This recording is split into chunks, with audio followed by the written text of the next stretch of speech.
Welcome everyone to the Radiant Heroes Major number 2 for the Calling All Heroes initiative. I'm Epitomes, joined by Dor, and we are so excited to be bringing you the playoffs of this event.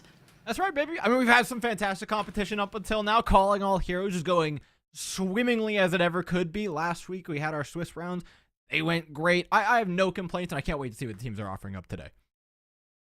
Yeah, and for those of you who do not know what Calling All Heroes is a gender inclusivity initiative for Play Overwatch, where they allow people of all marginalized genders to play in these types of tournaments. And we also actually have two different circuits running today. We are going to have the Challenger Series that is right now, and there is a little bit of action that you will be able to catch later today for a Diamond and Below circuit that is the Rising Series. Yeah, Rising Series, I mean, it's important to give those players the opportunity because it's not just a space for the most competitive of players, right? It's anybody who wants to get their toes in, dip the toes into the community who might not have that opportunity to otherwise. It's been fantastic. And like we said, not only do we have that, but we've got the big one going on right now. It's been super competitive. We started off with our Swiss stage happening last week, and we've ended up with 8 teams here for double elim playoffs. Yeah, 8 teams, rounding down from 24 in the Swiss stages. So it's been very, very competitive all the way through. And these teams now fighting for the top spot in an attempt to get the circuit points that are going to be awarded in order to get them to the end of your event for the Calling All Heroes circuit. Yeah, and let's take a look at how those Swiss rounds did go. We had, of course, more than just the teams we can show here, but we have more than a bucket full, to say the least. Those top 8 are what you're looking at, though. NYXL Academy, I mean, Tala, a big 6-0, I think, is a statement coming into a Calling All Heroes major that is almost inarguably more competitive than each of the previous last ones as the competition just continues to rise. Yeah, I mean, more competitive experience on every single one of the players as you continue into the circuit. And NYXL Academy, obviously the last winners of the previous Calling All Heroes minor. But those two after Rift Guardians were the ones who lost in the last Calling All Heroes minor. And Timeless Ethereal also having a win in the Calling All Heroes circuit so thus far. And I think this gives us a good idea of kind of what it has looked like in recent time. But let's go ahead and take a look at the point standings overall, what people have gotten from all of the Calling All Heroes events, because this is what qualification begins to look like when you start to look towards the big one at the end. Timeless Ethereal capping off particularly well with 63.75, NYXL Academy winning that previous one at 6K, and then the other teams starting to fill out behind them, but it's becoming a little bit too little, a little bit too late for some teams to get those points in the door before it's too late. We talked about it, I remember, at the first major about, okay, you need to be winning and getting points now because it's only going to get more competitive, and to watch that kind of bloom and come to fruition has been wonderful. Yeah, and the way that the circuit point standings work for Calling All Heroes as well is they're awarded to the players, so it really encourages these rosters to stay together and try to foster that talent and synergy as a team rather than just individual talent and mechanics. And I think it really goes a long way to see how long these players have stuck together and how they're still competing together by the end of this year. Yeah, we've got our points that we get to dish out at the end of this, but we have 2 days of competition to go. Let's take a look at how those are going to shake down with our bracket. Like we said, we had the 8 teams qualify: NYXL Academy, Bad Boys, Strix Bad Blood, Titans Blue, Timeless Zero, 721 Black, Rift Guardians, and Team Yippee. Tal, who's sticking out to you here? Well, obviously we have NYXL Academy. They've been pretty consistent throughout. Bad Boy is a roster that was just announced, though, and they're already going up against the big bad NYXL Academy, previous Calling All Heroes minor winners. Timeless Ethereal is also a huge contender here, and they've been very competitive all the way through every single time I've seen them play here. Yeah, I think there's a certain degree of pedigree that some of these teams begin to bring that have stuck together for so long and also have a fair amount of resources being pumped into them. You see the support that Timeless Ethereal's roster gets, right? That Titans Blue roster gets, that the NYXL Academy roster gets, right? These are teams with fully fledged staff ready to help them and help them improve. And when you're talking about a tournament where a lot of the time you're looking to keep that team together in order to keep the points all congregated in one place, it's really important that you have that good support system. And so I love that it rewards teams for investing in their teams in such a serious manner.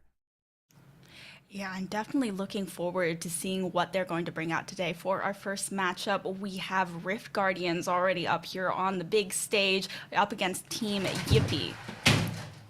All right. Rift Guardians versus Team Yippee. Let's kick things off. Rift Guardians, a team that is, I think, extremely scary is probably an understatement, Paula. I mean, they're coming in with a roster full of pedigree, but for me, the highlight is looking at that DPS line of Mercedes and HK. Whew, those two can get some damage done.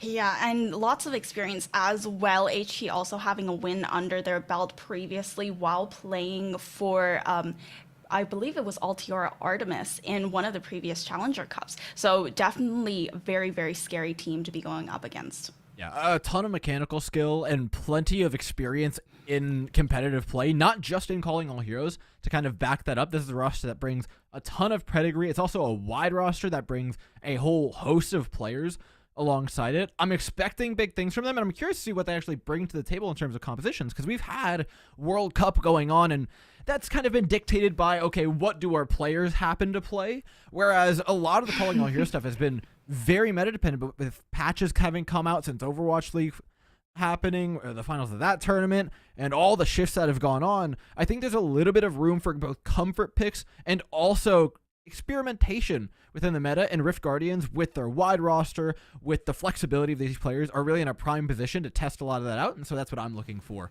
them in particular.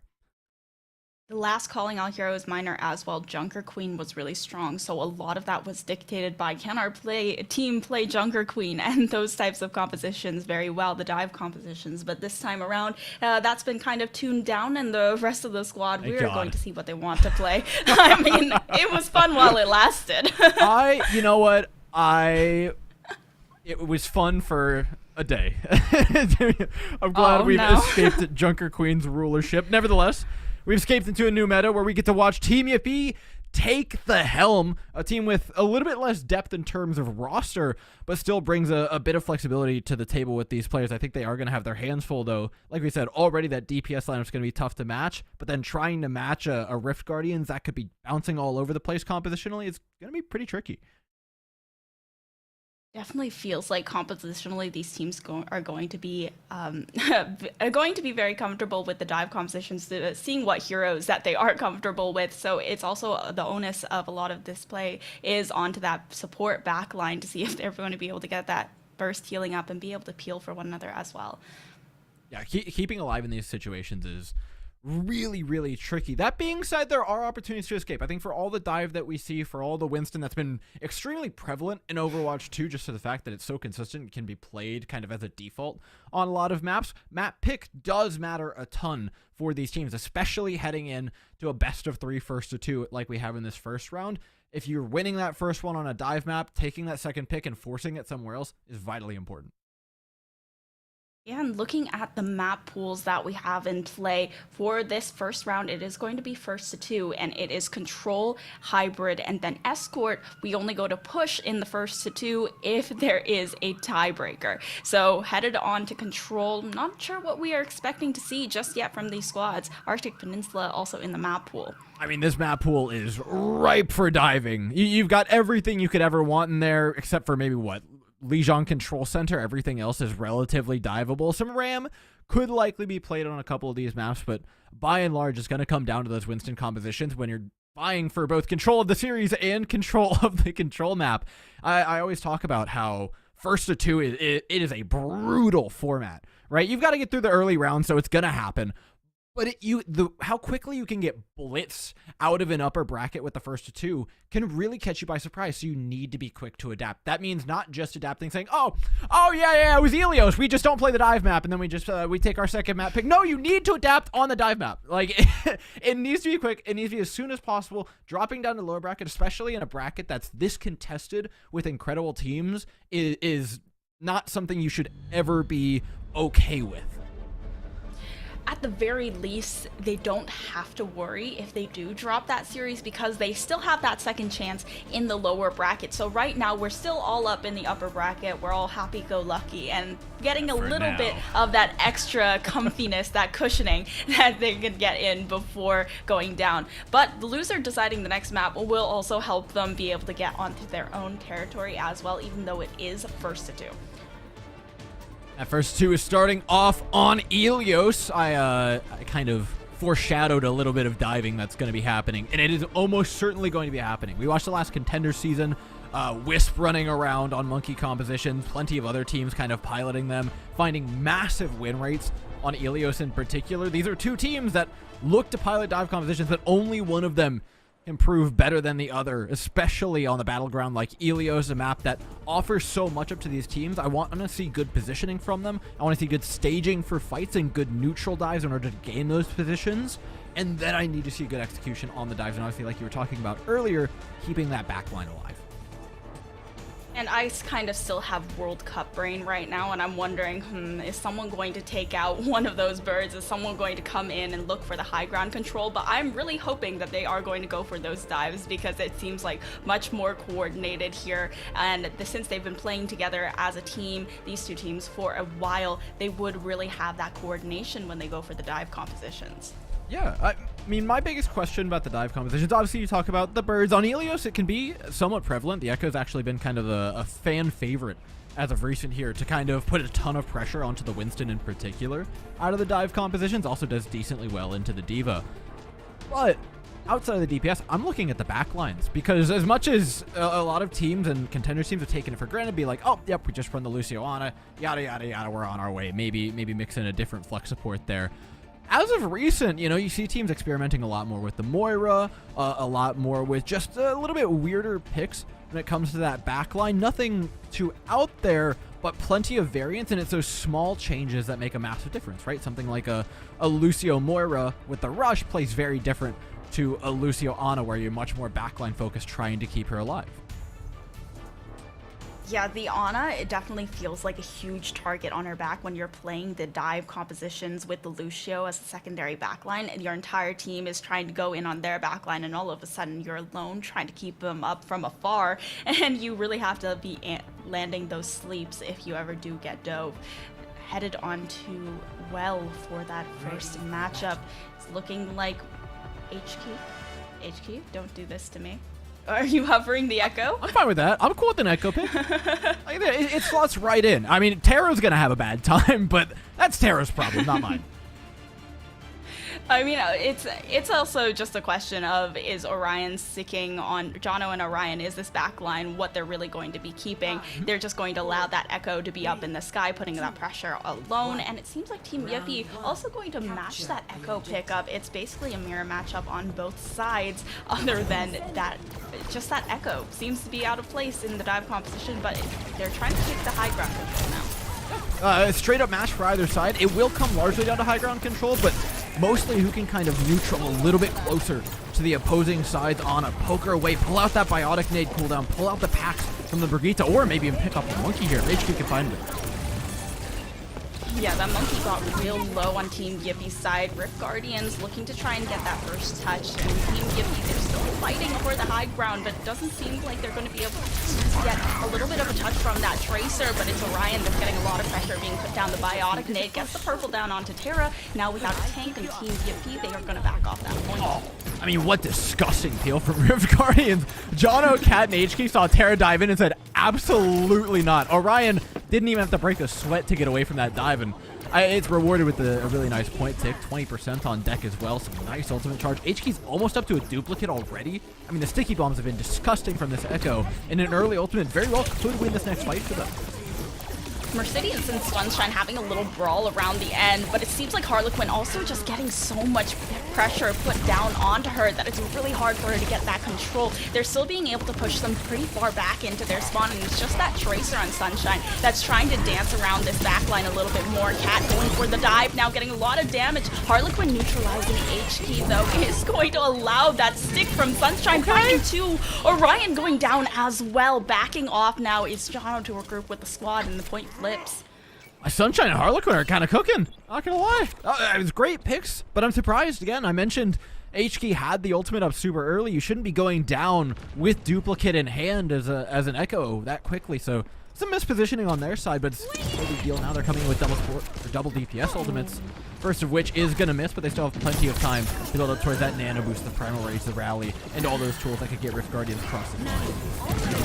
Both duplicates available for both of these teams. Nano boost goes out onto Terra, and that dive comes through to just force them to back off. HK, however, the pressure onto the backline is immense. The duplicate onto the Tracer, trying to charge up that pulse bomb as quickly as possible. Primal rage to get that bit of overhealth onto Terra, and now the duplicate forced out of HK by Harlequin. Cat, even with the primal rage, is able to find one on the other side from Rift Guardians, but it's still just going to be Team Yippee holding on to that point. There's not a lot of support for this Winston. I mean, this is a massive push by Rift Guardians. They're going all in on a fight that they were losing, and they're winning it nevertheless. Cat able to find another, even with that rally being popped by Team Yippee to get that bit of armor and overhealth as well. Now a duplicate from Team Yippie's side in order to keep contesting this point. The Winston gets a lot of health onto this Echo, but it's just not enough. The pressure from above from HK cannot be matched, and Harlequin goes down in a bit of a stagger while Terra's still fighting, but is anti. There's nothing for this Winston, no support from the rest of the team, but dancing inside the bubble may allow him to escape. Rift Guardians, they're just stuck all in. If they lose this fight, it's too punishing. If they win it, there's something they get out of it, but they've given up 80% in the meantime. It finally caps over, but at what cost? Every ultimate down the drain. You get the tick eventually. You allow 80% through. At this point, it's a neutral game. The kitchen sinks have been thrown in. It's elbow grease and bullets for either team. That's all they have to work with. Maybe a primal rage coming up for Terra soon. If Mercedes finds this pulse bomb, we could say goodbye to this first map. But whatever goes down, this is certainly the last of it. Yeah, the fight was extremely extended from Rift Guardian's side, and they expended a lot of ultimates, but they're building up to the nano boost steadily, and they also have that duplicate almost in the back pocket of HK. Now fighting above for the high run once again, looking for a dive from Terra to initiate this fight, but it's going to be HK with the duplicate. Now looking for the Ana, finds how to WASD, and now using the primal rage, double primal rage from Rift Guardians on the field. Terra does find one with the primal rage of their own, and unfortunately, HK just falls off the map trying to chase down Harlequin. Harlequin, although 1 HP, still able to get a bit of a touch in. The rest of Team Yippee looking to regroup, and that Tracer still sticking on to flip that point. Overtime initiated in Rift Guardians. They fail that last fight. Rift Guardians got to get into this next one real quick. They have a nano boost, which is a huge ultimate. If they can pick off Waz before this rally goes off, call the fight, it's already over. They're looking to get aggressive. They want to keep them inside of their spawn. HK shredding through Terra. She's just absolutely gone, even with that health pool. And now the nano boost onto Cat. Even though there's no primal rage here, there's no choice but for Team Yippee to back up. Now it's all about juggling the point. Fortunately, because Waz didn't get picked off too early, the rally does come online with Harlequin gone. That's a lot of the lethality now lacking for Team Yippee. That rally from how Waz is able to keep them up for a little while longer, still contesting around the point, and a little bit of that extra sustain, but Kayla falls quickly after that. Brigitte goes down, and Terra has to find something on the Doomfist, still fighting for it, but Mercedes dancing around that map. First point secured by Rift Guardian, setting the pace for Ilios.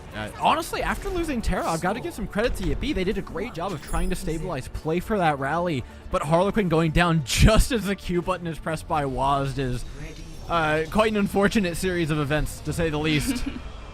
If Guardians end up taking that first map. Awesome consistent play, some good ultimates, and also that one all-in push, the fight that took, what, 9 years to finish, ended up going in their favor. If that went wrong, it would have been all downhill, but their bets pay off, and now they head into Lighthouse with a one-map advantage. Same compositions coming to the table, but does Terra actually want to stay on this roof? Let's say no. Okay. No. Expected swaps.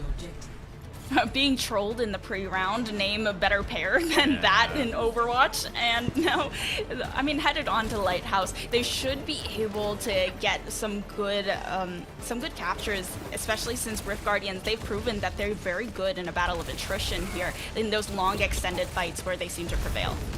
Yippee continue to want to take that aggressive step forward, and Terra just pays the price. That happened in the final fight on the last point as well. The Winston getting punished for just diving a little bit too directly. You see how Rift Guardians kind of set up in neutral, make a neutral dive, and then go?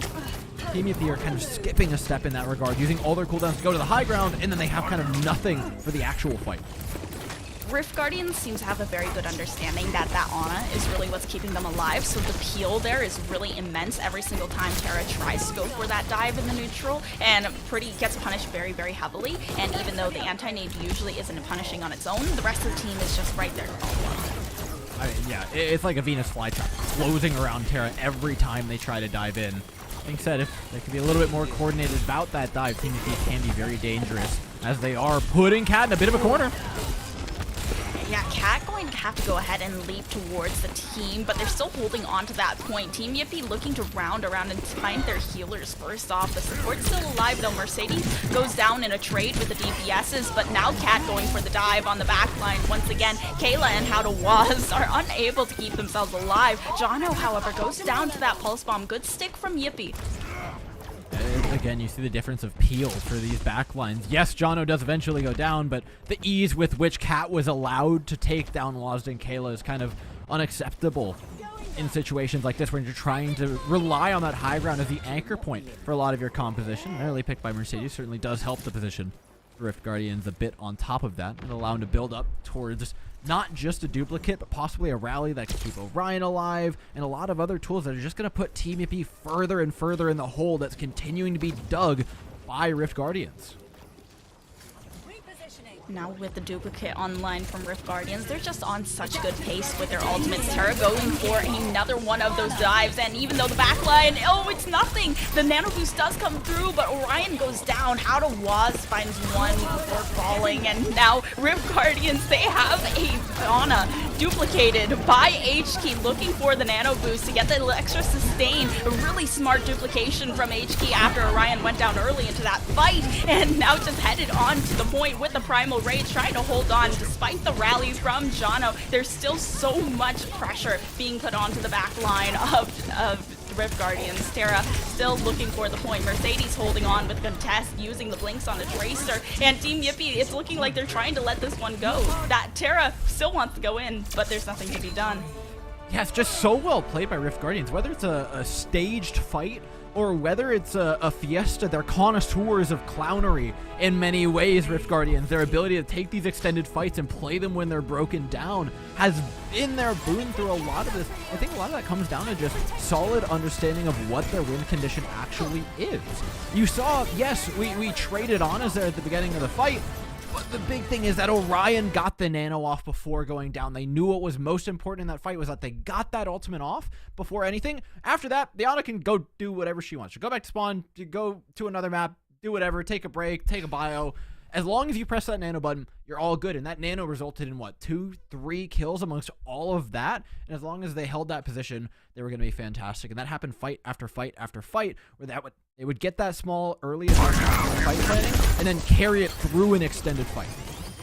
Not to mention, HK just had a really good duplicate onto the Ana, knowing that they needed a little bit of extra sustain, and they had actually 2 nano boosts into that fight, one of them onto HK and another one onto their tank. So it was just so powerful and oppressive over here on the Lighthouse. They weren't even able to get a single percentage on that second map.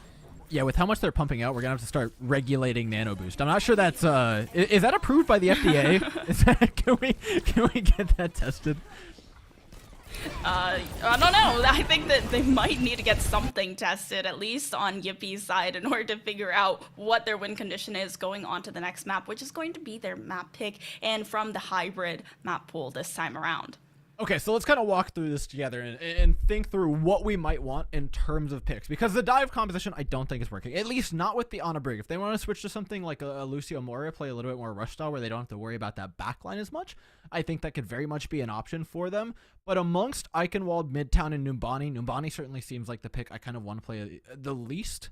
as them, just because that traditional flex support backline is very relied upon, especially for point A over on Numbani. So that kind of leaves us with Eichenwald and Midtown being picks. Midtown kind of harkens towards a full composition swap. If they want to just pull the big shiny red lever on the wall that says emergency and go for it, I'm all here for it. If they want to keep it at least in the same-ish vein, Eichenwald's certainly there and offers up a lot of compositional diversity. It seems like we might be getting that map pick through soon. It is going to be Okay. Numbani, which you decided was the one that you wanted to play least, but maybe they're really, they have a lot of, I'm not sure what to call it, a lot of reliance on that backline. They believe in their backline to be able to pull this one through for them. And maybe we are going to see compositional swaps here. I mean, the Winston is definitely a really nice tank because you're able to fight for that high ground so readily, but you could also perhaps slot in the Diva as well to these types of compositions, and maybe there will be a little bit more of that comfort and survivability as well. Yeah, Numbani gives so many opportunities in terms of dive tank play, and the flex supports don't need as much peel here because they have that high ground to kind of fall back on. So maybe that's what they're looking forward to. Maybe they're saying, okay, our more aggressive dive style can rely on this high ground to keep our support safe, as opposed to trying to counter dive like we saw a lot of Rift doing in the previous map. Also, I think they're just trying to double down on what they think they're good at. This is a team, like I said, with a pretty slim roster that very clearly wants to play one type of composition, so coming in trying to change that identity as opposed to fix the small things that are going on might just be the better plan for them. Yeah, it seems like the dive compositions are just so steady for Team BFE. It's what they know, and they are playing what they know. And going into Numbani, I'm really curious if they're going to try and switch things around. They do like the dive compositions, but on the side of Rift Guardians, they are playing the exact same composition, matching it pace for pace, ultimate for ultimate, and they seem to be just coming out on top of these fights every single time. Yeah, we'll see how EAP deals with the architecture of this map.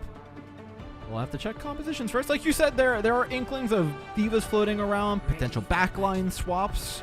That is a change that I'm all down for. Waz swapping over to a Mercy in order to pocket Sunshine on an Ashe. This feels, especially on defense, like a good time. On the attacking side, it might be a little bit more difficult to find purchase with that Ashe. Is spending that Coach Gun cooldown to get to a high ground up against a dive team like Rift Guardians, I mean, you're basically signing your own death certificate at that point.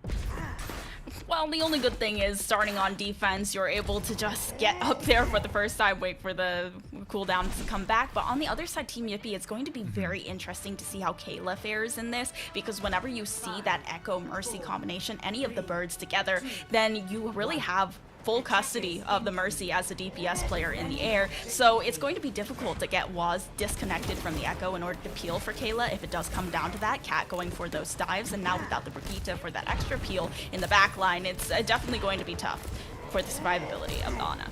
Yeah, it's tricky for the backline if she's actually hit a pocket. Waz has some tricky decisions between Sunshine and Harlequin of who to damage, but it goes on to Harlequin, and it's a great dive. Orion and Jono already out of the fight.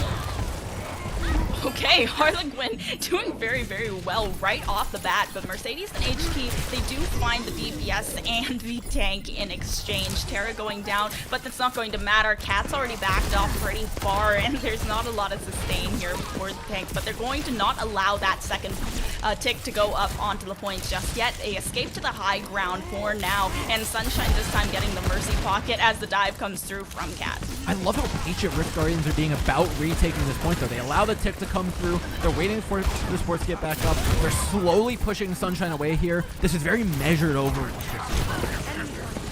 Yeah, and Rift Guardians, they do like that slow play style. They're very good in these long drawn-out battles of attrition. They're good at waiting to the regroup, and now they have that pulse bomb on HT, looking for the stick onto the Winston. Doesn't find it. Cat, however, will be able to take the Ashe out of the fight. Harlequin exchanges that for a kill onto Orion, and now missing a little bit of that extra sustain while the resurrection from How to Waz finds Sunshine to come through. The Valkyrie has been popped for a bit of extra sustain, and the Blaster does come out from the Mercy in order to get a little bit of extra damage down as well. However, with Cat putting so much pressure onto that back line with the Tesla cannon, they're having to retreat all the less. Yeah, this is getting really tough for Team Yippee. Yes, they got that tickler. Yes, they got a very successful fight, but we're halfway down through our time bank. It's running a bit slim, as are the ultimates. for either side. You're looking at that nano boost from Kayla, though, to be the real knockout punch for Yippee. Still fighting the high ground. Cat is just getting such good follow-up from HK time and time again. Look at that sleep onto Cat, but HK still finishes it off because there's just too many targets for Kayla to try and hit, and they're just struggling to stay alive. Now Terra electing to harass Rift Guardian's backline out of the fight with the Primal Rage. Cat popping their own Primal Rage in order to escape from the damage and pressure of Team Yippee as the rest of the team regroups. But now the duplicate has been forced out of Harlequin with the Tesla. And the Bob, of course, from Mercedes coming through. Harlequin in the air. Not really a lot of things to be done when you're that low HP. Rift Guardians are just controlling this beautifully. Not overspending in ultimates as well. They still have a nano boost to match Kayla's. HK's pulse bombs have been a nightmare for Terra to deal with 24/7. This is a fight that very well could go their way, but Yippee have even ultimates. It's just a matter of if they can find a good opportunity to pop that Bob, split this team in half, or maybe shut off one of those tanks who are trying to dive. If they throw it onto Cat while the dive's coming in, they can keep Orion and Jono alive. There's a lot of chance here to get some damage done. The nano boost onto Cat, though, and immediately Kayla, they're just shredded out of the fight. Jono, however, from Terra will go down, and it seems like Orion isn't going to be anywhere close by to help out. The Bob does come out from Sunshine as well, and it's just a bunch of zoning to make sure that they're off this payload. Now looking to escort into the streets phase. Streets does change the texture of this map quite a bit. The Anas no longer have kind of safe havens to sit in where they're free to shoot from where they will. This feels a lot more like Ilios, right, where the teams are going to be tasked with keeping their Anas alive from their respective positions, whether it be the high ground or the long sight lines that Kayla will be offered. Rift Guardians look to kind of scoot up here in an early position at this corner, but I don't think they're going to take any aggressive dives down the road. Yeah, Terra just making sure that they don't have that dive from Cat onto the back line here, since Kayla is still very, very vulnerable. But the one thing they do have in the kit is that resurrection to bring back the support or tank or whoever goes down if need be, and Rift Guardians finds that early pick. Ball out, takes down Kayla. That's brutal for Team Yippee. I mean, it's basically lights out there. Yeah, they just have to evacuate as quickly as possible.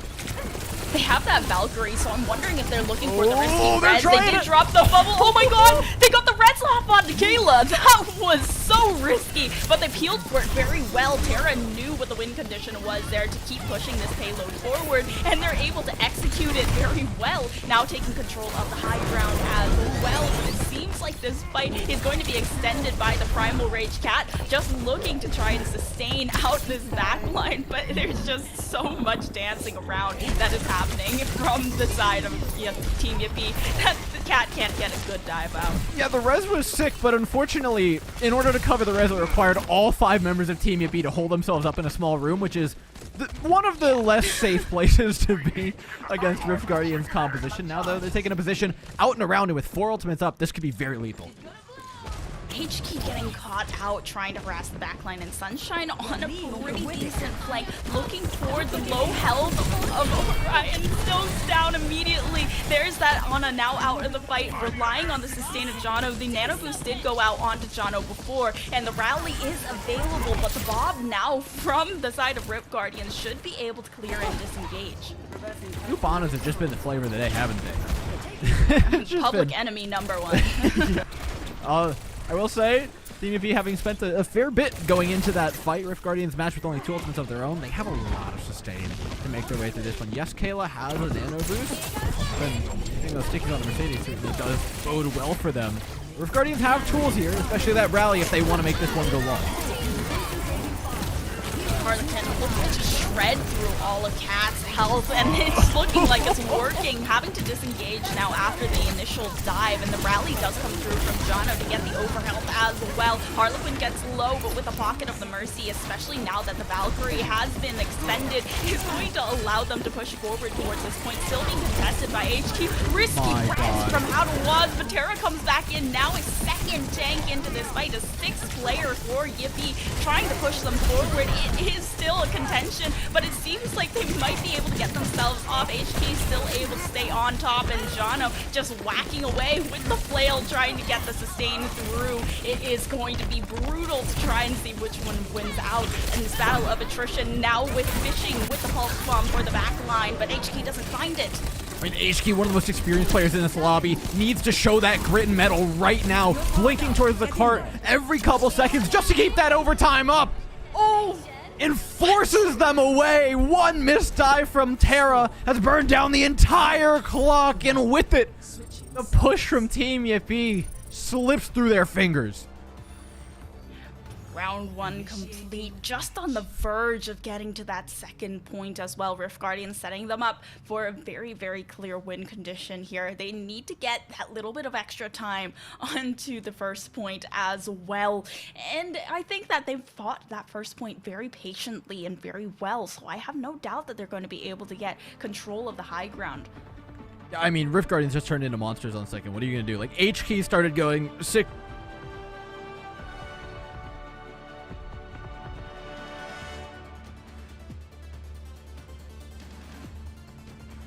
Play your defense. Team Yippee should be feeling pretty good, though, with this high ground access that they'll have in the kind of safe sanctity of that elevation that's going to offer up to Kayla.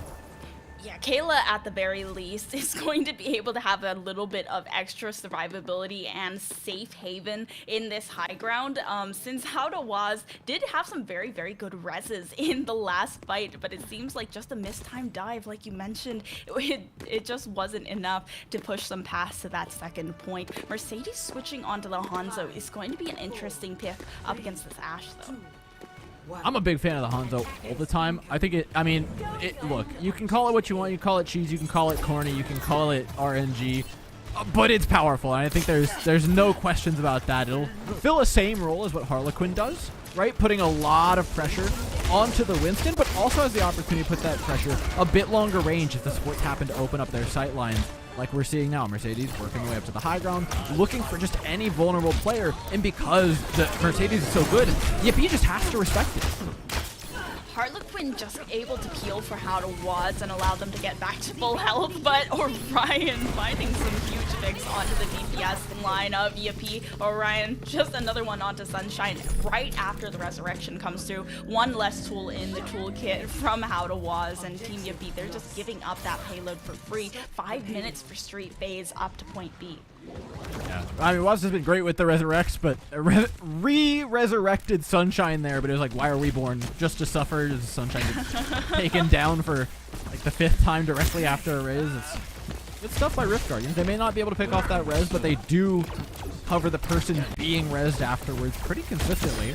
Now heading into B with an enormous time bank, a pick in the back pocket of Mercedes, and a cart that is cruising along. I see no signs of this stopping anytime soon, Tala. Seems like in this first of 2 series, Rift Guardians looking to come out on top and doing so in a dominant fashion as well. There is just so much time left in the bank, and Mercedes, oh, even with the projectiles on the Hanzo, is able to take down Harlequin twice in a row now, and there's no resurrection from How to Was. It's just not a good position, it's too risky. Now just looking to peel for the back line and try and get a little bit of extra damage, but because Sunshine is that secondary DPS, there's no damage boost, and Terra just falls without the sustain from the backline. Yeah, you saw the backline wasn't even dead. The backline wasn't even dead. Terra was there. The backline was just being zoned away by Hanzo arrows being thrown through a doorway 24/7.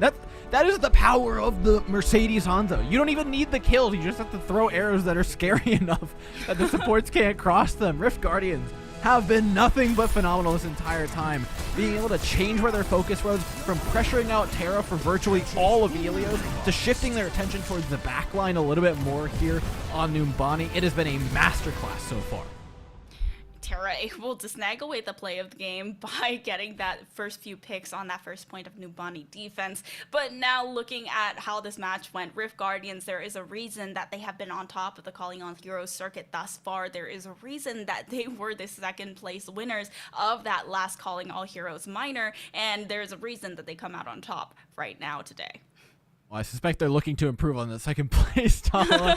and in a tournament where there's a few more points up on the line as well. It's big stuff for Rift Guardian. It sets the tone as well for the rest of the bracket for them. They get a couple of maps out, get through it, get to the next one. These weekends can be very long, and so for them, it's good to preserve a lot of that energy. That being said, over on the other side, Team Yippee did not go down without a fight. Yes, it was a dominant performance by Rift Guardians, but Yippee showed us a lot of really strong stuff, especially in those direct dives, some strong DPS performances, as well. I was very impressed with Sunshine Harlequin's ult usage on the Tracer and Echo in particular. If they can continue to keep that up and have a few of those pop-off moments to just get them through some of the really tough fights, this team very well could go a long distance in the lower bracket. Yeah, that first point Helios was definitely one of the more impressive moments and moments of brilliance that I had seen from Team Yippie's squad, and they have a second chance in this lower bracket to run all the way back up to finals. It's just not over yet, and they have more chances to prove themselves. I'm curious, has this been the fastest match in the bracket so far? I mean, let's go ahead and walk through the others, because Strix Bad Blood versus Vancouver Titans currently 1-up for Strix. Timeless Ethereal is 1-up over 721 Black. And Rift Guardians, we saw the 2-0 happen. It seems like all these matches have been particularly quick, which means that the next round of games should be even more exciting. Yeah, but don't go anywhere just yet. We are going to have an interview with the winning squad of this upper round thus far, so hopefully we'll be able to talk to one of the cooks in the kitchen for Rift Guardians to see what was going on through their heads during that last match.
Hope you didn't go anywhere. We are back with an interview from Rift Guardians with HKey to try and see what was going on during their last match and what was going through their heads. So hello, HKey, welcome and congratulations on the first win of the day. Hello, thank you. So going into this match, what were you thinking? What was the preparation like for your team thus far? I'm not gonna lie, it wasn't a huge amount of preparation specific to Team Yippee, mainly because the previous part of the tournament hasn't really been streamed, so there aren't really like a huge amount of resources to really scout teams specifically. You mainly get a feel for teams just based off of scrimming them and just like what you know about how they play. Overall, Team Yippee was pretty standard, aside from their comp on Numbani being a bit different because they didn't include a tracer. Yeah, for sure. And now going into the next one, do you think that you're going to be able to keep this dominance going? And are you hoping that you are going to be able to continue further than you did in the last minor? Yeah, I'm pretty confident. I feel like my team is always playing really, really well on game days. Although Timeless Ethereal, the team that we're playing, is a very, very strong team. We didn't unfortunately get to play against them during the Swiss stage in this tournament, so it's not super well known exactly how we're going to fare up against them. But I'm really excited nonetheless. You know, HK, I've cast you for what feels like eons at this point, so I have no doubts about what you can actually get done. I want to put a little bit more of that spotlight on you. You've been talking about what your team's been able to do, but by God, that stall at the end of Numbani B, what's going through your head in that moment? Because I mean, Cat was eating bullets for breakfast, lunch, and dinner, was not ever going to be able to touch. You're out there blinking for your life. How do you pull that off? Um, I mean, it definitely does come down a lot to my team as well. I don't want to be too selfish in that respect because I mean I was just trying to blink as much as possible. If my team wasn't there with like the immense amount of pressure that they had, it wouldn't have been that easy for me to pull it off. And there were a couple times where I was off cart, and honestly, where I just whiffed super hard. I could have done a lot more when it came to actually killing stuff. But my team had my back, and they stepped off the cart. So unfortunate for them, but we managed to get the win there. And it looked fantastic at that. Is this how you expect a lot of the matches to go? Not just in terms of you guys winning, but of course compositions. It was pretty clear that it was what Yippee wanted to come in and kind of mirror the Winston against you guys. Should we expect more compositional variety from you heading into further matches? Is that something you think you're going to need against other teams? I think us and most teams are pretty comfortable running the Winston composition. So that'll be either Tracer Sombra or usually a hit scan like an Ash or a Hanzo with a Tracer. And apart from some maps where you could potentially like get away with Brawl on like some of the King of the Hill maps, I think most teams are going to be pretty standard with some form of the Winston dive. Yeah, that's good to hear. And now going into this matchup, you mentioned you were playing against Timeless Ethereal. Is there a team that you are really excited to play in this tournament thus far? Definitely Timeless Ethereal because they're one of the few teams we haven't played against at all, really. We've never even really scrimmed them. So I just want to, clear up that unknown element. And then also, of course, New York Excelsior Academy because they're a very, very strong team. And I'd love to win against them. Yeah, and it's only very early into the day, but are there any shout outs that you would like to give before you move on to the next round of the bracket?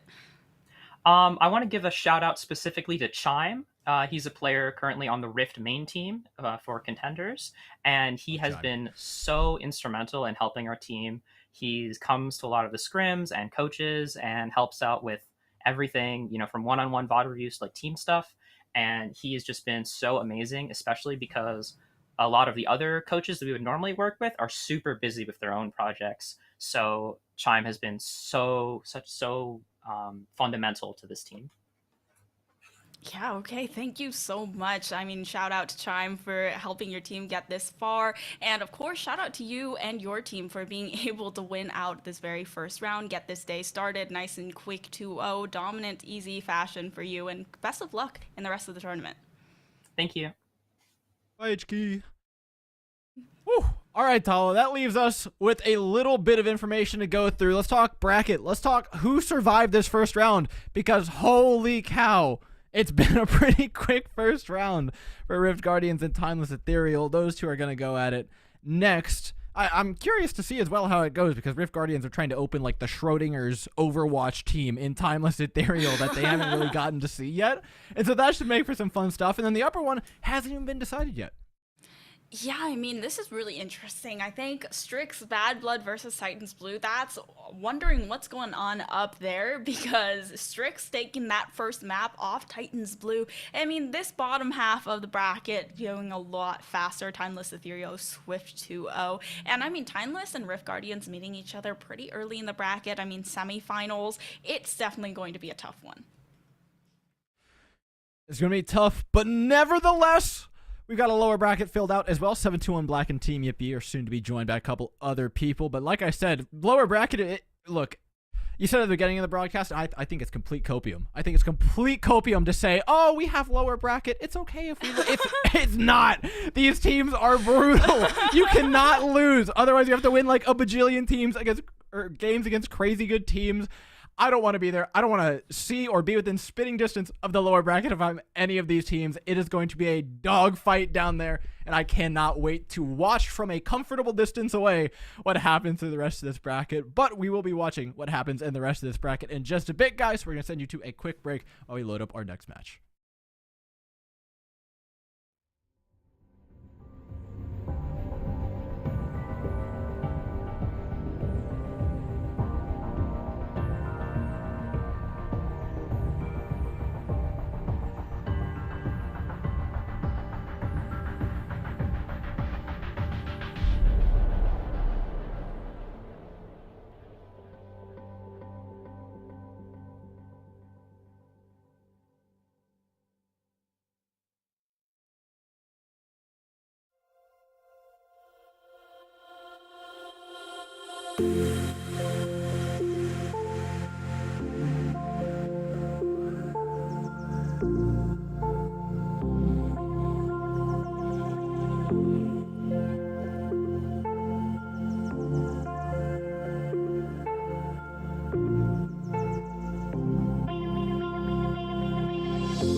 Welcome back to the Radiant Heroes Major 2 of the Calling All Heroes circuit. I am Epitomes, joined by Door, and we are so excited to be getting into the upper round semifinals for this playoffs bracket.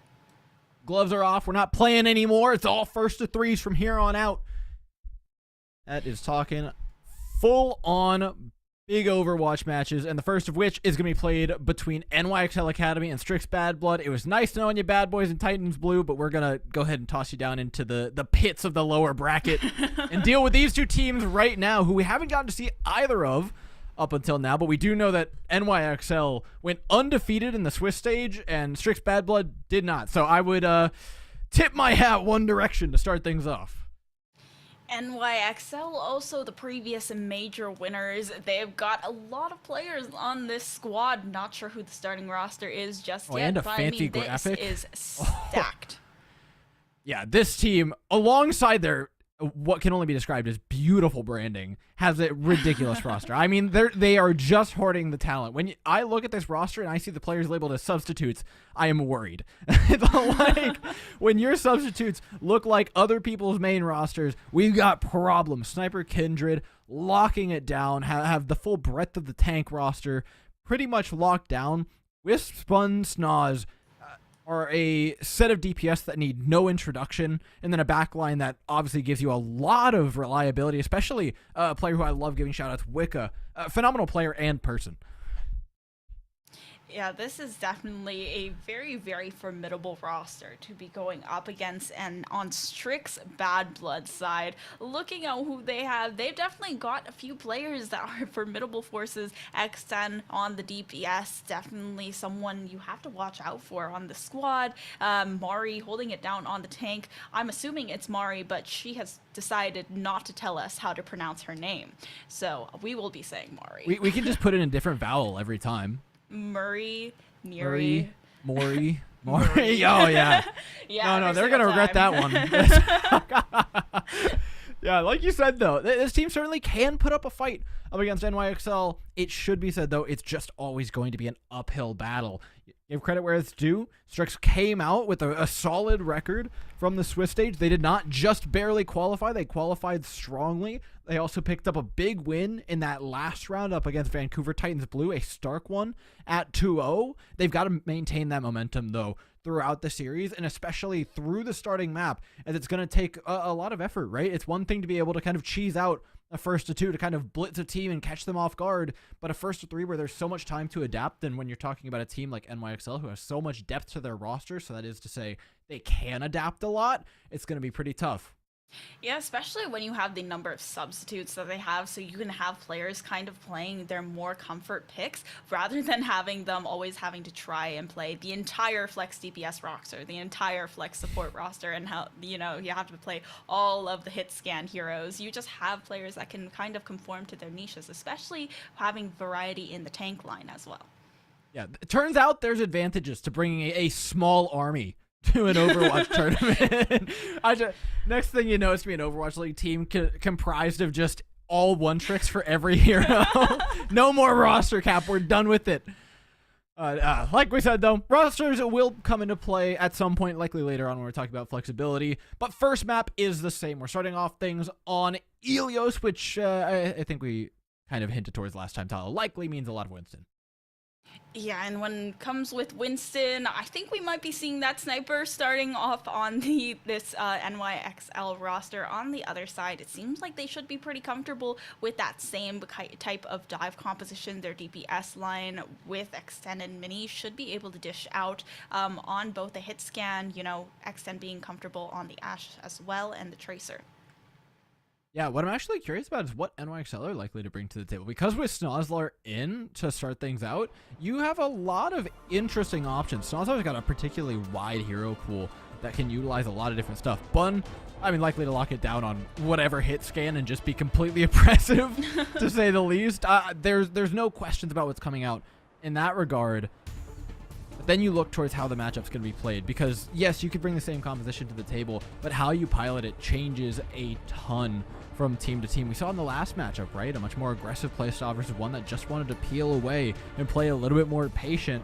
I suspect NYXL are going to be taking up a little bit more of that ladder play style, but there's still a lot of play to be had in terms of aggressive play. Like you said, X10 especially can bring that to the table. Now, it seems like we might be starting out. Actually, I should not say that because I don't know what sub-map we are going to be starting out on call just it, yet. call it. Okay, Take a shot, take a shot, take a shot. I'm just going to see if the RNG gods are on my side. Is it going to be Lighthouse? Ooh. I'll take a Ruins. That's my call. Yeah, what if it's neither of us? What are we going to do? Like rock, paper, scissors to see like who wins No, the I bet? think we have to both sit with RL and chat can be right. Oh, Which I okay. hate saying. I hate saying that chat could possibly be right, but like, I guess they can have the point. Yeah, chat can have the point. You know, we can be like 0-0. It'll be fine. Yeah, I don't want to track this for the whole weekend. I've actually got a surprisingly good track record of just calling it. I think I'm like, what, Well, 4 you for 5 did or call something in the Ruins, and past we've been Contender flying Series. over Ruins for a little while. Oh, wait, Lighthouse! I win! Oh my. Okay. Unless- I give up. I'm gone. I'm leaving. Are we getting baited? I don't think so. Nevertheless, we'll Wait, see what no. we get. The maps actually don't change that much in terms of team compositions. Ruins might bring a little bit more to the table. In fact, I wouldn't mind a little bit of sniper Bun. That's not to say sniper the tank and Bun, but Bun playing on a sniper. God, I mean that is just a delight to watch. No, we're actually going to have Bun playing on the tank and Sniper playing the snipers. We're going to have a Widow over here on My head Lighthouse. already hurts. Tom, stop it. I mean, we still don't know what's going to be coming out just yet. Still waiting a little bit on the players. And, I mean, we can speculate, we can theory craft on what we might be seeing. Maybe some off-meta picks. Yeah, I think there's a couple of off-meta opportunities. I mean, the DPS bring a lot to the table. Snoz can play the Pharah if they want to, which I would consider off-meta if it weren't for the fact that we just got done watching like all of EMEA, as well as I'm sure Oh you my God, got done please. watching plenty of Pharah play. Yeah. First I'm so hand, by the sorry. way, I also saw a lot of Torbjorn and Roadhog, so maybe that experience should not 100% be trusted, because sometimes the Torbjorn was a troll pick because they wanted a 1v1, and sometimes they literally did it because it was their team composition, and it worked. Yeah, it's tough to tell in a lot of situations. Calling All Heroes has been pretty solidified in terms of its meta. I've been surprised to actually not see more shaking up of things. When the meta shifts, people kind of... I'm going to use the word cower because I think you're just fearful if you're not exploring more meta options, but tend to fall back a little bit towards Winston compositions when the meta changes just because they're so solid, right? Like, you can never go wrong with it. But that being said, with all the patches that have gone through, I think it does open the door for some pretty interesting things to come out should teams want to shake things up. We did it. We're on Ruins. You win. You can have the point for this time around. Let's go 5 for 6. I've got a great record on 1 in 3 chances. I don't know what's up with that. Nevertheless, so Winston compositions on either side, they do change a little bit, though. We don't get those echoes coming out like we expected. Actually, they were alluding to it earlier in our interview with H-Key, but a little bit more of that Tracer paired with the Sombra.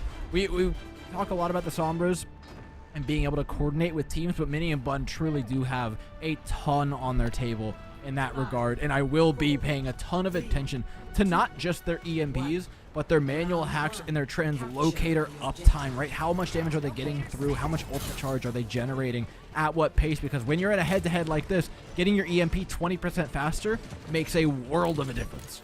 A complete mirror matchup on both sides, and you've definitely been shouting out the CPS line from NYXL Academy so far quite a bit. Going to look for a bit of a fight around the top, the statue. Mini looking for the hack onto that health pack early in order to get the extra sustain onto their side. Snozzler, though, X10 being caught out, and now trying to get the shred from Snozzler onto the back line and the tank. It's forcing a disengage here from NYXL Academy. This should allow them to get first capture. Yeah, I love how wide NYXL took their positioning there, right? Allowing themselves to wrap around Bad Blood as opposed to Bad Blood, who kind of tried to spearhead through Sniper to start things out. Didn't work out too well for them, but this next fight also will still be empty-handed. Neither team's got ultimates on deck, so Bad Blood still have a pretty solid chance at finding an engagement. Yes, Nostar just being a pest in the back line as well, looking for the dive opportunities onto the Rita and the Ana. They have that peel to come through, but the Pulse Bomb has been charged up so incredibly quickly just from the pure harassment that Snoslar is getting just from being in the back line. Gets out the Translocator and Mini finding Jinx. This is just so much damage being dished out by the Tracer in a matter of seconds. Pulse Bomb doesn't find anything, and actually it's opening things up now because Snoslar is so focused on the back line and just lost sight of them for a second. Bad Blood's able to dive onto the point, and there's just not enough sustain for Sniper to keep alive despite the bubble, and they flip it over. Yeah, I mean, early on that was just decided by Jinx getting picked off, right? Snoslar was doing a great job of maintaining a ton of attention from the backline, but unfortunately because that first pick was given up so early, Bad Blood still hold on to a ton of ultimates, but they're behind by 14% or so in EMP. So yes, they have a lot of check marks up there, but one well-timed EMP from Bun very well could bring the House of Cards tumbling down.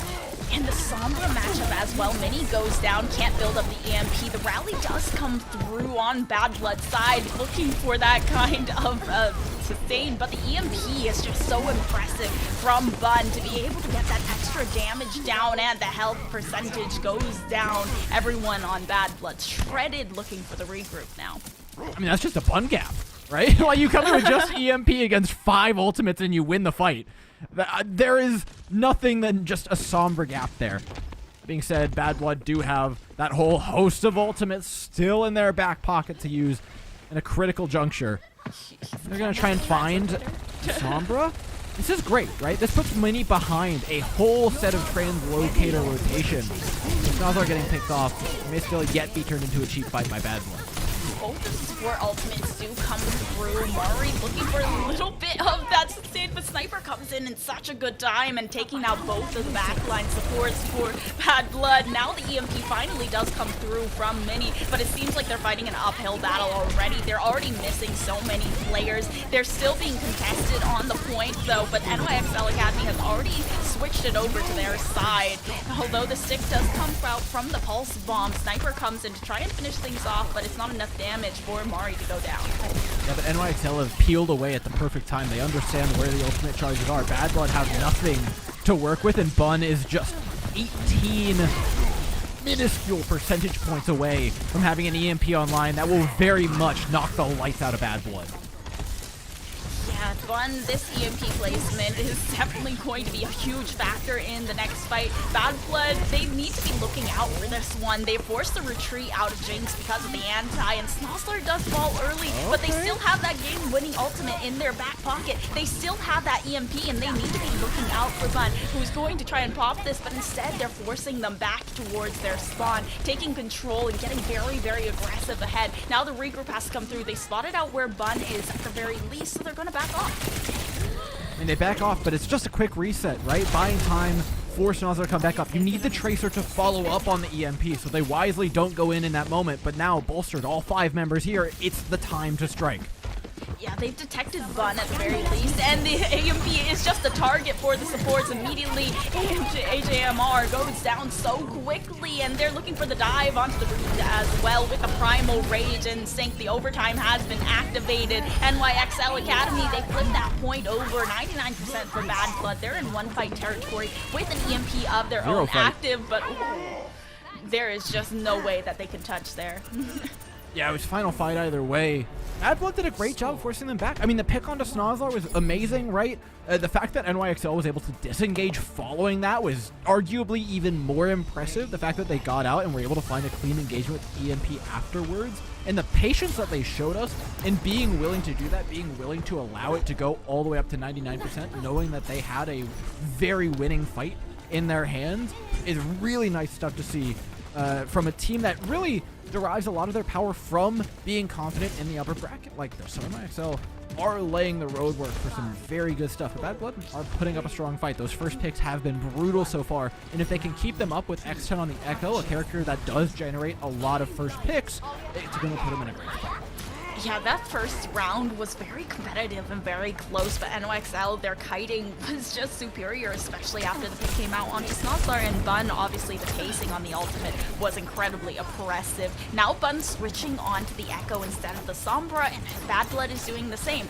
Once again, just matching up for the ultimates, but Mini this time on the Tracer instead. Just playing neutral, very aggressive position for Bad Blood, but pays off big time for them. As AJ and Morris is completely uncontested, so Mini, X10, and Mori, they've all got support in the air, and it's easier just kind of clicking on them to take them down. Yeah, the DPS line from NYXL Academy is able to get a bit of damage down and try and contest the point, but X10 is more looking to try and just burst down the Winston and force NYXL to take a later fight and get that percentage up. Now it's all about that positioning again, but NYXL have so much ground to cover before they can actually get onto the back line of Bad Blood, which is safely tucked away in this corner. In the meantime, Bad Blood's going to go for a counter dive of their own, separating the DPS away from the Winston and removing the teeth from this dive.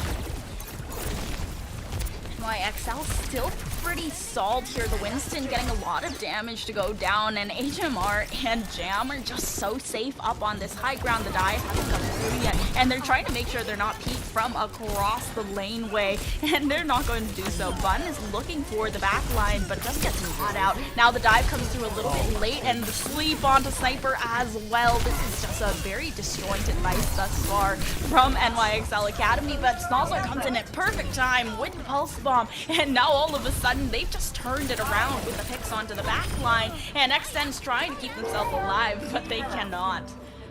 I know I was talking about the position being so good that all you kind of do is click in their general direction and they would go down, but there was maybe a little bit more nuance than that for Bad Blood that was required. The supports did a great job of keeping themselves alive, but because X10, Mini, and Mari were just shooting 5 different people in 5 different places, the target focus wasn't there, and NYXL were able to exist for far longer than they had any real right to in the face of the positioning of Bad Blood. Now, NYXL are offered that same advantage, but aren't able to take advantage of it, as their Amori's gone down early.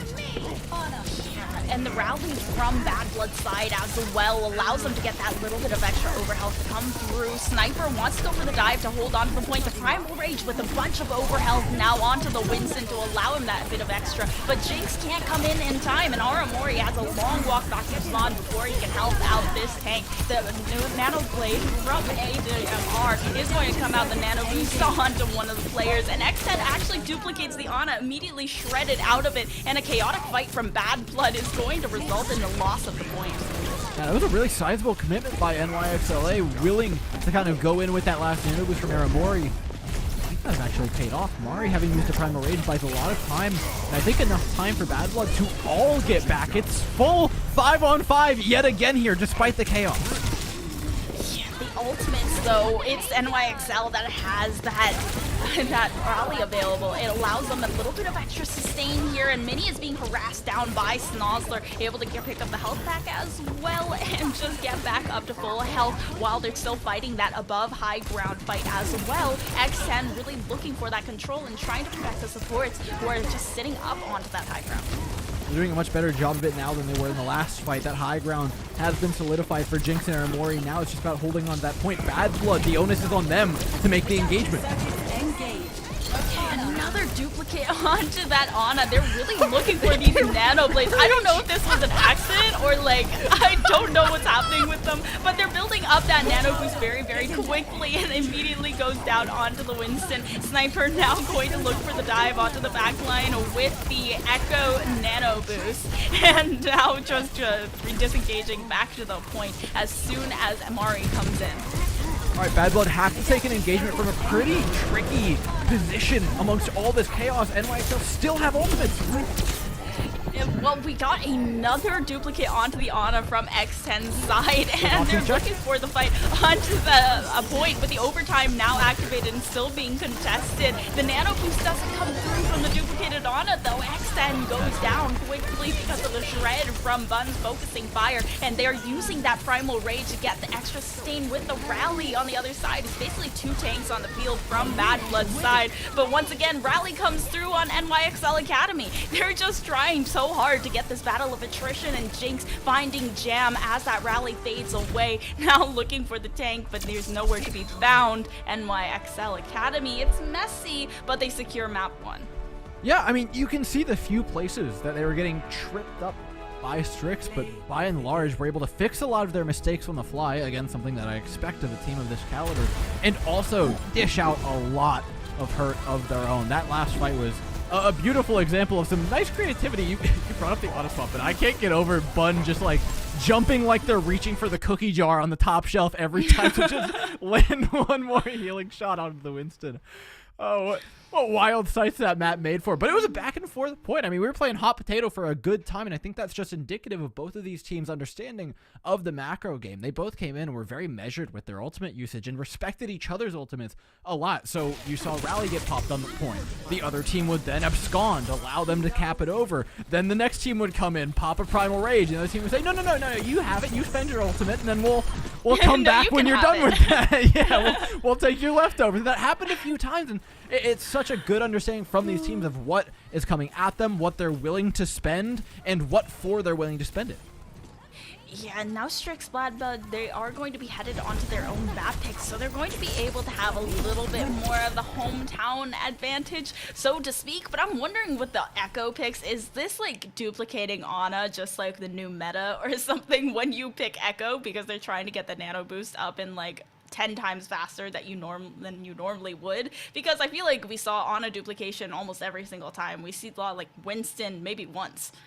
Well, I think the question that I should ask in return is, who is the most often person to die first on these teams? Oh, true. Yeah, and then you're like, oh, I wonder what I wish I had after my Ana's dead. Well, I would kill for another Ana. Well, so yeah. That's it most of the time. And then, like, the last time was because the bubble got placed, and so the Ana on the opposite high ground couldn't see the tank, and so we're like, I guess we need an Ana inside this bubble. Buns up to the challenge. They make do with what they've got. It's really great on-the-fly decision-making coming out from these teams that's allowing them to do stuff like this, but the on-the-fly changes have to be made by Strix. So as we head into a map number 2, there's a lot on the table here. We've gone over a map pool previously. I believe it was, Midtown, Eichenwald, and what we ended up playing, which was Numbani. It's going to be Midtown of those 3. Well, Midtown is going to be an interesting one. I feel like Midtown, you can play a lot of those rush compositions as well, so I'm wondering if they're going to be a little bit of a change-up from these teams and switching instead of the dive into more of a brawl rush. I suspect that we at least had maybe not a full brawl composition. I know, speaking to Wicca, speaking to HKey in the previous match, they were talking a lot about how a lot of these teams are coming in kind of prepared to play the Winston explicitly. I think NYXL has the flexibility, should they want to swap to something like Ramatra, to swap to something like a rush composition, or even an Orisa that we saw at some of the World Cup games could be very prevalent on this map. But for now, I'm still expecting the Winstons to stay, if not the backline shift to something more like a Lucio Moira or a Lucio Kiriko to enable a more rush-style variation of it. Yeah, it's a possibility that we might see the Ramatra, if not the Winston as well. But it's just, back and forth for both of these teams. I think a lot of them are really solidified and very comfortable with the dive composition. So I wouldn't be surprised to see another variation of the Tracer Winston with potentially an Ashe for that high ground control, which there isn't a lot of on Midtown, or the Sombra. Yeah, that hit scan's kind of the big question. I mean, don't get me wrong, Bun was doing a phenomenal job. I have not seen the Bun Sombra until now. The Bun Sombra is cracked. I need more of the Bun Sombra in my life. And the Echo is just as good, but the hit scan is something that I think NYXL have in spades, and if it's something they want to lean on, like you said, with that Ashe, it's absolutely a very real opportunity. The Hanzo as well is very strong coming through this initial A choke point. It's something that I always shout out. I think it's a pick that can come out on basically any map, but here especially, it's particularly good. The Hanzo is just really good at that zoning control. I mean, the Dragon Strike, most of the time you don't see a lot of people dying to it, especially in higher tier play. But the Bob dishes out just that much more damage and lasts a little bit longer. So it's, a toss-up between those two DPSs for the hit scans.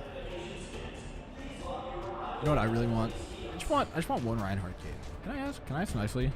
I know we're expecting like tiny Reinhardt buffs or whatever Aaron was hinting at, but I saw so God, much I would Reinhardt. just kill for it. I oh, what, for World Cup? Yeah, so many teams played Reinhardt. You know what they did? They played Baptiste Reinhardt, and then they would amp Matrix and grind Fire Strike, and they would just one-shot somebody, and it'd just be like, okay, I guess they're not fighting the next fight then. I miss the good old days of Reinhardt compositions, but unfortunately, Ramatra just got put out, and it's better Reinhardt. So, yeah, that's a far more likely brawl option that we should get. I don't think it's poke, unless, like I said, the Orisa that started to see a little bit more play during World Cup. I have no clue if that was like a player-specific thing or if it was like they just thought they had the sauce, you know? But I'll give them some credit and say they might have had the sauce. I mean, Orisa is a very tanky tank. You know, she can absorb so much pressure with the javelin spin, and also has a little bit of CC with the javelin spin and the javelin throw. So you know, she's a very tanky tank. She's a very horsey horse. Well, you actually hit the nail on the head there, right? As a tanky tank, you're very good at keeping other less tanky tanks away from you. And so when you're talking about long sight lines like this and trying to stop a rush or a brawl composition from engaging on you, there are very few toolkits better than Orisa's in the game at being able to do so. So it's certainly an opportunity for them, but I think it'll still likely be backed by a lot of the similar trimmings that you would get from the rush compositions, be it that Hanzo, the Ashe, the Tracer, and then the standard backlines that you expect. I feel like it sounds really, really silly to say that she's a really tanky tank, but it's like Ramatra is not a tanky tank. You remember release Overwatch 2 Orisa? Oh my god, that was she was too tanky of a tank. That was we had problems. But it was so fun. She was so fun. Well, still waiting to see what's gonna happen on this Midtown map. A little bit slow getting into things. We're off to a little bit of a lull start. Okay, it's just a nice, easy first day. Second day, it's going to be back-to-back-to-back maps. We're going to force the teams in. You're actually going to finish one point, head into the next. They're just going to be, like, chained together. No breaks, no nothing. Nah, I think we're just about locked in for this map. Midtown, our first Midtown of the day. I'm very glad that we started to get some diversity. I was worried we'd be just playing Numbani because all the teams wanted to play dive, but Bad Blood has freed us of our shackles, at least for now. It may not be freeing us from the dive shackles. We'll see that in just about 8.2 seconds. We have been freed from the Numbani brace. See what these teams have to offer up. NYXL do make one change in bringing in Jinx, I believe. Outside of that, nothing too crazy. Was Jinx not in the first map? I may just be crazy. Yeah, I'm pretty sure Jinx was here the entire time. It's okay. It's early, at the early hours of 1:25. Oh, that's why. Okay. I remember saying Wicca and seeing Jinx. Okay, sorry. Jinx is Wicca. There you go. That's my confusion, and I blame Wicca. Yeah, Wicca, why don't you just have the same gamer tag across all platforms? Why are you Wicca and Jinx? You need the lore fill in here. Wicca's only good on Wednesdays. Wicca Wednesdays are a very known threat to contenders teams everywhere. So change your name to Wicca on Wednesdays. Yeah, you just change your name on every other day is the game plan. Oh my gosh. Okay, well, Jinx Wicca is going to be brought into this NYXL match on Midtown. What a shot from Bun. I don't know if he actually saw Extend, but a great shot nonetheless. A good pick off onto the Extend, who now has a long walk back from spawn, and good build up onto the Dragon Strike as well. Mari gets shredded, and the rest of the squad looking to disengage off the back of that tank going down. Yeah, I see why people, you might not like playing against Hanzo for one reason or another, one-shots being the one reason and the other, but oh my god, Bun just fun-policed the entire Bad Blood roster. And now there is a re-engage eventually here, but it's going to be very tough, especially without Mini. Yeah, this tick is just so close to getting off, and it's just no support for this front line, especially with AJMR going down so quickly. Bun is really fun policing, as you called it, with the headshots onto the back line, getting the high ground so early, and it's just incredibly difficult to dive anyone on the NYXL roster because their peel is actually just so strong. Mini goes down despite supposing to be just that annoying little pest in the back line. Bun on fire, on pace to the Dragon Strike already, and they still have 5 minutes left over for Streets phase. Yeah, I actually think they're going to pay the price big time. It's a small thing, but taking that re-engage for Bad Blood gave NYXL a significant hand up in terms of ultimate charge that they're about to eat from the hand of very soon. Dragon Strike, we're just looking at it. Snozlar with the Pulse Bomb is able to find the entire backline of Bad Blood. You all of a sudden have no sustain for the tank. Mari down to such low HP and just kind of backing off for the rest of the squad and waiting for the healing to come through. And now they're almost already at point B, in good position, have control of the high ground, also have so many ultimates in hand as well. Yeah, bad news, Tala, it's not over. You only have a Pulse Bomb versus what? Dragon, Nano, Primal? This is not going to be fun for Bad Blood. Okay, at least the stick goes on to Aramori. Aramori does slow down. There's the Dragon Strike. It does a lot of zoning on the payload, but they're still going to be able to contest momentarily with the Nano Boost onto Mari. Now the Primal Rage in the back pocket of the Winston here, and they're just harassing Bun, and as soon as Bun goes down, now it's just backline bonanza. There's not much to be done there for Jinx. Yeah, I mean, that was a beautiful start. That was the best thing that Bad Blood could have possibly had happen for them to pull back that fight. If that Pulse Bomb hits any other target, even the Brig's not enough to fling the fight in your favor in that regard. You had to get the Ana. Mini did their job phenomenally. It allows the rest of Bad Blood as well to pull their ultimates up out of the trenches. So now we're actually fighting on a pretty level playing field, and one that Bad Blood have a positional advantage in with controlling this high ground.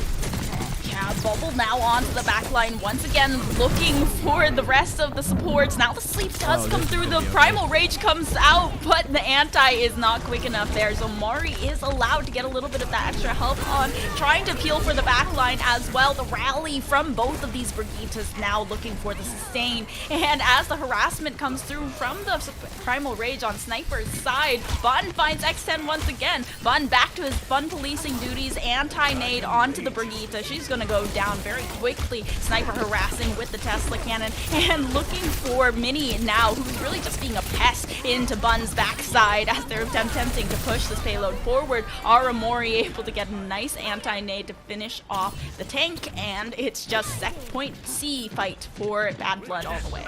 And it all goes back to those early Primal Rages from Sniper and Mari. Sniper just gets the better of it. Mari jumps back with like 200 HP, ends up all the way behind the team. And you know if your front line becomes your back line, you've got problems. Bad Blood now can start to try and fix a little bit of that positioning, put their tank in front of their supports, and take this head on. But NYXLA just have more ultimate charge to work with. Double DPS ults are going to prove really lethal and hard for Mari in particular to play into.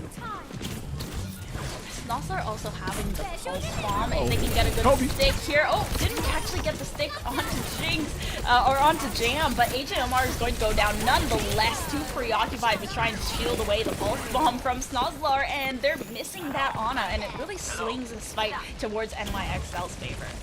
Yeah, Bad Blood actually, if they can disengage this, I'll be pretty impressed. It's not easy to get away from this fight, but they should just be backing up towards their spawn expeditiously, to say the least. And they have gotten away, having only lost one player. So good disengage. They come back with ultimates, and they should be able to fight NYXL again on pretty even terms with both teams having the Nano Boost. You're now looking at Sniper and Mari who gets the better dive.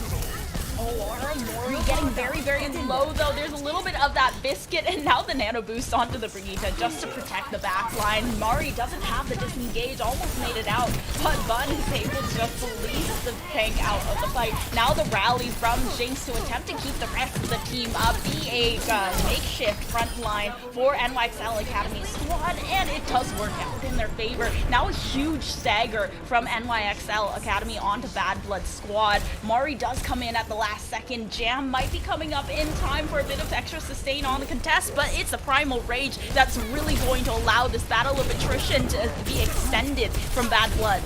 If they can buy time, they can get that rally up as well, which is going to bolster Bad Blood so much. And there's the rally as well. Jam comes in with the rally and just going to try and push forward. Sniper uses the Primal Rage in order to try and keep contesting, even though they still have that 2-minute time bank to fall back on. Still, they're still trying to push forward. They want this to be the end of it. The Dragon Strike from Bun does zone quite a bit, and HMR gets very low on Bad Blood's side from a shot off of Bun. However, they're still able to back off. I think the Dragon Strike was probably too much there from Bad Blood. They could have rested for just a moment, but nevertheless, now they have this forward position to hold in. It's a little bit awkward, but they're making NYXL pay for taking this space with that Nano Boost onto the Winston. The Nano Boost is going to allow Sniper to get very, very aggressive than he was allowed to previously. Oh, Mari on the back line of NYXL Academy, though. They're just harassing the front line of Bad Blood out of the game. So they're not allowed to go for that last touch. Mini goes down and touches a little bit too late right after the fact as well. Now a full cap from NYXL Academy to start things off on Midtown. Yeah, a sick cap by NYXL Academy. Their first 2 points were ridiculously strong, right? The rate at which Bun was finding picks, the communication of the team, their ability to put Bad Blood on the back foot. I mentioned it earlier, but turning their front line into their back line, you've got to have a team twisted 10 different ways in order to do that for real. But Bad Blood had some shining moments for sure, especially on that C point. Some of the engagements they made, some of the disengagements that they were able to pull off were nice. And if they can keep that up on their own attack, I suspect things will go well for them. Compositionally, nothing's likely to change, though they will match that Hanzo. That Hanzo is such a key factor on point A, especially. Bun was just able to get so many picks early. It was just immediate pick off onto X10. All of a sudden, DPS line shredded, and then you're really just focusing on Mari, which is isolated away from the back line. They have to disengage. And that was just really what allowed NYXL Academy to get the full capture, because they had so much time off of capping the first point so quickly. It's going to be really difficult to just match the pace alone. 127 on Midtown is nightmarish pace from NYXL Academy. Bad Blood, though. Need a little bit of that luck. Need a little bit of whatever it is that makes Hanzo arrows connect to heads. Reflector shields. Blessings, from yeah. the gods. Luck. Some would say aim. Some would argue against that. I'm not sure which it is. But X10's up to the task. They've already pushed past that first choke at the very least, fighting around the fire truck, but haven't taken control of the high ground. It's a drop down from Sniper, but Aramori gets harassed out of the fight so quickly, already missing that Ana. It seems like NOXL Academy, they are losing their foothold on point A, and Bad Blood, they're looking for the harassment so quickly. Now already able to get that first tick at the very least. It seems like NYXL Academy, they are postured for a re-engage on that third tick.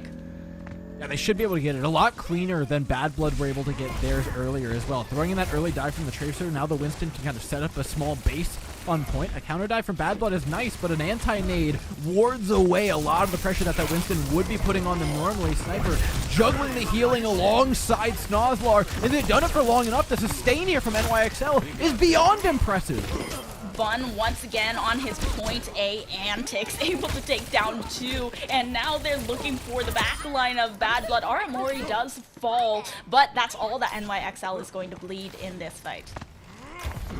I mean, what a ridiculous retake. The time bought by Aramori, Sniper, and Snozlar in that whole engagement. The anti-nade initially, Snozlar with the touch, Sniper setting up base, and then the heals, my god, were everywhere. Bun finishing it off. That was a symphony of perfect Overwatch, but now Bad Blood are coming in and they look pissed. AJMR goes down, Pulse Bomb doesn't find a stick onto NYXL's backline, and Aramori survives the engagement. A Dragon Strike to zone out a little bit longer for NYXL Academy as well, and Snozlar still holding on to their own Pulse Bomb. I mean, this is not good pace just yet to match what NYXL Academy found in the very first round. It's a minute, almost 2 minutes for Bad Blood. That arrow allows them to throw the Dragon behind AJMR, cutting off the escape for Bad Blood's flex support. Now they're stuck here without an Ana and with a whole lot of hurt coming their way. They're just going to be able to dive in with that Primal Rage. The rally from Jam looking to stave off the pressure of NYXL's Winston, but X10 still goes down despite it all, and the disengage is there once again. Mini going down late as well. A little bit of a stagger now onto the DPS of Bad Blood. I mean, this has been played beautifully by NYXL. They're never overextending as well. They're poking out just far enough to find that one pick and then going right back into their Hermit Crab shell. They've got plenty of ultimates to deal with those of Bad Blood coming up in just a second. But that being said, Bad Blood do have ultimates, and this is their moment to try and cap A.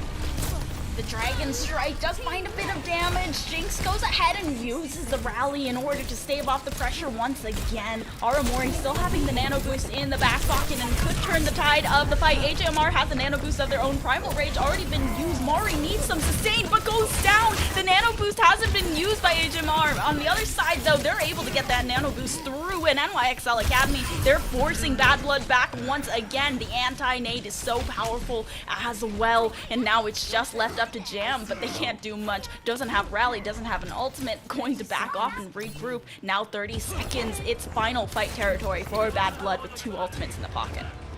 I mean, we were asking for a Hail Mary from Minnie earlier with the stick onto the Ana. I hate to ask for a second prayer, but by God, Minnie, if you gotta get your team through this, that is the only way. Trying to get a lot of damage onto Bun. The healing is there from Aramori, but Snozzler is just shredding through the support line of Bad Blood. There's no healing, no sustain. The stick does come through onto Jinx, but it's not on Aramori. They still have so much of that sustain, and the other pulse bomb from Snozzler does miss, but Aramori still such a huge factor. You need that Ana out of the fight. You need the sustain to be gone. Lucio goes for the touch and gets it, but is immediately shredded. HMR wants to go in, wants to follow up, but there is just no one to Swift Step 2 on the point. NYXL Academy 3 points to 0 on Bad Blood's map pick. I mean, this has been... I use the word masterclass often, but this time I don't mean it lightly, by NYXL Academy. Not to mention Bun, who was a force of nature on Midtown. How do you deal with this, Hanzo? Shot after shot, pick after pick. They were just a problem that couldn't be dealt with in a lot of ways. And then when you put on top of that the re-engages that NYXL were coming out with, their ability to play through the mid-fight and adapt in those moments was ridiculous. I look at the re-engage on A after they lost the initial fight. I look at the compound fight that they took on B, where they dive onto the high ground, use that Primal Rage, and then push them all the way back to the end of B in kind of one fell swoop. It's moments like that, the re-dives, the re-engages, that make NYXL look a cut above the rest. This was just a clinic on how they were playing a Midtown. They were just, it was clinical, it was surgical. They were executing it so well. They played it incredibly patiently. They had a step 1, step 2, step 3. They had like a 10-point plan on how to win this map, and they executed it so well. So did Bun, actually. Executed a lot of people very well, might I add. Yeah, I was excited. I brought up the Bun snipers early, and oh my God, Bun snipers never fail to deliver. I have no clue what you do. Now, if you're on the other side, Bad Blood has had a tough time playing against NYXL because, yes, they shifted things. I thought Midtown was a good pick to change the texture of the series massively, right? You bring those snipers into the fold, you change the front-to-back fighting style for these teams, but it seems like what we had kind of prophesized at the beginning of the match is coming to fruition, and that NYXL not only have roster depth, but they've also got depth in terms of every single one of their players' hero pools. They're going to be formidable pretty much no matter where you take them. I think the name of the game now for Bad Blood is just make yourselves as comfortable as possible and hope for the best. Yeah, and there's no more counter picking now. They once again have their own map pick, and this time it's going to be an escort map. And if I remember correctly, I'm actually going to take a peek at that map pool once again, if I can find it. Do you remember what it's looking got like? Dorado, Circuit, Route 66 in Gibraltar, and you know what? We can theorize all we want, but why don't we just leave Bad Blood to do it? And when we come back from this break, we'll have a map pick.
Welcome back, everyone. We are here for map 3 after NYXL Academy take a dominant 2-0 in the first 2 maps up against Strix's Bad Blood. I am Epitomes, joined by Dora, and we are incredibly excited to see what these 2 teams bring to us next. That's right. Look, I talk about it all the time, and I talk about it a lot in First to Twos, about the big shiny red lever the metaphor that I've beaten like a dead horse at this point of you when to pull it best. But it's time to pull it, right? I think we start looking at the red lever and we just yank that thing if we're Bad Blood. Make ourselves as comfortable as possible. Say, forget trying to counterpick NYXL. It's not going to happen. They've got like 20 players on their roster. It's too much to deal with. Just pick Gibraltar. It's where we're going to be most comfortable, and I think it's going to be a pretty solid look for them. Yeah, Gibraltar, I mean, with a lot of the Winston compositions on Watchpoint Gibraltar that we see a lot, just so many dives, but maybe they are going to be able to see a little bit less of the Hanzo. I'm not optimistic about that, though. Bun is still going to be a force to be reckoned with if they allow him. What about the Widowmaker, though? What about the Bun Widowmaker? No, not the Widowmaker. Look. I don't think... I'm not saying it's going to happen because, you know, Widowmaker these days. But come on. No, they're going to switch their entire back line. They're going to make Wicca play the Mercy, and they're going to damage boost the just Widow the entire time. I mean. That's exactly what I want, Tal. Thank you. Yeah, you're welcome. That's exactly the people want to see the Widow Mercy pocket. For Bun, I would Mercy pocket for Bun. No questions asked. Every day of the week. That being said, it is likely that we get a bit more of the standard. I don't think it's likely to be the Echo. It's likely to be alongside the lines of the Ashe being played alongside the Tracer. Winston comes into the fold, obviously. I mean, it's Gibraltar. What do you expect outside of that? My question is actually what we get for backlines, because a lot of the evolution of this within Contenders and the Overwatch League is that defense is very cozy. Defense is so privileged as to be able to play potentially 2 flex supports if they really want to be greedy, because they have such ridiculous high ground, and the attacking side really can't afford to match that. Whereas some other teams want to play a little bit more safe and just utilize that high ground as a very, very safe place for not double flex support. I'm really interested to see whether or not either of these teams gets into that. They both certainly have the flexibility to. I think especially with the backline of NYXL A, they would be well acquainted with such compositions. NYXL Academy, seeing what they're going to pull out, though they are on the attack first. It's more of Bad Blood that we're looking at. It seems like they're sticking with the same hold, but it's the Ashe this time around. Not going to trust NYXL Academy until this phase is over, because I see a Reinhardt, and I want them to play the Reinhardt with the Mei. They did it the other map too, so I'm done getting baited, my heart getting toyed with, my 1,000 whatever Your hours feelings. of Reinhardt can just go into the drain. Yeah, like Sniper's just here to tug at my heartstrings and nothing else. Snozlar and Bun, though, have some fun stuff to offer up. We're likely to get some sort of long-range hit scan, whether it's a Sniper or whether it's an Ashes. Yet to be seen. Sniper will swap over to the Winston. I'm not getting baited here. Yeah, there we go. All right. Not double flex support for either side, but still opting for an Ana, so they have a lot of value to pull from these high grounds, respectively. It's a matter of who can keep them in those positions for long, because this rotation you see already coming out from the likes of Bun and Jinx is very powerful. The angle that you get onto X10 and Crew here is ridiculous.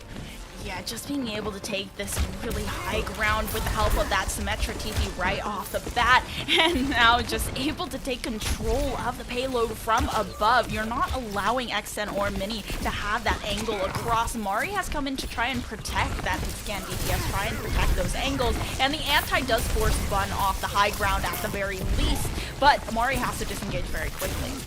I love that the dives from Mari are being kind of paired with the anti-nade as a very aggressive tool, but it means that they also don't have the anti-nade as a counter dive option should NYXL look to take advantage of it. Like right now, we just saw the anti-nade used. This is kind of prime opportunity for NYXL to step forward with such a critical cooldown being missing. Oh. And there you go. Step forward, AJMR down. Fortunately, X10 was able to, in the critical moment, take that pick back.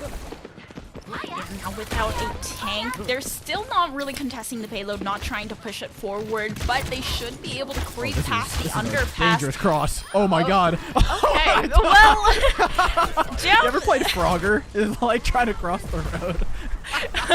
What? Jam, unfortunately, going to fall there.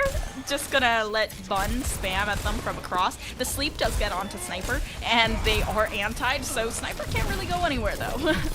Yeah, HAMR's been really on it with these anti-nades lately. Sniper has been on the receiving end of many of them, and now Bad Blood for it get a great position to fight. Mari looking for the dive onto the back line. It's going to be right there. X10 finishing that off, so stalling out the push, but look at how far the payload has made it. They've barely been contesting it. They've mostly been fighting for that high ground and kind of just having one person creeping along the bottom, and nobody's really been trying to contest. Slow going here for Mini. Yeah, I was going to say, you still have to pass the charge like 2% on that pulse bomb. It's going to be a long time either way, but this position from AJMR Bad Blood, it's just so hard to actually get to. Okay, Aramori going down to the pulse bomb. That was a nice stick from Mini to take down that backline, and once again stalling out NYXL Academy's push, and they're going to have to back off once more, wait for the regroup, but they still have control of this high ground. Bad Blood hasn't really been contesting it. There's more looking at the cross from the other angles. I mean, why do they need to contest is kind of the question we start asking ourselves. The supports are already in a very good position. Jam and AJMR don't want that high ground. Nobody else does. The high ground doesn't have vision around that corner either. It has some access to the back line here that should make them a little bit uncomfortable with the pulse bomb online, but as long as Jam and AJMR don't get sticked by this ultimate. Oh, they've been separated away! Yeah, now boost does come through from AJMR. Jam should have a bit of extra survivability, and the stick still does go through, but the nano boost, the damage reduction, it's not going to be enough because of the primal rage that Sniper takes out, and AJMR, despite landing the anti-nade, is not going to be able to take down this Winston that just diving onto the back line. The support's out of the fight. Doesn't look like there's going to be a touch here, and should be a free point A as they head onto the hangar phase. So yeah, NYXL win there, but I mean, let's look at what the meat and potatoes of that were. Bad Blood absolutely held up. NYXL had like 30 seconds left. This is by far the best start to a map we've seen out of Bad Blood thus far, and if they can keep this up, find a place to stabilize here on B, especially with a Bob in tow, very well could turn this into a map. They do have control on top of the airplane hangar. The Bob does come through. Okay, Bun is really going to have to find a way to shred this Bob. The bubble does take down, and X10's Bob finally does fall after Bun just focuses down calmly on top of this airplane hangar, but now being doved by Mari, getting a lot of that ultimate charge just off the single dive, and Mini has just not been, we've not been paying attention to Mini, but Aramori has been consistently falling to Mini's attacks and harassment from the behind.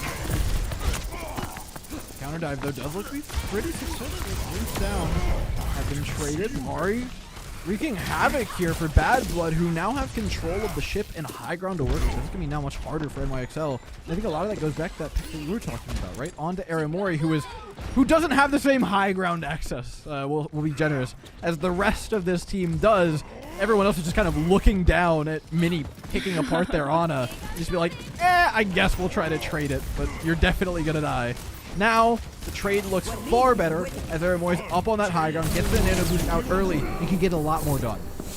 Yeah, the nano boost on Sniper, but he slept for a lot of the majority of that nano boost. Doesn't mean that X10 won't die to the Tesla cannon, though. But now being harassed out, going back onto the airplane hangar, while Mari is just so deep into NYXL's back line. Bun goes down so quickly, and Aramori, there's nothing that they can do to save that. And it's just Sniper, who's isolated on top of the airplane hangar. Now, the rest of NYXL Academy not having that high ground access just yet, waiting for the regroup. But in a Winston 1v1, not a lot of damage going out. It's actually the pulse bomb that finds Jam from Snozzler's side though, and now NYXL, they stand a good chance of being able to push this all the way to point B, especially with the picks that they're finding.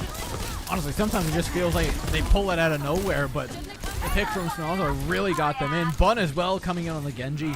It gives them so much more high ground access than they had prior. Suspect it'll actually probably end up swapping unless they just are afraid to give away the ultimate charge for the Genji. Doesn't get too much done here. Yeah, out comes the Hanzo. Expected swaps from NYXLA. Bad Blood though lacking tools to stabilize here. They're going into a fight up against Rally, up against a Primal Rage, up against a potential Nano Boost should it go long. And that fight very well could roll into 2, which means a map end. This is dangerous territory for Bad Blood. This is not a fight you want to lose, or at least do not lose quickly. That's good. Good bit of help. I'll take it. That's definitely not losing the fight. Good start for Bad Blood, taking down Snozzler, waiting for the regroup now from the Tracer, and also just taking the pressure off of the back line, who's consistently being harassed by the Tracer in every single fight, but they are losing that high ground control a little bit. Coach Gun could be expended to try and get on top of here, but no, it's just going to be the Dynamite to sniff out where Bun is. However, Sniper using that Primal Rage should be able to find at least a pick, but it's just shredded by HMR and the rally as well from Jam. It's just staving off so much pressure. They've made it pretty far so far, NYXL Academy, but they only have a minute left over and they need to try and full cap here. Yeah, Bad Blood are playing this so well, right? They trade the rally for the Primal Rage. They still have their Primal available for when the opposing rally comes out. Nano Boost are dead even. I think the Bob is such a valuable tool as well in being able to shut down a lot of these pushes that NYXL want to make. And Mini has been playing very well this game. We haven't been just watching Mini go around the back line, but he's just able to take down the rest of the back line from NYXL Academy. And Jinx also went down to Mini's Pulse Bomb with the rally in hand. The Bob is expended by Bad Blood, but the time is ticking so low. 15 seconds left over for the final push. A lot of ultimates are available. That honestly, I'm throwing a whole Dragon Strike up at the high ground. It has taken nothing less than that to unseat AJMR from that position. I think AJMR might have actually, of their own volition, moved. So what they're trying to do is kind of feign AJMR being up at that high ground and then have AJMR actually be down here for a fat anti-nade. Oh, able to avoid the Dragon Strike completely. Snozzler does get a bit of damage down onto X10 though, but it's unable to get the kill. However, now with the stick as X10 heads up with the Coach Gun goes down. Mari using the Primal Rage to stave off the pressure, get the bit of health. NYXL, they've used every single ultimate and they are still pushing forward. That overtime's completely active, and the switch with Sniper onto the D.Va, trying to get a little bit of damage through with the defense matrix, but they put the D.Va out into the baby D.Va form, and now it's going to be a lot harder to contest, dancing around the payload, and the rest of the squad is coming through. X10 onto the Widowmaker. Aramori falls. They need to rely on Jinx and fall back on the Stain from the Brigitte and the Biscuits, but they're just dancing around with the Blinks, and X10 there keep ringing out with this Widowmaker sniper rifle. They cannot touch. Round one has been completed nearly to the third point, but 72 meters. I think Bad Blood are doing phenomenally right now. This is by far the best that we've seen of them. Their control of the map, their fight planning got way better. Yes, it didn't come to fruition with that whole play from the low ground hit the anti-nade thing, but it very well could have in a lot of scenarios, and even the scenario they got wasn't that bad. They still managed to take out the tank without too much recourse from the opposing side, and that's been the case for almost every single one of these points. I think a lot of the credit needs to be going to the backline. Jam and AJMR have been ridiculous on this map. Every aggressive anti-nade that AJMR throws out is clinical. The positioning from those two has been great. Jam's peel has kept the Ana alive and in it far more times than it should have been able to. If NYXL cannot find a way to get past that backline or to that backline, actually, I very well could see them having problems on this defense. Yeah, Jinx and Aramori don't have that same kind of peel for each other. We've seen them be very, very strong and consistent in the past, but this high ground control, they are just not being able to get a hold of, and Mini is just a constant thorn in their side. Mini has been able to find so many picks off screen onto NYXL Academy's backline with the pulse bombs and just the harassment that they're not able to get the sustain through to Sniper and the rest of the squad. Attackers incoming. Now with that high ground in hand, NYXL step up to the plate. Bun playing that patented Hanzo, though, from Midtown is really terrifying for Bad Blood to have to walk into. They've caught Sniper off guard! Oh my god! Did you see that? The Sniper way that has been removed from the server. X10 running around the side, and the rest of them are just like silently creeping up, and they're like, okay, hack anti-nade shred, and then they're gone. Yeah, Sniper just got disappeared. I don't know. There's nothing more to it. Sniper was there, and then Sniper was not there. And those were two you guys wanna momentary see a magic instances. And they just destroyed and deleted the Winston of NYXL Academy. Academy. However, Snozzler actually attempting to try and contest this payload, blinking around and in a 1v1. Wow, how did they live? What? What in the world? Actually going to win that one. How it was like they are surviving for a lot longer than I would have thought. And they were able to actually win the fight. Now it looks like Mari might go down to Snozzler, but not the case since they have that biotic nade in the back pocket from AJMR to just keep that tank up, and Snozzler's harassment has suddenly become nullified.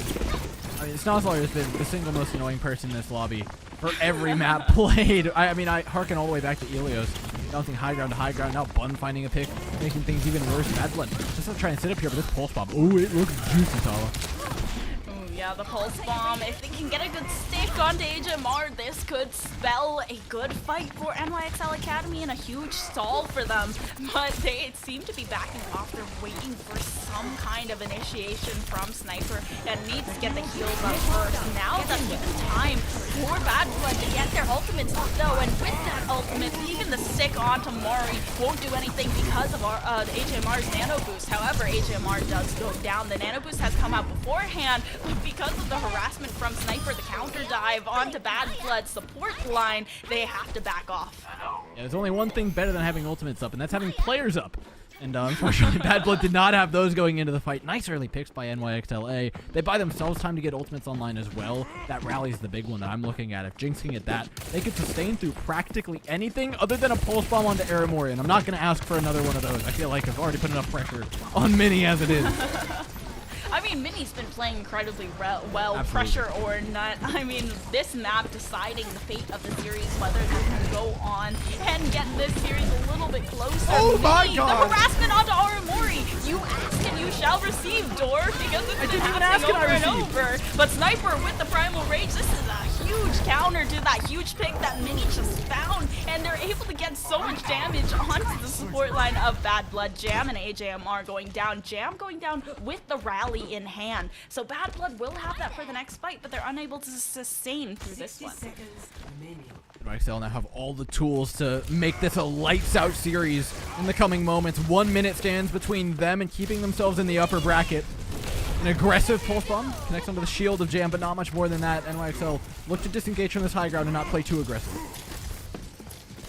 Mari taking quite a bit of damage, followed up by the support line though. Bun now using that Dragon Strike to try and clear them off the high ground. What a shot from AJMR. Bun falls immediately. Nano boost onto Sniper, sustaining through the fight, trying to be that tanky tank front line, but Sniper goes down. Extend also able to take down the tank. They should be able to get the cap here. There's not looking like a touch from NYXL Academy, and they're onto the hangar phase now. We secured an A point in about the same amount of time as NYXL managed to as well. I mean, very similar time banks coming out of there. So high ground control has gone the way. Bad Blood for now. It really comes down to the combos. I mean, there's pot shots and plenty to be taken in moments like this. And with so few ultimates being online, it really comes down to just who can throw more arrows out. Right now, Bun's got a stark advantage in that regard. Bun finding Extend, and Snozzler looking to go for the Tracer 1v1, but really just stalling out the cart because no one is contesting payload. They're really fighting for that high ground, and this is a commonality in Watch Point for Gibraltar when people get very hyper-fixated on this hangar phase. I think there's been a reluctance from NYXL to take the fight following that first pick from Bun, but Bad Blood are absolutely taking it from them as they spent the rally, they spent the nano despite having lost that player, and the re-engage has been so successful. Yeah, Sniper is just all left up to the Winston to try and contest, has that Primal Rage, and Snozzler is going to come in a nick of time to take down Mini and try and stave off a bit of that pressure. Still a contest all coming in from Snozzler, and 1v1 up top in the airplane hangar. Primal Rage still available in the back pocket of Sniper, but he's waiting for some kind of sustain to come through from their supports before he goes for the contention once again in the dive. I mean, there's no need. NYXL have a whole slew of ultimates, notably the nano boost almost up from Aramori, so they can just hold their cards close to their chest until they've got that critical ult.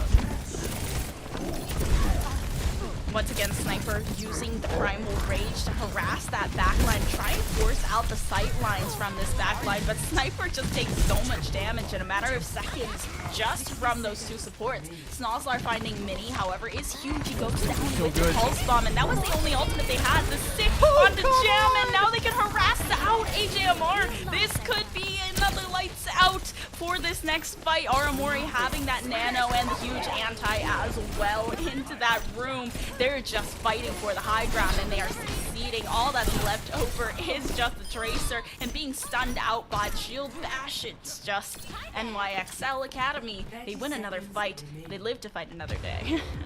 That was ridiculous. I mean, the timing from Smazlar to time the pulse bomb with Sniper's dive so that they were all forced back into the corner where the pulse bomb was going to be lying. Beautiful stuff. And now with ultimate still, I mean, aplenty. This should be easy for NYXL to take across the finish line. Save for some magic from Bad Blood, but that anti-nade has all but sealed their fate. Yeah, that anti forces them back, forces the disengage. There's no one there to contest. There's no one to touch, but they still are able to get one in from Bad Blood's side, but the overtime will fade just as quickly. Mari accepting their fate as NYXL Academy. They take the series 3-0. And I think this is a statement being made because on the other side we have two teams really just rearing to take them on. Timeless Ethereal and Rift Guardians. Their match is still going on.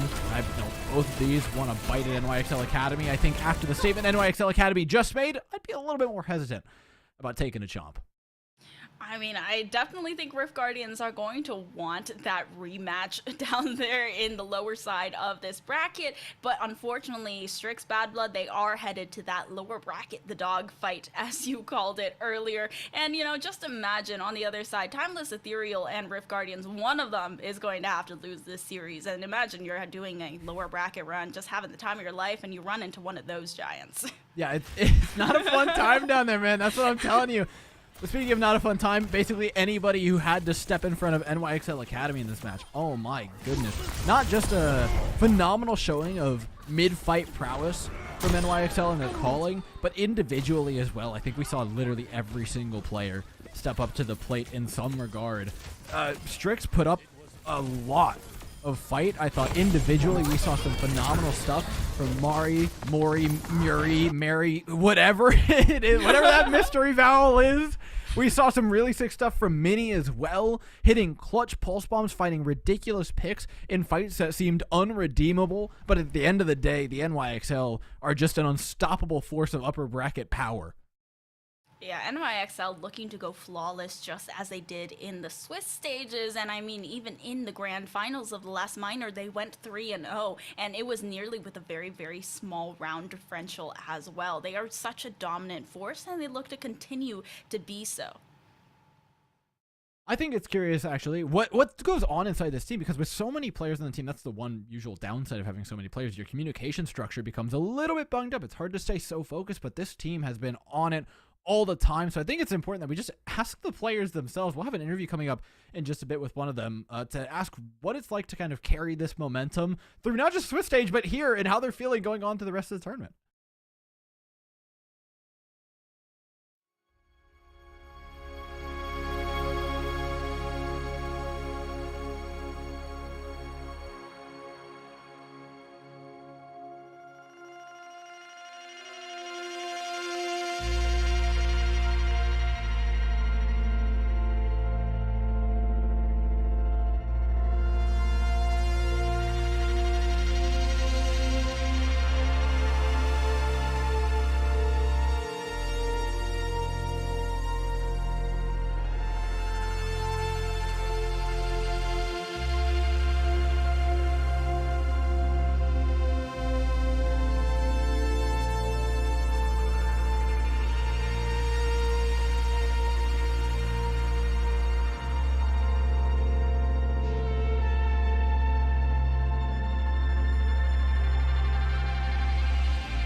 After sitting on 0 at that time for a little while, we are back with an interview. I am Epitomes, joined by Dor. Hope you didn't go anywhere after the 3-0 series from NYXL. And we've got one of NYXL's players on the line. It's going to be Wisp that is going to be here with us today. Wisp, hello, how are you?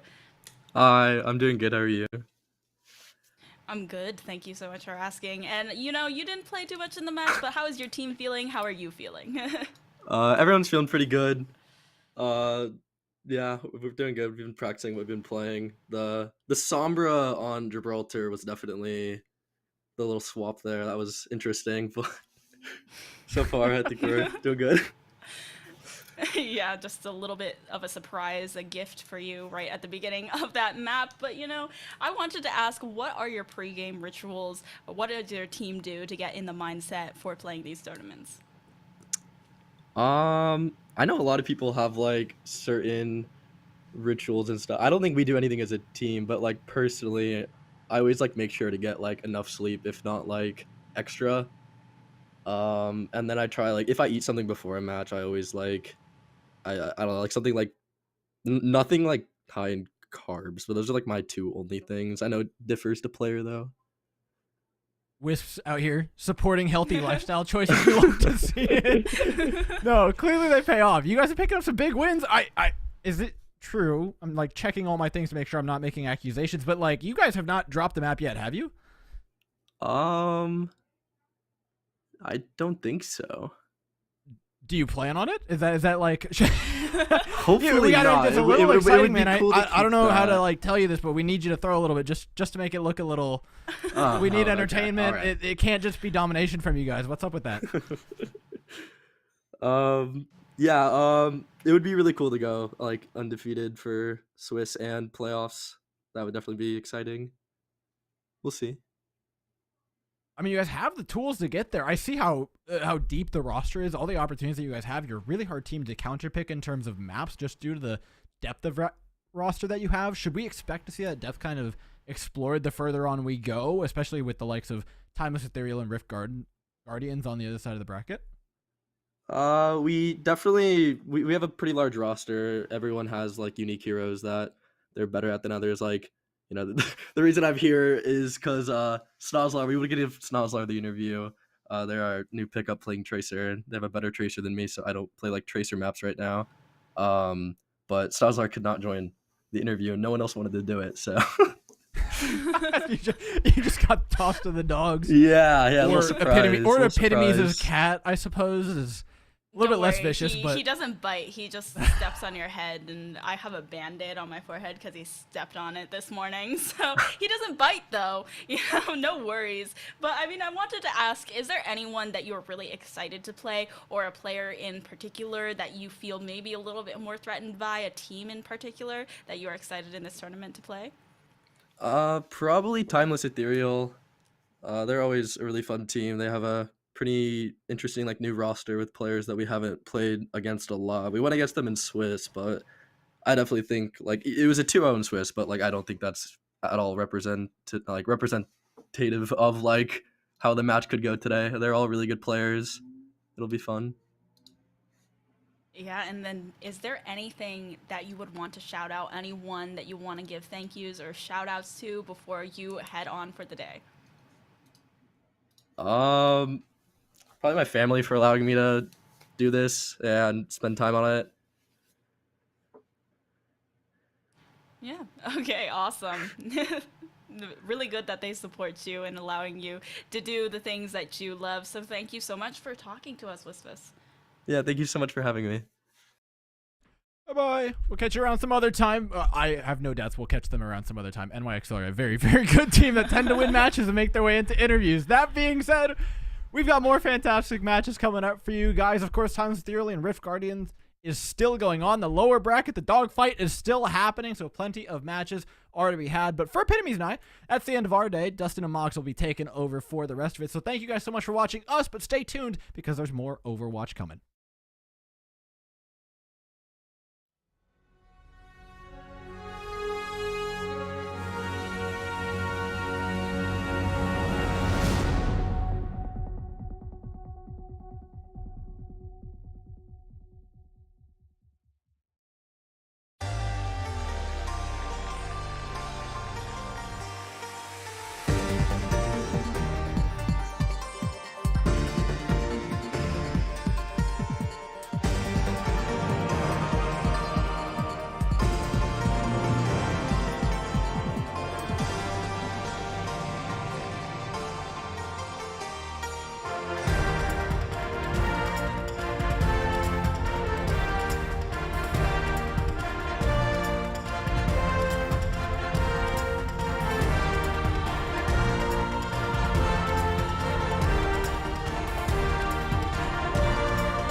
Welcome back, everybody. Obviously, thank you to both Door and earlier in general. It was a lot of fun, Moxie. I think that so far we've been through the playoffs, and now we're actually entering, later on in this upper brackets. And I think, Moxie, we're both looking forward to this. There's a lot of exciting matchups, and this one in particular means a lot.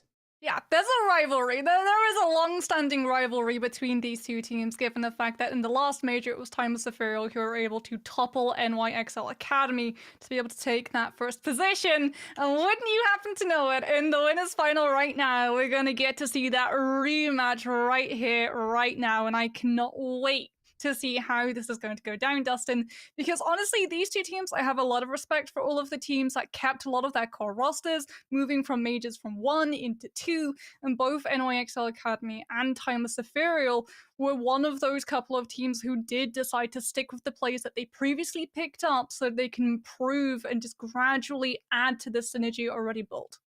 Yeah, I think that's a big deal, right? Obviously, the cohesion between these two, between teammates and players together, really improves a lot of that roster synergy. And going into this matchup, Moxie, between NYXL and Timeless, you said there's a lot of history between these two teams, and obviously leading into this, I think that both of them are incredibly excited just for this matchup, but they will have a chance, obviously, down below if they ever were to drop to that lower bracket. Well, there you can see the history right here. I love our production so much. I raise a point and immediately they have my back.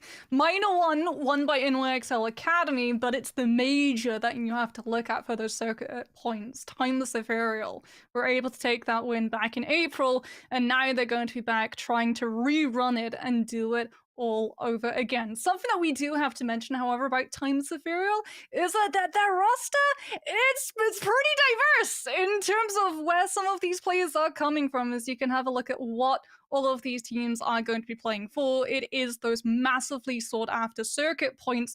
The better you do in all of these majors, the more points you're going to be able to accumulate up into the end of this year.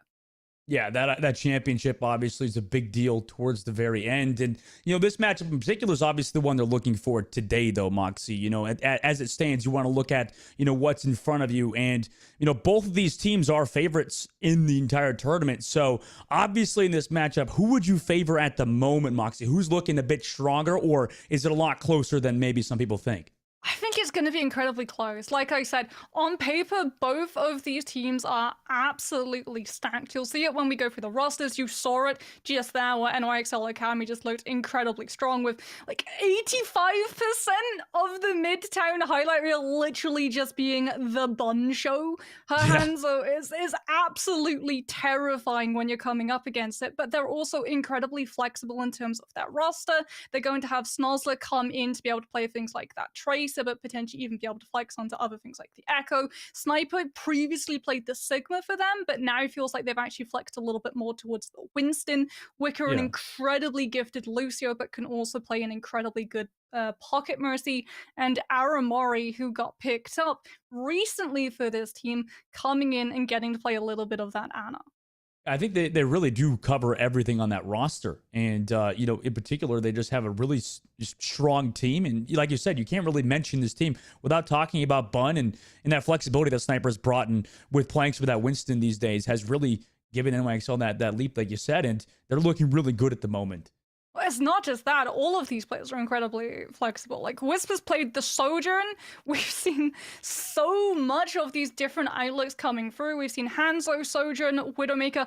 Bun pulled out the Genji, which is something that we have seen in the past as well. Kindred can play an absolutely amazing Reinhardt, but also flex onto that Ramattra. So this composition, this team can literally play whatever meta they feel like playing into. But on the other hand, we have to talk about Timeless Ethereal, because if you're going to recognize some of these players from the American side of Tier 2, well, if you've been keeping an eye on Europe, you're going to recognize some of these players too.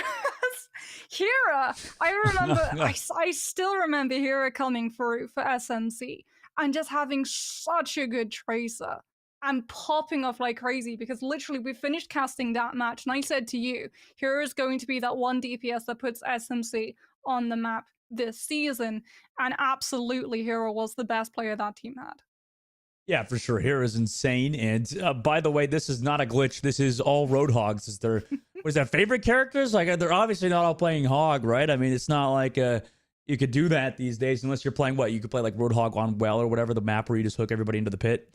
But obviously not everybody's been playing that hero. And yeah, like you said, I mean, you covered this team in its entirety. They're just a really good lineup, and obviously they have a point to prove today that they're still capable of beating a team like NYXL.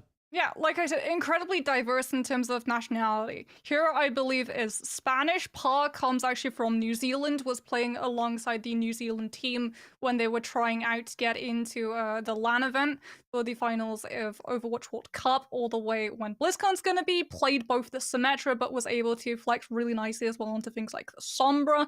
We've also seen Alisu and Baya, two players that we're going to immediately recall back to with the Munich. Remember? Munich A-Sides contenders, where they have a dream run for Open Division and then topple every single contender's previously pedigreed team to be able to take the A-Sides crown overall. So a lot of synergy already built up for these players as well. But a lot of it, however, in duos rather than the full team, which is something that NYXL Academy is going to have in terms of advantage. And if you're playing Dive, whenever we talk to players and ask how did the comms work, how hard is it to be able to coordinate, it really does feel like that Dive coordination requires so much ingrained synergy on the team that I would give them the upper hand in terms of running something like a Winston alongside a Tracer Sombra.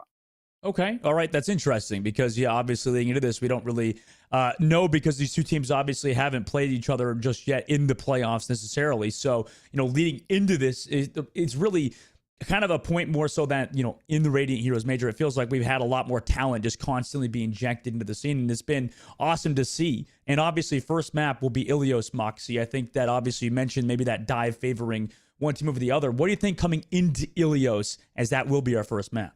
Well, we've seen a lot of Dive, we've seen a lot of Winston, we've also seen a lot of Echo. I love that now we're actually getting to see Echoes adapt and take on duplicates of Anna's so that they can actually give an advantage to their Winston. There were some really amazing plays coming through, especially for NYXL Academy on that last series, where they have Bun go onto that duplicate, use the nade, use the healing to be able to keep their Winston topped up, and as a result, she's able to just immediately spearhead that dive and keep NYXL Academy in such a really sought after position, the high ground directly on the side lane of that point. These dives are going to be the be all and end all of taking this map. Good point. Yeah, I think that obviously Bun has been a standout player. It's tough because also for Timeless, I mean, they just weren't on broadcast previously, so it's going to be really tough to see if they can actually match up to the likes of Bun, who has been a really standout player. And on this map in particular, like you said, the Echo has really been a focal point. So we'll have to see if Timeless can match that, really high skill level.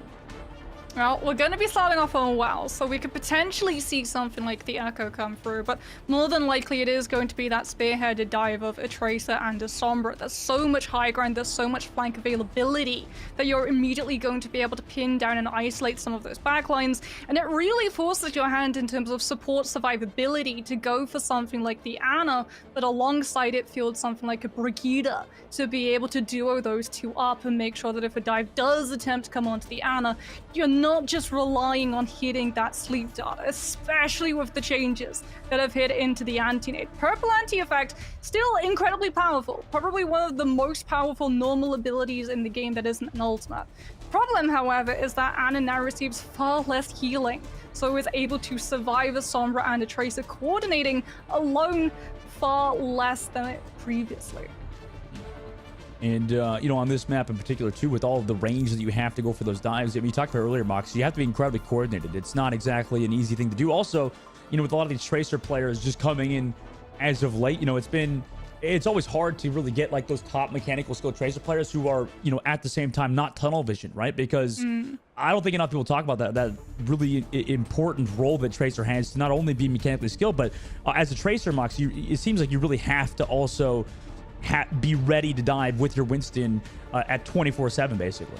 Yeah, it's really interesting too when you talk to these players afterwards and you ask them how the coordination works, right? Coordinating an IGLing in terms of something like a rematch rush is vastly different to how they're actually having to communicate with things like Tracer, Sombra, and Winston, because you essentially have 3 players, all of who can call out point on which target is isolated and therefore becomes vulnerable. And then it relies on your other 2 players being able to get into a position fast enough to be able to take advantage of that before that very slim window is immediately slammed shut. Well, let's see. Well, the first round is obviously, waiting for both teams to get into the lobby, get ready to go. And, that really does matter, right, Moxie? I don't think enough people talk about, like, because it's a bit RNG, isn't it? When you lock into a control map, because you don't know what that first round, that sub map will be. So, and that really matters, especially on Ilios, where, it could be playing a sniper composition compared to that Echo comp you talked about earlier, and even some sort of comp that could potentially boop things into the well on that map as well. Yeah, if we see Lighthouse, more than likely we are going to be seeing Echo for Echo just because of how sought after that high ground is. If you're able to control the high ground, you get such a good vantage point on the other team and stopping them from being able to rotate easily to the point, so something like a Tracer or a Sombra can't literally just throw themselves past the entirety of your team and force you to give up those defensive positions to be able to contest the flip. Let's get into it. Obviously, between these 2 teams, it's going to be an incredibly immense everybody's looking forward to this match. I think that it's been an incredibly exciting matchup between these 2 teams that really have a lot of high-skilled players too. I mean, a lot of these players play on separate teams outside of just Radiant, so let's see if they can play. Obviously, we're still waiting for them to get ready to go and send back to the spawn doors. Obviously, we gotta wait, see what compositions are gonna play. Ruins is the first map, Moxie. Yeah, Ruins, not well nor Lighthouse, and this actually opens the door for a composition that we're yet to really discuss, and that's the Junker Queen. A lot of distance, but also a lot of just anchoring onto that point. You have the means of stabilizing with that shout. Yes, you have been hit pretty hard in terms of the nerf coming through, but you still have the means of self-sustaining, and it puts a lot less pressure on your backline to have something like an Ana always keep you up. You can feel towards something like the Kiriko and Lucio, which has less burst sustainability, but a lot more survivability. However, it does make it pretty easy to take advantage of in terms of that poke phase. So it does look like both of these teams are going for the safer option, which is just Winston Mirror. Okay, see if it works out for them, obviously. I mean, this has kind of been the meta for a while now, right, Moxie? This kind of Winston Mirror composition. Feels like it's been, quite the mainstay for the metas and compositions of the game at the moment. A lot of Sombra in general, and, both sides, like you said, Moxie, locking that comp. Oh, Bun got the health pack. The mega health pack immediately claimed by NYXL Academy, and that's going to severely limit how aggressive Timeless Ethereal can be playing on coast side. One to the left side, Bun already going for the hack. Onto par here, it goes in so low on the left side as well, so has to recall. Plays so well, NYXL already going for that dive. NYXL Academy taking a lot of that pressure, also get the hack onto Alisu and see if the pressure is there. Cal, Maya both keeping Alisu alive, great job from them to keep the Winston player Timeless Ethereal strong, while Snozlar still on the backside looking for the Brigitte and finds Baya. Amazing work from Snozlar on the side of NYXL Academy, and also Sniper goes for the dive onto Cal too, so Timeless kind of falling apart to NYXL at the point. They've already lost 2 members of the team, make that 3, and the point surely will go in their favor. And look how aggressive Snozlar got to actually go to try to press themselves up against Fire on that Brigitte, because they saw very quickly that Pa had not actually hacked the health pack. On Timeless Ethereal side, they'd hacked it around that Ruin architecture, but they hadn't actually hacked it below where the high ground is. So Snozlar as well gets to fall back onto the health pack in recall and pressure the Brig even if you get shut down. Snozlar has been amazing so far in this tournament.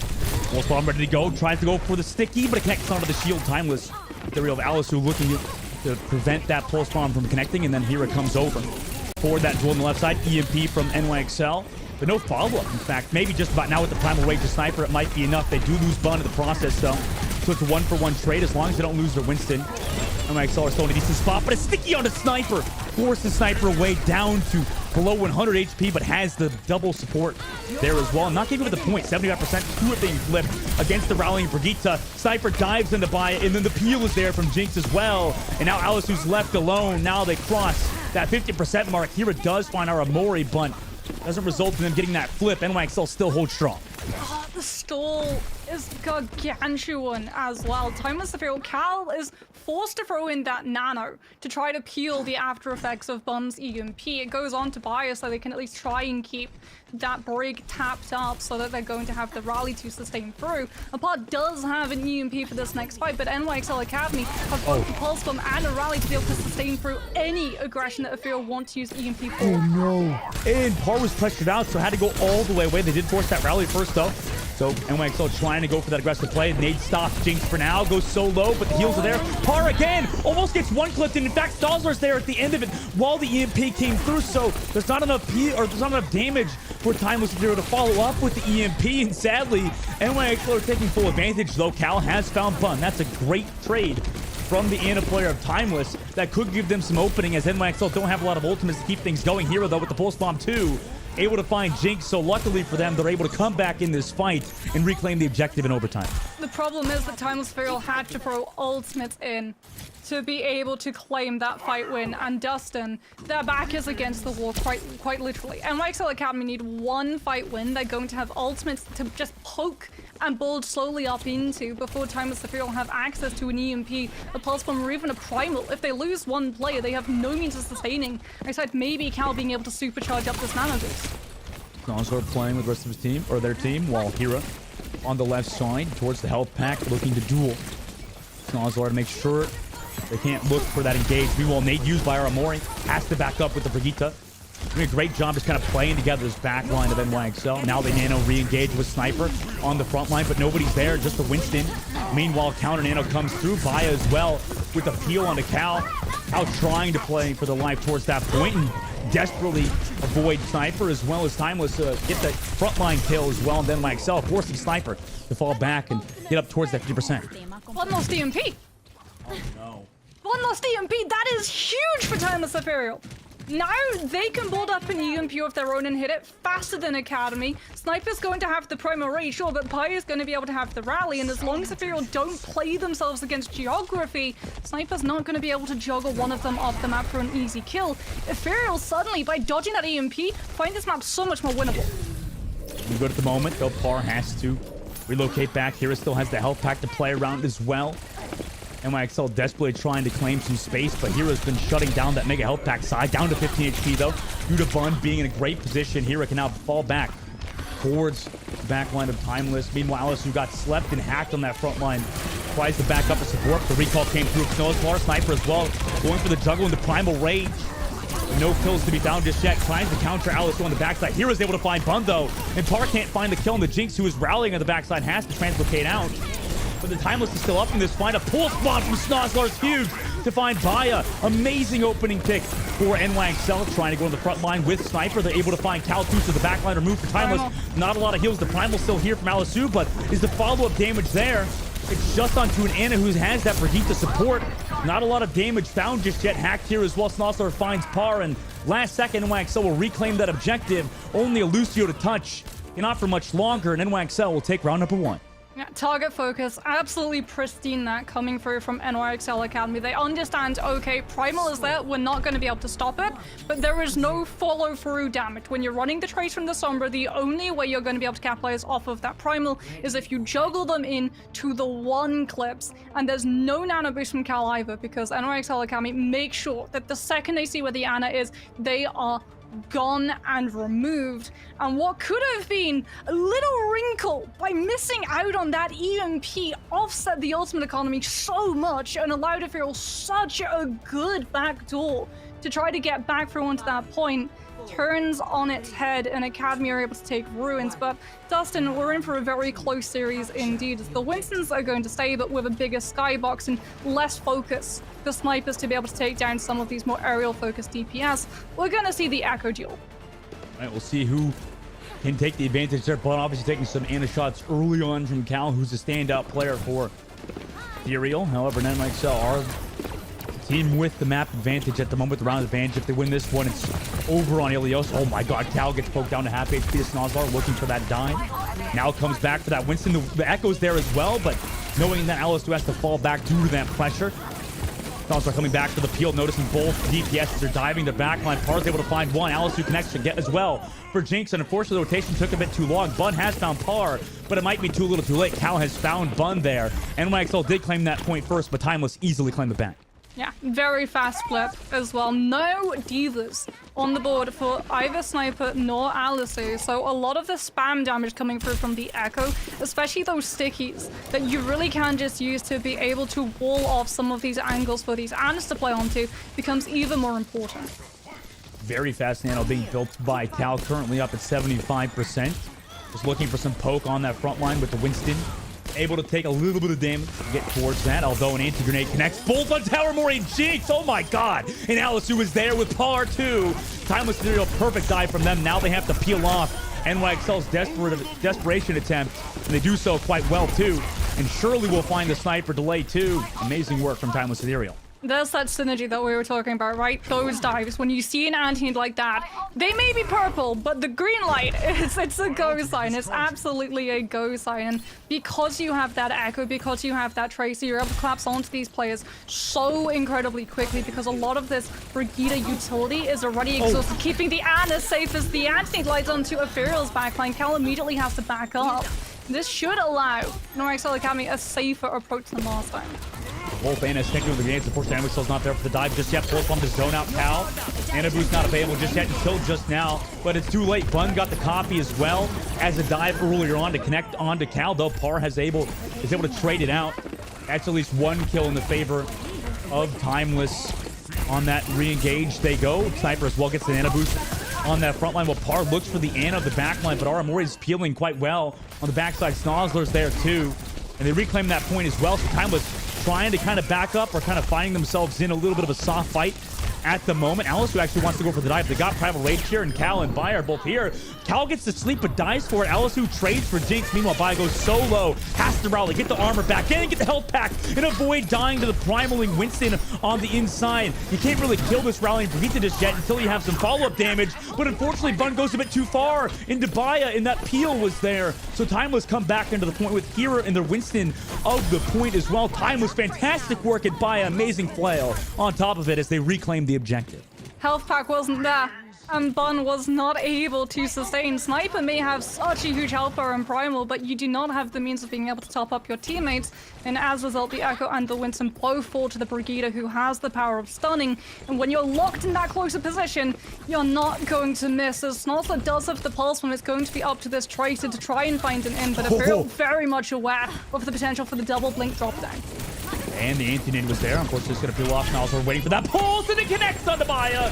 Nice work from them to find that Brigitte earlier on. Bun over the top, too, with the beam onto Parr. Finds their counterpart. Amazing dive from the DPS of NYXL to open things for them. Timeless, other Winston can't go for that dive. They just delay towards that point and reset fast. Yeah, they take full advantage of the fact that Snozler essentially cleared all of the normal positions that Ethereal would default back to. Cal doesn't get to play up close in yellow because they're worried about getting double blink pulse bomb dropped from the high ground as Snozler flanks around, and as a result, NYXL Academy get full monopoly on that space and smother Timeless Ethereal's angles to be able to keep any of their players alive, as it's still not final fight territory. Academy only do have a rally up to go right now, so at the moment it's just delay tactics to stop Ethereal from being able to take advantage of ultimate economy.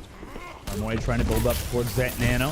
95% early dive onto them on the inside. Barely stays up, but unfortunately will fall to the nano boosting Primal Raging Alisu. Amazing work from Timeless to dive onto armor early. Then Parr also finds Bun too. 2K for them on NYXL's dive. Unfortunately, it's not really working out for them at the moment. Snozler does take down Parr's copy and the objective, actually. So Timeless will reclaim it. NYXL just waiting for the re-engage opportunity. Sniper has to jump up to the air. Snozler's still waiting with the pulse bomb ready to go, but it's a pulse bomb and a sniper, although the nano boost is there to negate a lot of that damage. Snozler with the pulse bomb. They know it's coming. Timeless is ready and waiting. Snozler's pulse down to 5 HP. The counter tracer dive was there too. So Timeless doing a great job peeling off NYXL at the moment, but the dive eventually surely will come through from Bun onto Cal, and then they find Cal too on the inside. Snozler also finds Alisu. So last second, NYXL recontest will find Parr in the air too, and the point eventually goes in their favor. Can anybody else touch here for Timeless? Here it does so. Has to recall though. So the cooldown is removed. The Tracer will try to touch once more to get the health back on the outside. Wrecking Ball and Alice 2 to try to touch as well. Here it does get the second touch in through. Timeless will have 5 people here in this fight. NYXL need to find some damage. Yeah, no ultimates. They back up Hero again, down to 1 HP, just touching his points back and forth. The health packs doing a great job making those rotations. Alice, who now goes for the roll on the back line, but it's Bun to find 2. Hero and Baya eventually will fall. It took him a while, but Snozlor and Bun connect on the Callan Par 2, and NYXL will close out on Ilios. Sometimes you just get Bun Overwatch. And I mean, that second to last fight with Bun duplicating the Winston, making sure to entirely shut down any angle that Cal has on being able to heal their team, finding then the enemy Echo to be able to counter the mirror after the ultimate has worn off, just allows NYXL Academy full control of the space. And the second you as a team are forced to swap off of your composition and go onto these heroes that can really quickly mobilize and throw themselves onto the point, you reset so much of your ultimate charges. So even if they're able to pin down one player, and when you look at the composition that you're running up against, the 2 players you might be able to try and take down are the Ana and the Brigida. Everyone else is incredibly mobile and can literally just out-rotate any dive that comes through, and it's just going to take too long. The rally's going to be available for Jinx, and that's literally just going to be the death knell, as NYXL Akami just looks so strong at the moment. Oh, they do. They look really strong, and that's also, you know, a good thing for Timeless too, because I mean they look good as well at points, right? They had that objective for so long, right? They were in favor for most of the time, but it's these last second clutches from NYXL. It's not that, you know, Timeless's talent isn't there. It's just that, you know, it seemed like in a lot of these clutch time situations, the NYXL just kept coming through. And it feels like they know how to play their positions better. Right? You look at that opening fight into Ruins, a lot of the time when you have 2 Sombras on the board, it literally just becomes a scuffle over who's going to be able to hack Mega Health Pack the fastest in time. And the second that NYXL Academy understand, okay, we have coast side Mega Health Pack, you see how aggressive their positions become because they don't have to jump back to their Ana. No, they literally have to just short hop Winston jump back onto that Mega Health Pack and deny it entirely from Timeless Ethereal, and it effectively pinces the other team and sticks them in a really tough position where they are boxed in. They can't go coastal side, they get stuck in the middle. If they try and go through on that right-hand lane, they're all going to be cramped up in an incredibly small space, and that's the last place you want to be against either a Sombra VMP, a Tracer with Pulse Bomb, or just a Winston in the neutral with the Cleave. It really is incredibly smart from the dive compositions and the macro heads up from NYXL Academy that we see carried through into not Lighthouse, but well as well. And I think, you know, we talked about Bun, obviously, in the rest of NYXL, and also the DPSs of both teams, but I feel like specifically on Ilios, it was the bunch to some degree, but also, you know, their back line as well on both teams really played well, right? It seemed like they're, you know, the supports and the Winstons were a lot of the catalyst of why that way in NYXL's favor. And, you know, on both sides, too, it was a really back and forth support matchup, right?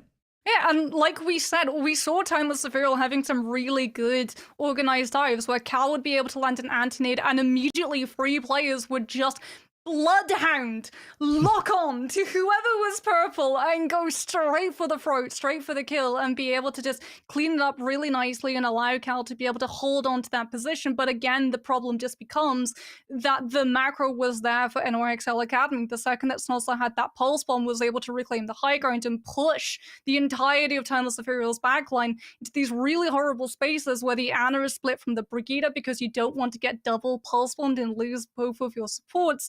Yeah. Something that I'm sure a lot of these players are very cognizant of. We just got out of World Cup where you and I both saw the punishment that would occur when a Tracer has Pulse Bomb and goes for the Brigida and the Ana at the same time. And because the Brig is so used to positioning with the Ana to be able to Brig flail the dive that comes through onto the Ana, they unfortunately get wrapped up really neatly in a very nice bow with a double Pulse Bomb kill coming through for that Tracer. And unfortunately, in that aspect, it worked against Timeless Ethereal.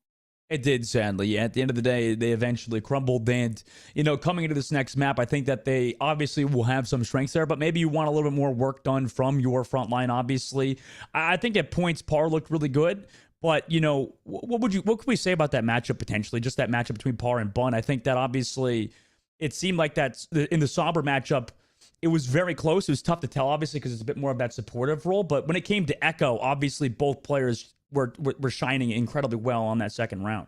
Yeah, so when it comes to the Sombra duel, I would say that Bun had the macro. We saw a couple of times that Pal wasn't really hacking those really useful health packs where you deny not really playing the resources for your team to always be there, not for yourself when you translocate out, but more to deny and starve resources from the other side so that a flanking Tracer and Sombra aren't just literally able to sideline all of your resources, which are closer to your respawn. But when it came to EMPs, Pod did better. The EMPs coming through from Timeless Ethereal had follow-up a couple of times. We did see Bun invest the EMP and unfortunately not be able to find any value or lose it entirely in the cast time. And it does feel like they're going to be pushing us back into that Echo matchup as Numbani is actually going to be the map that gets picked up. And this is a really interesting one because you can try and play to the strengths of Hitscan where you have something like an Ashe to be able to deal with the Echo. You can position your backline to be all the way up on the high ground and fall back onto that small hallway if an Ana gets jumped upon, which means a lot less pressure on something like a Brigida to be 24/7 babysitting them.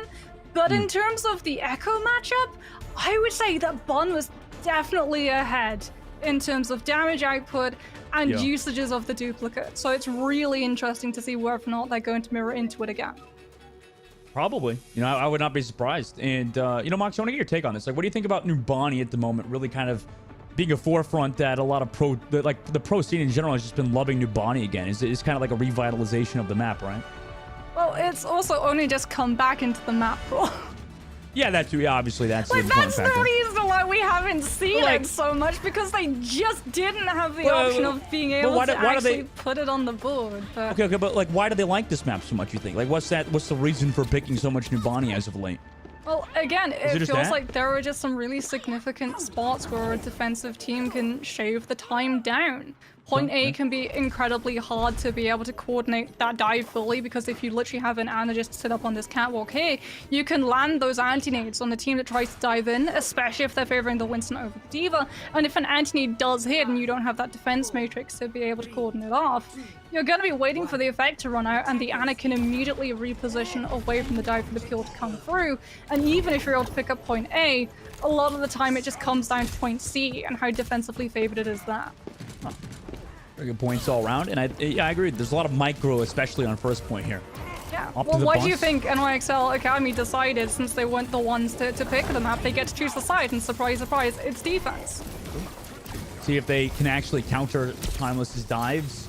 So far, it looks like Sniper's the one pushing away the backline of Timeless. Meanwhile, the Tracer also was there. Blunt takes some poke from Cal early on, looking for that Tracer of the point onto Snozlar as well. Eventually, the dive comes through from Sniper. Has to back up towards the rest of their team, as well as Alice, who goes low. Hira finally finds Sniper as well. Jinx falls from the high ground, but guess who's there? It's Hira behind them. Oh my god, they barely live, or they live as well with some pocket from Aramori, but it seems like Timeless are just picking apart NYXL at the moment. Via eventually finds Snuzlar, who's caught off in a way, but a potential recontest that could still come through for NYXL Academy. Nope.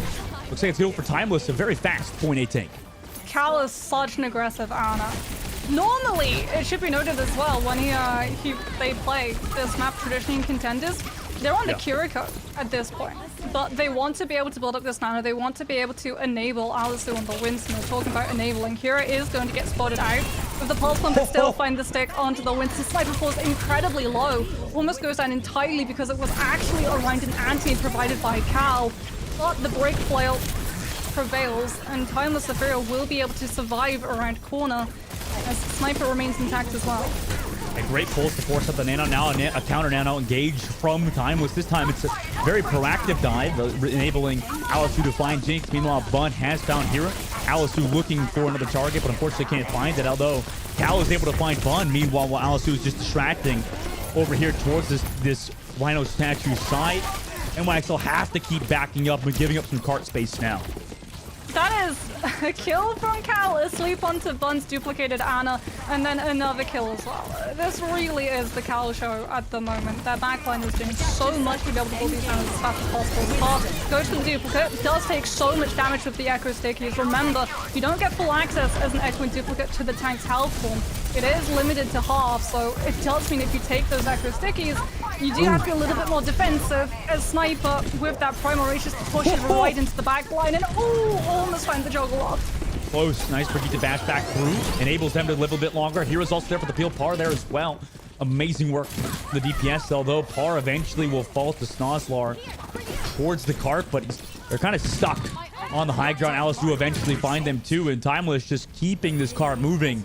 Move on to third phase with relative ease. Yeah, it's a fast time bank, but this is where that time bank really matters. Point C is going to have defensive favored spawns. If you lose a single one of these fights as well, it becomes incredibly easy to be able to see where that Tracer and Echo are trying to flank from. So it's all about this initial dive from Ethereal, as NYXL Academy just go straight for the Nano, offsetting any momentum the field could try to pick up. Sadly for Sniper, the flail was there from Baya.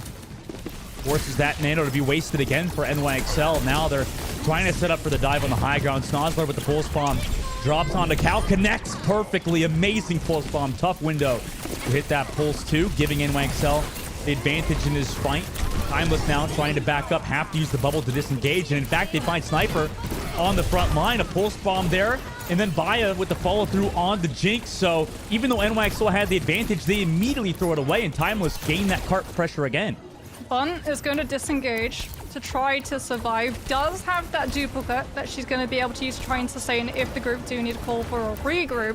Most likely it's going to go on to Alisu, but we have seen the duplicates onto the Ana more often than not to be able to get through that Winston bubble and land the anti. But there it is, onto the Winston, tries to pressure Ethereal's backline and baits both support ultimates in one go. They do bait both support ults. That copy goes away, but they don't have any ultimates to continue this fight, however, sadly. So then they're back towards their own spawn, being pressured by the counter dive of Par with the copy. Now Bun really has to just hide in the spawn while Hero finds Snozlar, so the DPS duo gone. Sniper desperately trying to build towards that Primal Rage. Will get that rally, but nobody's there to touch. With 3 minutes and 23 seconds, Timeless Ethereal capture Nubani. I love that Ethereal see that they've used both support ultimates and understand that they have a very small window where they are going to be able to use the threat of the rally and the nano of potentially being able to find a pick and a numbers advantage against NYXL Academy and just push them back into their spawn point.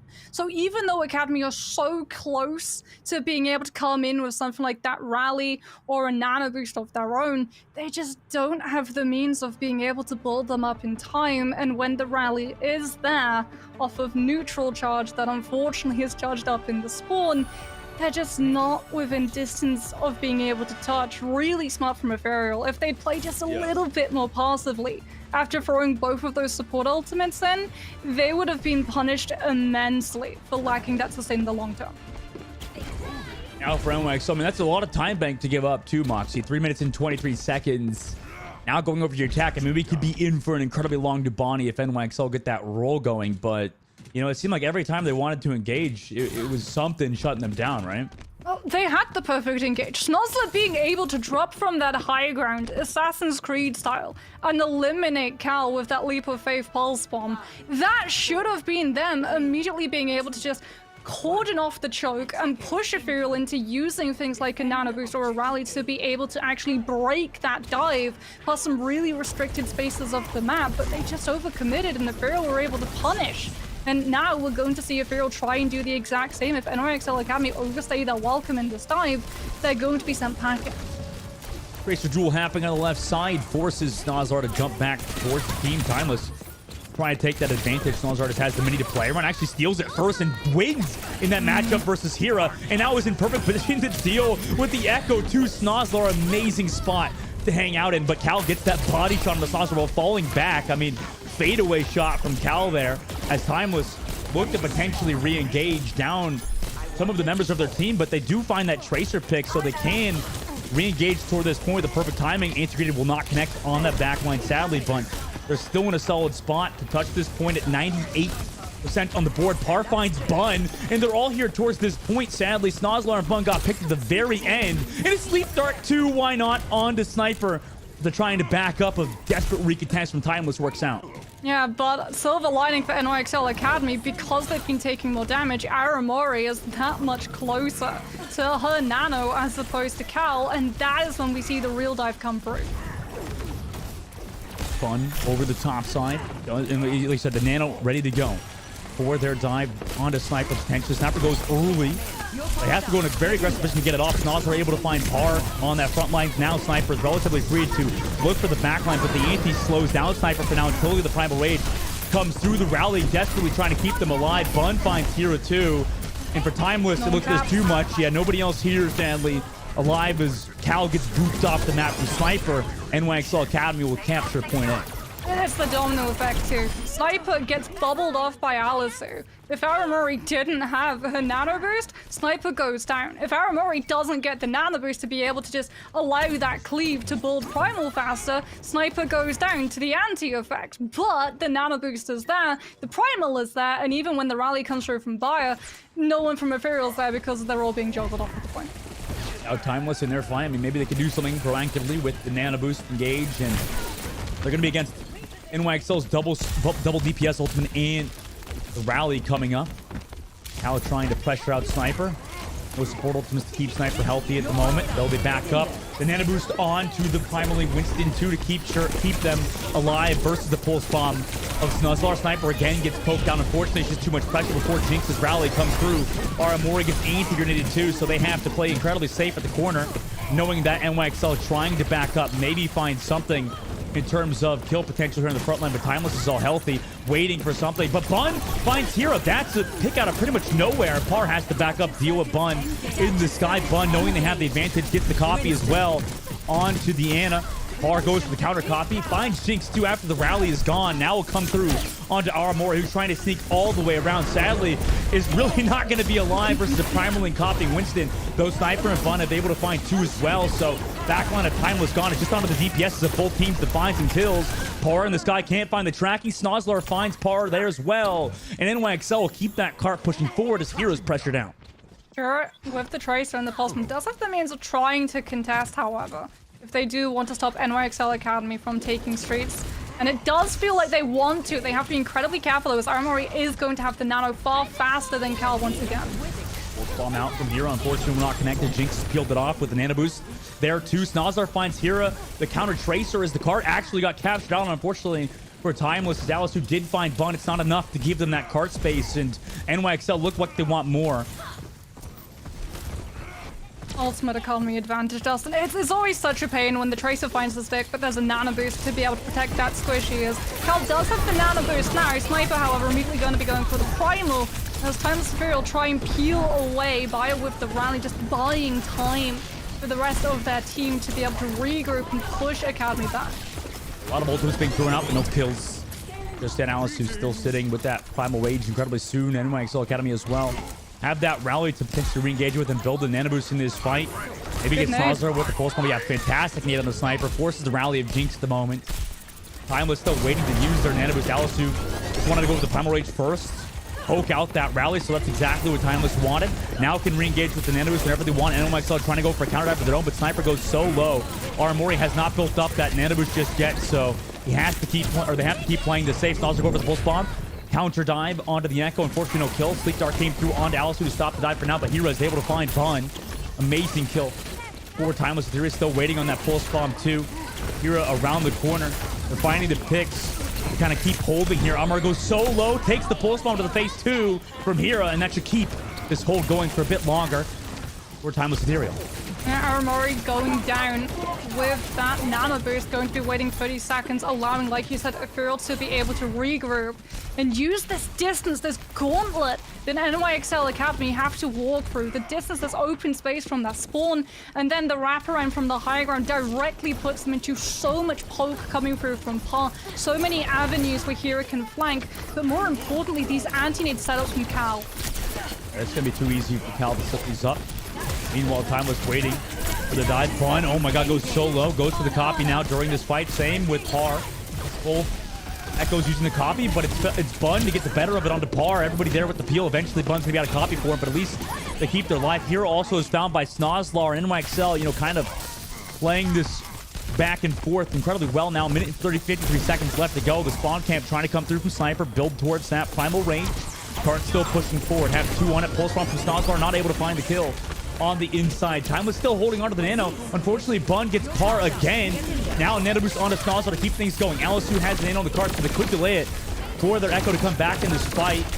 As Nano boost Snozlar eventually finds Hero on the cart too. Even with the rally, they could not keep Hero alive. Maybe NYXL trying to find some more kills as they're running out of ultimates. Jinx building towards that rally. Doesn't have it just yet, though.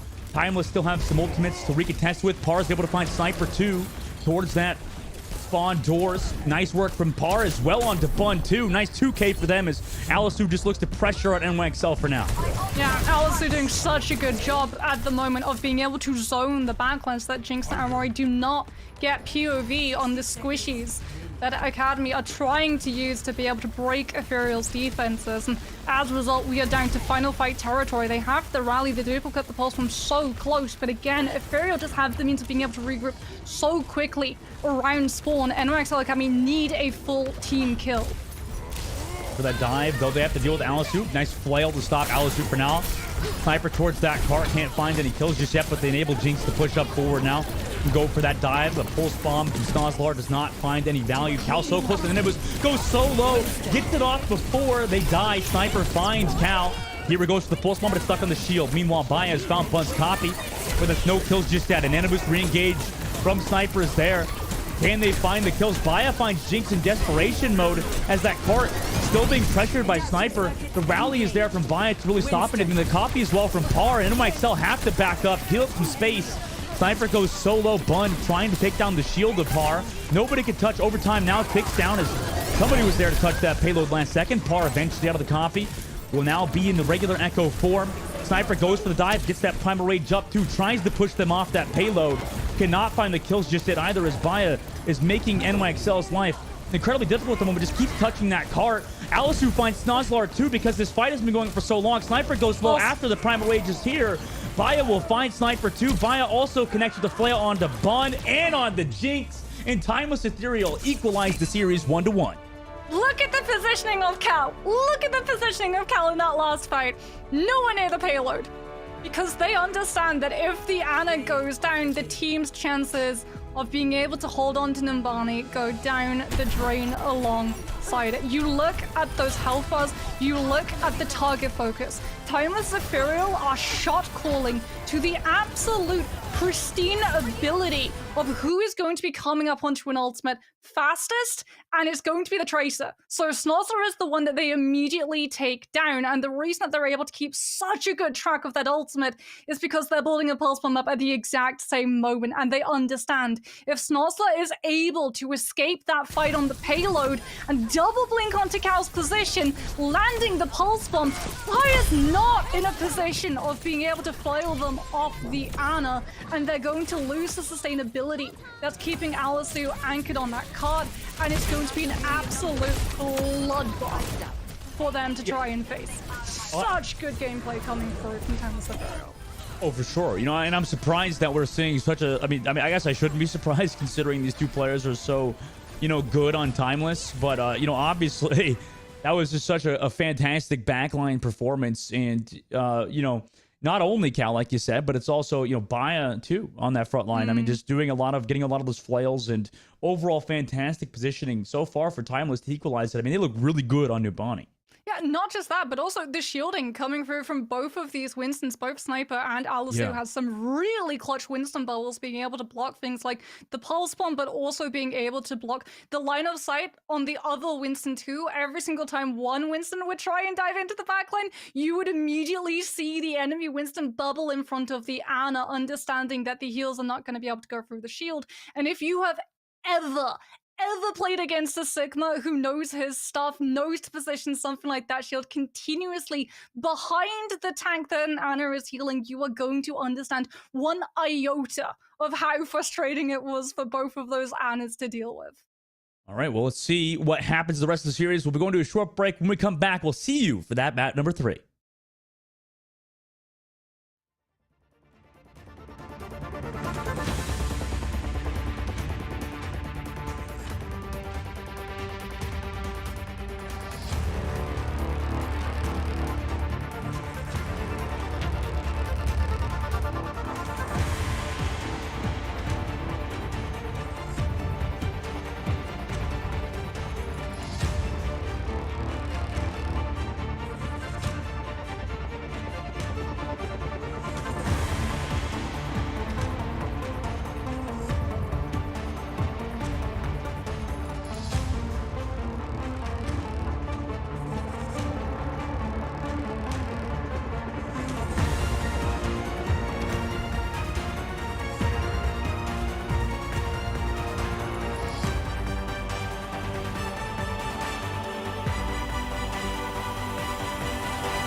Welcome back, everybody, to the Radiant Hero Majors 2, and we are in the playoffs at the moment between both Timeless Ethereal and NYXL Academy. Moxie, we're 1-1 right now. It's been an incredibly close series, as the first map obviously went to 99 on Ilios, and now on Nubani, it looks like Timeless Ethereal are in a pretty dang good spot. I mean, we almost got to see two sides of Numbani. So it does hold in tradition for these two teams when they've met each other. The last time they went to Gibraltar, I believe it was a 5-4 scoreline there, but we've already broken from tradition because the last time they met in that major number 1, it was a 3-0 victory for Timeless Ethereal. So for NYXL Academy, already seeing massive improvements, but I mean, doesn't this series, it's so close. We've got 2 maps at least still to play for. Wouldn't be surprised if we see it go the full distance, because both of these teams have such a good understanding of their strengths, of where they want to position, and also of the win conditions of the team that they're facing.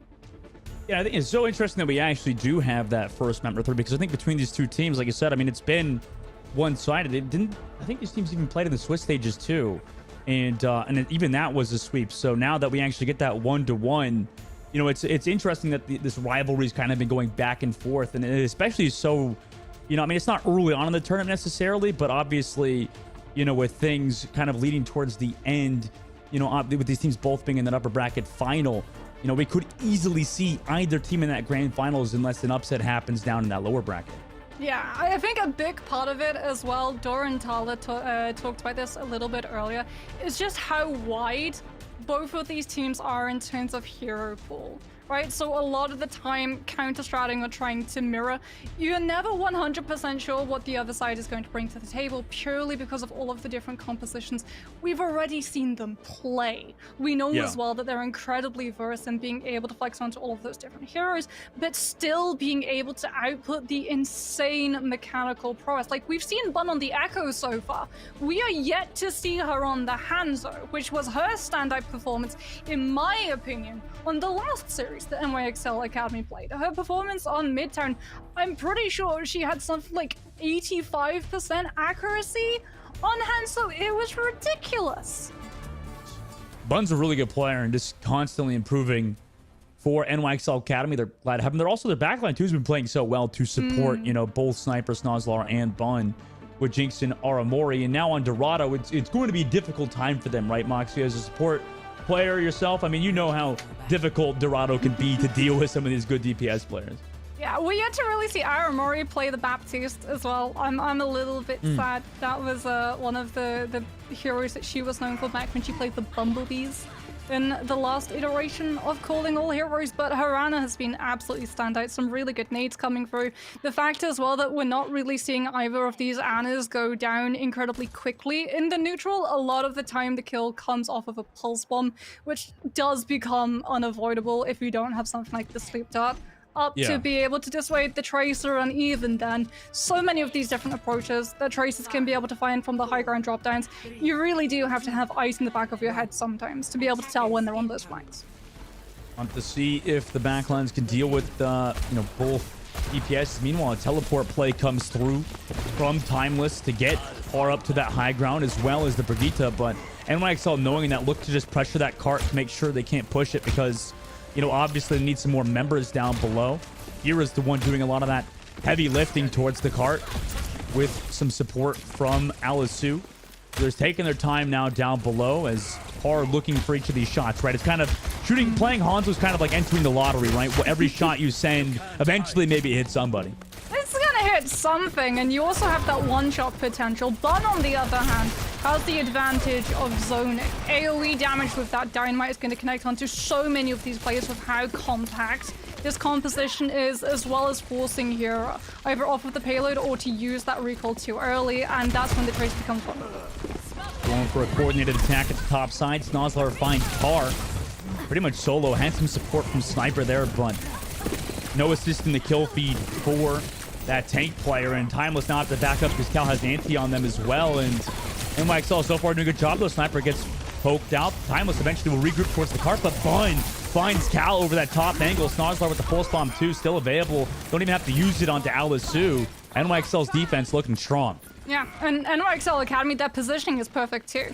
They don't hold too aggressively around this high ground because they know that Par has that one-shot potential and is also getting pocketed both by Bayer's break shield but also Alisu's bubble. As a result, they just play patiently, wait for a field to properly commit that dive, and then poke them down once the Winston bubble has been removed, and it puts Bun into a position of not having to take the 1v1 against Par. Instead, you literally just get to poke all of these angles, all of these corners to dissuade the attack and force even more time off of the back. Sunzar did use the pulse there to no avail. Mana boost re-engage onto Sniper, and it connects onto Par with Snozlar there. Hira is able to find Jinx, but with Sniper in the background, this will be hard to deal with. The sleep dart came through from Cal. Amazing shot from him, or from them. Sniper as well still has that primal rage ready to go, but Baya with the rally to keep everybody alive on the inside. Force the Sniper away. Has to use that primal rage. Thought that they could maybe be a bit greedy in that fight, but eventually they'll come back to primal, though Alisu had to use theirs too. No kills just yet on either side until just now. Par, Storm Arrow finds Aramori from across the map. Bun, though, with the Dynamite, able to find Baya too. No cleanse there because obviously no Rico in the game. Par makes that a 2K, connects onto Bun, who has been a nuisance for Timeless. Alisu goes so low. Oh my god, grabs the health pack just in the nick of time to stay alive as well. But the rally here from NYXL, they really want to make sure this defense is successful. This defense is successful. Jinx finds Par on the inside angle as well. Sniper goes so low because of that anti-grenade from Cal, and eventually is found by Cal. The aggressive in a play there too. Snozlar still has that pulse from ready to go, but has to come back for that Tracer. Recalled from Hira, but it's Bun back from the spawn doors, able to find them, though the pulse bomb for Snozlar is there too, and the DPSs of NYXL close out Timeless, force them back to the spawn for now. Buys Bun alive as well. She was anti-nated and on an absolute slither, a pixel of health, but Snozlar with the pulse bomb is able to peel the Ashes position. Timeless Ethereal, however, sitting on 3 ultimates to be able to commit in with the Dragon Strike to be able to zone NYXL Academy away from this payload and just push it a little bit further to be able to pick up that checkpoint and freshen that time bank. As Parse is waiting to get challenged, Snozlar is the one marking the Hans's position. Just again, Academy positioning themselves away from the one-shot. Yeah, and they do a great job. I mean, Jinx and Aramori just staying alive there is huge. Snozlar is able to find Hira. Eventually, Alisu finds Bun, so it's a 1-for-1. However, the Tracer gone for Timeless. Alisu tries to go in for the dive, build towards that Primal Rage with 0.85 meters left to go. They find Jinx, also go for that Primal in the backline. Dodge that Sleep Dart from Aramori. So that cooldown's already moved. Now 0.34 meters left. They're so close to finishing it. Alisu with the Primal finds Snozlar too. Amazing work from the Winston player here. Par also finds Sniper, and sadly for NYXL, it was too much to deal with. 2 minutes and 26 seconds now in the streets phase as Timeless capture point A. Yeah, Aramori just standing still to be taken down faster and rejoin the rest of her team, as Sniper was a lot closer to the Primal. The fact that Alisu had to expend it in their efforts to be able to push that payload and get that checkpoint is going to eat into snowball potential, but I don't think NYXL Academy have actually noticed that Cal's creeping around the side for an anti-nade. No! Connects onto the Winston Sniper, get down to 25 HP. A bit of a cheeky nade from Cal there, build up to 62%. If that had baited Primal, I would have lost it. I think Sniper is a bit too smart to fall for that in that fight, though. Alisu goes for that dive bubble used there as well. On the high ground, so that cooldown already removed. Cal now the inside. Oh my god! What a sleep dart onto Snozlar from Cal. Amazing to shut down Snozlar. The Primal as well from Sniper is there, but no follow-up damage against that rally, though they did force that out, so NYXL can at least take that aggressive anti-grenade. Connects as well into Aramori. I mean, it's just one after the other. They throw in the nano boost there too. Unfortunately, it's just a bit too hard to get these kills through that rally, though they are able to find it with some follow-up damage onto Bun Falls. I mean, they're just getting this cart pushing through the streets phase with relative ease. Sniper goes so low. Maybe gonna have to get the nano boost from Aramori. They do so to get the ring engage, but the sleep dart from Cal is there as well. Immediate wake up though. 2.39 meters left. It might have been smarter to leave them, but Par is able to find Snozlar, and NYXL slowly but surely are getting poked out from each of these angles. Sniper falls too with no ultimates there. Paul drops down from the high ground, and oh my god, what a street space from Timeless and Cal in particular. Cal is 4 for 4. Their last 4 anti-nades have landed on absolutely clutch targets. Sniper on the first one, Aramori the second, Sniper again on the third, and then Jinx on the fourth to be able to just force Nano Boost, Rally, Primal out of Academy incredibly early on. As, again, another anti-nade lands onto Sniper and just keeps them stuck inside this Winston bubble, so Power on the Ashe can land the Dynamite and immediately push Academy off of the high ground, allowing Ethereal such an easier entrance to die. Early dive from Timeless. Jinx tries to get him inside of the bubble. Primal Rage used by Alisu, comes back for Bun and finds Bun. Finds that target on the side. Alisu, the Winston player, Timeless. Good job sectioning off targets to find those easy kills. And NYXL Academy are losing the grip on this game at the moment. Bun does have the Bob to be able to send out and peel, so NYXL Academy won't have to physically touch the payload to keep it stalled out, allowing the Snarls to try to push through unnoticed. We'll be able to take Par down, but you need to find one of the backline, you need to find a support. Also looking for the back. Nice anti-grenade set up by Aramori. Eventually, Snarls comes back for the kill. On to here. Alice was able to find Jinx, who is building that rally too. Timeless looking to sustain on the inside with their own rally. Force that Primal Rage from Sniper. At least try to give out live in this fight versus Sniper, who has to back down, forces Cal off the high ground. Still have that Nano Boost available. Timeless press the go key if they really want to win this fight. Use on Alisua in that backside. Now goes for the dime on to bolt that backline of NYXL. Par's able to find Snozlar too via that pressure provided from Alisu. Bun also has to use the dime on himself. But oh my god, what a shot on the Cal from that left angle with the Nano Boost as well. Looking for that action. Sniper's there with the follow-up damage. Last second as well, 30 seconds left. They're able to stop Timeless. Rally, however, is committed from Jinx, even though Ethereal were lacking that Ana burst healing. They at least won't have a rally to be able to get aggressive and try and sustain through this poke phase that's going to come out from Bun. Dynamite is going to be so hard for this team to deal with, but more so if you're lacking the Ana. Slosler tried to find that stick onto Cal, but doesn't manage to find the kill. Shove avoiding that pull, so it would have been scary if Snozlar got that stick off. Shield on the top to maybe force Timeless in a weird spot, but Hero's able to find Snozlar via the low ground. Also, Par connects onto Sniper too, so this is looking rough for NYXL Academy at the moment. Nobody else can touch too, and Timeless in overtime will capture out on Dorado. No one can touch even if they want to. Alisu is just primaling right in everyone's spawn. And as a result, Bayer literally just gets to AFK on the cart and push it that little bit further. It's definitely a slog. It's definitely an uphill road, as is the way that we tend to see from Dorado. High ground can make it incredibly hard for attacking teams to be able to find any momentum. In this map, if they get stopped, if they lose a single fight, they're immediately sent all the way back to square one. And above them, the defense just waits and gets to have that poke phase coming through where your Tracer immediately gets to find contact with the backline and still be able to make it out unpunished, buying even more time off. And that's before you even have to throw in the dive that comes out, as well as the Ashes sightlines too. I mean, well, actually, this is also like, you know, on map number 1, we saw on Ilios, you know, N1XL did a great job in a lot of these more, you know, dicey fights where you lose a member, come through in the clutch. But it seems like on these payload maps, Timeless really understand how to play them and don't, like, lose members in a lot of the clutch and just keep coming through, you know, last second, especially on Dorado, like you said, when it's so hard to capture out. Well, we're getting to see the hero special. This is something that we sometimes got treated to all the way back in Contenders last year. Hero swaps off of the Tracer onto the Torbjorn. This is still the same idea, right? The Tracer is meant to keep a mark on Snozler's location. A lot of the time we did see the Tracer 1v1 as both duel to try and bypass the other and get into that backline. As Hero on the Torbjorn with the turret is going to be trying to keep an eye on where Snozler pops up from, but it also eats into the movement that Bun is going to have access to on the Sombra, as they've identified that Bayer on that Zen is going to be a pretty easy target, as long as you're able to get through the gauntlet of obstacles that the Ethereal have laid in your path. See if it pans out for them. Anti early on to Snozlar to force that recall there as well, so not a lot of fault. Dive on the Torbjorn early, who has that Harmony Orb and double pocket. Meanwhile, they come to the backside. Baia now aware that the Tracer coming through on the left. Really trying to pressure out this payload. They have the Discord onto that Brigitte to make sure Jinx can't really play that corner aggressively. Here still has an aggressive spot too on the Torbjorn. Sniper tries to go towards that right side on the inside to keep pushing this car forward, but it's Alice who stopped NYXL's backline from really getting a lot of space. Hero just spamming out for this Sombra. Anti connects on a Hero, but uses that cooldown to keep healthy until Snozlar follows through. 2-person assist as well as Snozlar finding the kill onto Hira. Baya, though, does find Aramori over that top angle onto the Ana. That's a lot of the heals gone. Baya now pressured out by Snozlar. Dive connects from Sniper. Perfect coordinated dive onto Baya, who's a little bit separated from Cal. And Timeless Ethereal now have to back up. This cart still being pushed forward by NYXL.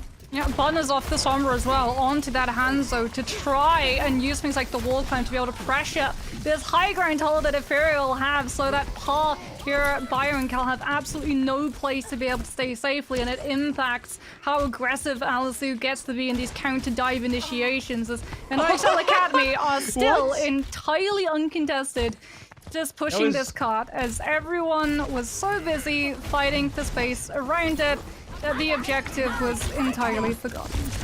Yeah, they're still pushing this car here forward, as well as Cal just kind of had like a Yakuza moment fighting that 1 versus 4. Everybody stared around. Sniper finds Baya early on. That's a great opening pick for NYXL, who were missing Snozlar earlier on. Now 4 meters, 3 meters left to go. It's just Alisu to touch, and can't do so even against this rallying NYXL team, who is really doing a good job rotating ultimates at the moment as they move on the streets. Bot at the moment is entirely uncontested as well. Par is having their hands full at the moment, having to do with all of these other threats of Sniper going in, of Aramori's antis, of Snozlar trying to find these flanks, that Bun is just free to be able to land these arrows into Alisu before the dive is there for the Winston. And as a result, every single time we see that dive attempted, before Alisu is even able to hit the ground and land that bubble, their health is immediately diminished to about 50%, as there's the revenge. That's definitely personal, as Alisu finally dethrones Bun. Here also swapped off that Torbjorn on the Tracer. You gotta swap up something. I think also eventually after using the Trance here, Timeless looking to swap off this Zenyatta. They don't even use the Trance there. Sniper at the time already able to find Baya. Cal does trade it back on a Sniper. Obviously still wants to hold in the Trance. It's a strong ability. Cal also with an intermittent in the regular body shot onto Aramori finds that kill. Timeless hold on last second. Par also finds Jinx too. Yeah, so that's the correct call, in my opinion, to hold on to Zenol. You're so close to the cliff. Sniper is midway through Primal. If you go off the cliff in that Zen ultimate, we're not going to let you live it down, and your team's probably not going to be able to live through this next Dragon Strike that comes through from Bun. As it is, Timelessfield can hold on to the Zen ultimate, hold on to the Bob, and have the means of being able to peel and sustain it on the payload and that high ground. One Bun tries to use the Hanzo ult to clear it. I just don't like the Zenyatta here. It's just like he's just sitting at the back of the map pretty much doing nothing, right? It's just hard to actually get a lot of value in these fights. Though the Harmony Warp does connect. Again, Bun finds Baya on the backside, over the in the low ground actually. Finds that shot, Pulse Bomb, and Bob. Really just the shutdown Bun's tough to deal with. Alisu also finds Jinx, and I guess Baya is just a sacrificial lamb at the moment, because without Baya, they're just destroying NYXL at the moment. Yeah, so like you said, Baya is at the moment that point of initiation that NYXL Academy are essentially forced to go after. If they leave this, then not only are they leaving so much burst damage on the board, but they're also leaving Discord Orb on the board. And when you take 25% increased damage from all sources, dive heroes, they're not meant to be durable. You have to have an Ana line of sight. You may be able to supercharge up your Nano, but you're going to lose players in the process. So long as Baya, because they've won these points, these fights, can stick on the high ground, it forces Academy into using these dive cooldowns. And it means that once the dive leaves, and they've only been able to pick up the Zen, Feral have the means of sustaining through the rest. Early Transcendence there as well, just to prevent a potential dive there for NYXL, and the reposition as well. Meanwhile, Alisu, oh my god, Snozlar! 2K Pulse Bomb onto both Cal and Par. Amazing from Snozlar and NYXL's side. They can't really do much here. Bun finds Baya too. Sniper, as well as the rest of NYXL, looking to pressure even more. Amazing pulls from Snozlar. There's the Snozlar that we know from Pirates and Pajamas. Double Pulse Bomb kill. Picked up for NYXL Academy's Tracer, as it will allow momentum to carry through. Point B picked up. Cal taken down late. And Ethereal are going to have to give up even more ground, as Bun is not done. Once the bullet this Bob throws in the dynamite to be able to get a little bit more ult charge and makes it back to the rest of her team to be able to go unpunished. Oh, Hira with a Pulse Bomb on the Jinx there. Prevent that rally from coming out, though, with the cart still pushing forward. Almost makes its way around the bend, though. NYXL to keep backing up. Bun's totally fine waiting as they have so much time bank left in the clock in this third phase. Alice there tries to show up to keep the car contested, immediately naded and dynamited, as Bon just wants to make sure that she's able to survive and use this Bob to good use onto that car to peel when Ethereal actually decides to commit. Cal's nano boost in this next fight. On the low ground, forces Snozlar's recall, now has to back up towards the rest of their team. MXL do have a lot of those ultimates. Use that Bob early. Zone out that high ground. Timeless have to back up. Use the nano boost before Cal surely will fall here. Actually down so low. Does get a pack from Baya there too. So Sniper really not able to find kills. Just to zone up the backline gets left here too. And Sniper just trying to force away Cal and the rest of the backline of and Timeless. Gives up the life for it. But it might not matter because Snozlar is able to find par. Alisu also fell. So MX will have that advantage. And here on the low ground falls to Snozlar. And like you said, Moxie, Snozlar is kind of come online at the moment. Cal does trade back Jinx, but loses their life for it. Ara Marcy also finds Baya. It's just Alice to potentially touch, who is trying to build that Primal Rage, but just took a pulse bomb to the face. 98, 99, no! Can't get the Primal Rage. Fun there with the follow-up damage. Make sure Alice does not pop that. The rally here from Bias to try to touch last second, but NYXL will close out. Have 1 minute and 57 seconds in the time bank. It's such important kills that come through for NYXL Academy in that fight. You talked about the Primal not coming online in time. Here is so close off that pulse bomb in the Tracer 1v1 to at least be able to not just stick it on the Tracer, but stick it on the cart, to be able to allow Timeless Ethereal some time to be able to regroup and move their forces out of spawn and onto that objective. But Snozlar wins and chunks through that Tracer 1v1 and then gets to continue chugging that payload further and further to the finish line. And there's nothing Timeless Ethereal can do about it except conga line right back into the spawn a little bit faster. And I think a lot of this also, for the side of Timeless, a lot of this was because of that Zenyatta Orbjorn composition, right? It's like they tried to run a bit of cheese and it really didn't work out. Like the way I see it is like Zenyatta, you talked about the 25% Discord orb and stuff and the potential damage output you could do. But the problem with Zenyatta is a lot like kind of like a basketball player. It can be kind of streaky, right? You always want that Zenyatta player to be able to get a lot of damage and be in a position to frag. Because otherwise, if your Zenyatta is just always the target that you're going to dive, then Zenyatta is going to be cold, right?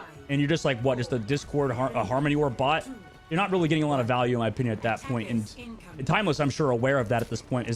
I'm sure on their defense, they're going to swap away from that. Oh, look at this pincer that NYXL Academy set up. Tempestfield do notice it. Paul sends a dynamite to be able to dislodge Sniper. But Snozlar's still waiting. The anti-nade connects. 3 players purple on Ethereal side. No kill picked up. However, no point distance as that payload comes to a stop around corner and NYXL Academy just reset that pincer movement for the next time. I'm surprised that nobody died there in that little room. It's very hard to get some kills in there, I suppose. And Timeless still getting that car pressured forward. Another nade comes through to keep their tank alive and a sleep dart eventually on that front line. Meanwhile, Par finds Snozlar. Now the rest of NYXL, knowing that Snozlar is gone, have to back up. Timeless take this cart space under that bridge side. Will keep it pushing forward. NYXL waiting for Snozlar to come back. Sniper goes so low. But we'll be back into Aramara, who's already built up towards that nano. Oh, good purple comes through from Cal yet again. Both supports get with that nade, but like you said, Aramori is so much close to that nano. Sniper just waiting in position to be able to receive it so they can go aggressive into that backline. Waiting with the nano ready to go. Overtime is now ticking down. That's the only ultimate on the board. Talent's built up. The nano on the other side. Nano on the Sniper after the jump cooldown comes up, but it's slapped and flailed away as Par is able to find Jinx here with the full spot. With Alice, who's dives, able to find Aramori. And now it's just Sniper here on the cart. Surely going to die there too. Timeless will keep pushing in overtime now after capturing first face. Snozlar was able to find Par, but Timeless do capture off point A. They needed that. They absolutely needed that because now they can move forward and play a little bit more aggressive and take what should be immediate high ground access for Bun off of the table. Yes, they don't have the nano boost, but Alisu can actually play a lot more aggressively outside of Cal's line of sight because they've built up that primal. Part about to make its way around this bend. Usually this is where you see a lot of teams get stopped in overtime. It's very hard to win fights here with all that positional disadvantage. NYXL have that Bob coming up as well as Sniper with Primal Wave. Snozlar sitting with the pulse bomb rally on the low ground. They zone out that pulse. Baya gets the nano boost. Gets the rally to stay alive. from that pulse bomb with Snozzler, and here is there with the peel onto him too, or onto them as well. Baya also finds Sniper in somehow, some way, in a very unfavorable position. They peel off the pulse bomb with the rally. Bun does find Par, but Timeless still keep this payload pushing. It's Alisu. It's all Alisu. Every single player, barring Bun, that NYXL Academy tried to position on the high ground, gets knocked onto the low with the Primal. And as a result, the payload gets to continue moving. Sniper does have that Primal Rage. Jinx also with the rally. Timeless don't really have a lot of ultimates. Just gonna have Hero's Pulse Bomb to work with in a moment, but they're not really set up in a position that is aggressive just yet. Now goes for that early engage onto the inner, forces the rally out. Pulse Bomb drops onto the mini, but it's avoided narrowly from our Mori. The Sleep Dart is one to the Tracer. Amazing work from the backline of New York Excelsior Academy. Primal Rage from Sniper there as well on the buy to stop this cart from pushing in. The Nano Boost is on to Par. Unfortunately, it's not enough to keep anything going here. Bob also was hacked by Bun. And in overtime, they're stopped. But that was a very, very far push from Timeless. I mean, without that Primal, that payload, like you mentioned, stays stuck around that first corner heading into B. Without that Primal, that is where it stays, and NYXL Academy with 1 minute 57 seconds literally only have to win fights on A and just have the momentum and ultimates to be able to, again, position aggressively, take the defensive high ground away, and allow them to immediately take such a significant advantage heading into that final and most impactful fight. But now Timeless Ethereal have so many areas that if they lose a player early because they're playing aggressively to burn time off of NYXL Academy, they have so many spaces to be able to fall back onto and regroup. I mean, this is going to be tough for NYXL Academy, but obviously they've done it before. I mean, do we remember how fast did they take their attack? Was it within 2 minute time frame, Moxie, when they were on their attacking side? It was a little bit slow. Remember, Bun was initially playing with the Sombra, then went on to the Hanzo. We were seeing a lot of sniping and trying to feel out others' positions as well around Clock Tower. That is going to be a luxury that NYXL Academy do not get to have. They have under 2 minutes in the time bank. They have to stick with a composition that they are going to carry on the rest of this map with. They cannot afford to reset their ultimate charges. Well, now on NYXL's attacking side, they are getting that payload pushing forward while Mori is sitting towards those bells. Sniper does get the anti on them early. Just Alisu looking down below to see if anybody else has anti-grenade as well. Comes back up to the high ground. Now 1 minute and 37 seconds. Going for the anti-grenade. Connects onto the backline of Jinx. Hira's there trying to find that kill. I mean, they're committing their life for it, and it works. Hira with the follow-up on the Jinx after Cal's anti-grenade. I like how Timeless is engaging on those nades, but Bun does find Hira on the low ground. I mean, you talk about the Bun show, really keeping NYXL in this. Yeah, that Tracer is so vulnerable to the Ash one tap with the headshot, coach. As Dynamite immediately sends so many of these members of Timeless Ethereal just around that corner, around that wall, and as a result, Sniper is sent in to try and capitalize this, poking away at Ethereal's defense, is trying to bait out that nade early so that NYXL Academy can't use it aggressively. As Hero finds Bun, another anti-nade set up that one. As Ethereal still have to stop the cart from moving, but they will be able to dispatch this attacking team relatively easily. And with 40 seconds left, gonna be down to Aramori's Nano to find any movement for NYXL Academy to work with. Yeah, we're gonna have to see Bun get a pop-off moment here. At the moment, it's like a Hero versus Bun show. It's tough for Snozzler to set up on these flank angles just at the moment. Looking for the backline early. Nanobu's still available, though. The car under that bridge side. Nanobu's still there. Sniper uses the bubble early. Aramori is looking for the peel of Alisu with the Primal Rage to go coastal. Try to avoid that Primal Rage. Cal also finds Sniper. Sniper was a bit separated from their team. Now 10 seconds left. We'll have to come back from the spawn doors. Alisu gets the Nanoboost too, just to keep things going. So they have the Nano Jinx in this fight. Primal Rage from Alisu also has the follow-up damage onto Bun. Amazing work from the Winston player so far. Of Timeless Ethereal. Overtime now ticks down. The Sniper will come back from the spawn. Jinx will use the rally last second to keep Aramori alive there. Snozzler with the pulse bomb finds Hira. That's that kill you need, but Alisu's back towards that cart. Finds Snozzler. Rally's still here, but Sniper gets slept and into a Bob. Needs to build the Primal Rage, but it might end up like it did in that street space earlier on. Baya finds Jinx. Nobody else there to touch too. Timeless will hold on Dorado to go up in this series 2-1. Oh, it's such a good counter dive coming from Timeless Ethereal too. Aramori hits that nano boost as Sniper dives in, and that should be the moment that you go for the nano, right? Your Winston's already low. You're looking to try and build that primal up as quickly as possible. And what did Timeless Ethereal do at that exact moment? They send their Winston in. They send their Winston in, and Alisu occupies the entirety of that screen, and Aramori, alongside that Brigida, is forced onto staircases, forced onto coastal side, and out of line of sight of that Winston, who immediately gets antinated and immediately goes down. And like you said, the nano boost then has to fall onto the Brigida's shoulders, try and build the rally. It's the only play that NYXL Academy have available to them, because Timeless Ethereal did such a good job of wrangling that Anna's Brigida. I mean, what a series that we have on our hands, guys. So obviously, Timeless, you know, he didn't really want that overtime push to come, or sorry, not overtime push, because NYXL did have a solid time bank. But it was obviously dicey at the very end there. But, you know, a lot of heroics coming through from Cal and the ranks of, you know, with Hira, too, and Alistair on the Winston. At the moment, it seems like, at least on the payload maps, Moxie, everybody's kind of coming online for Timeless. I mean, you saw the coordination, right?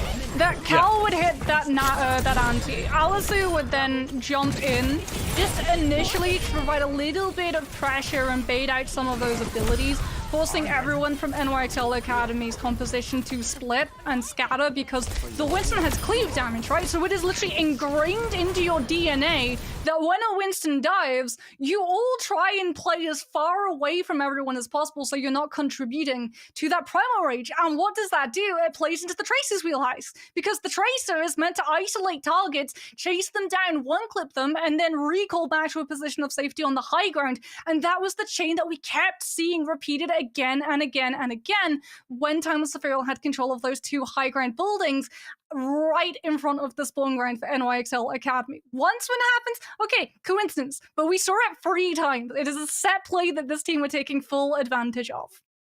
In the next map, Moxie, obviously, I think it's going to be push, right? So, you know, we'll have to see.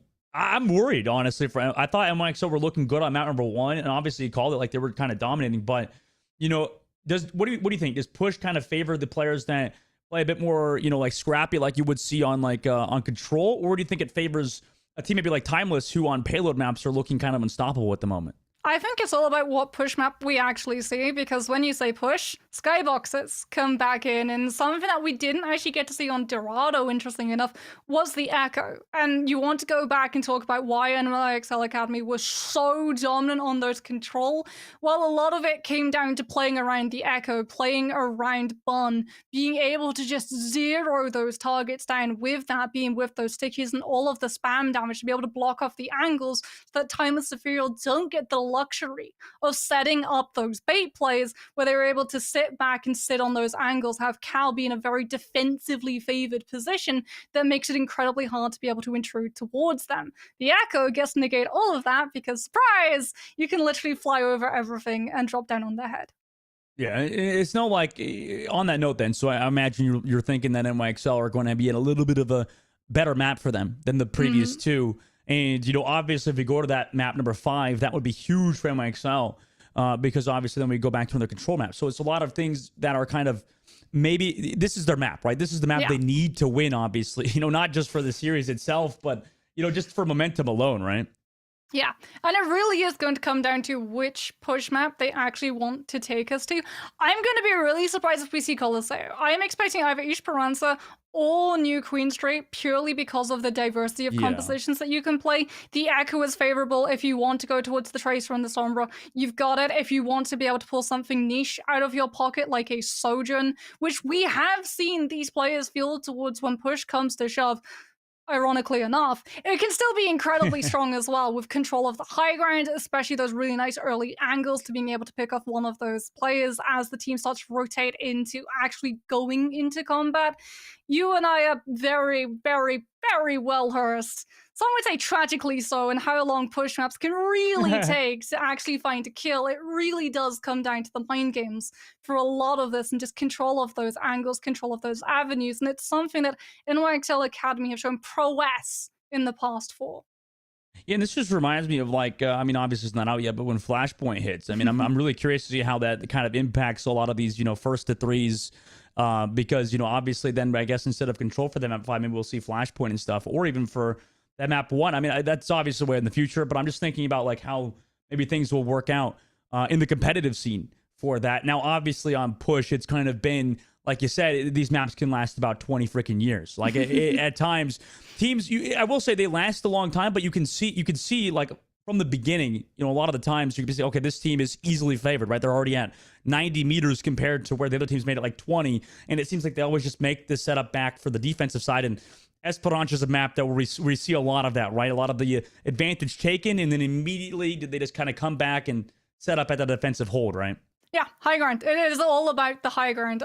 None more so, like you said, than on Esperanza, where we are potentially going to see one team actually take a fight win, but still not aggressively push and try for straggle picks. Instead, they will prioritize being able to hold those chokes, hold the high ground, so that when these fights next break out, they're in a more favorable position as opposed to their opponent. You like this map, Moxie? I'm gonna put you on the spot. Do you like Esperanza? Do you think this map is is your favorite out of the push map series? I'll rephrase it that way, so I don't really throw in the hot seat too much. Do you like this map more than, you know, Queen Street Coliseum? I mean, it's better than Coliseo. I don't know whether I prefer it or not to New Queen Street. New Queen Street has a lot of flank angles. There's a lot of these really annoying staircases and the hallways and high grounds that you have to keep an eye out for. But Esperanza kind of trades it to be a map of two extremes. It can feel incredibly open where you look at where this first fight takes part in, but anywhere else on this map just feels so claustrophobic. And again, that really does just highlight how important it is that you win these fights so that you have that ability to be able to position yourselves before the next fight begins, so you're never going to be on an angle that's easy to take advantage of for something like a Tracer, or if we do see it, the Echo.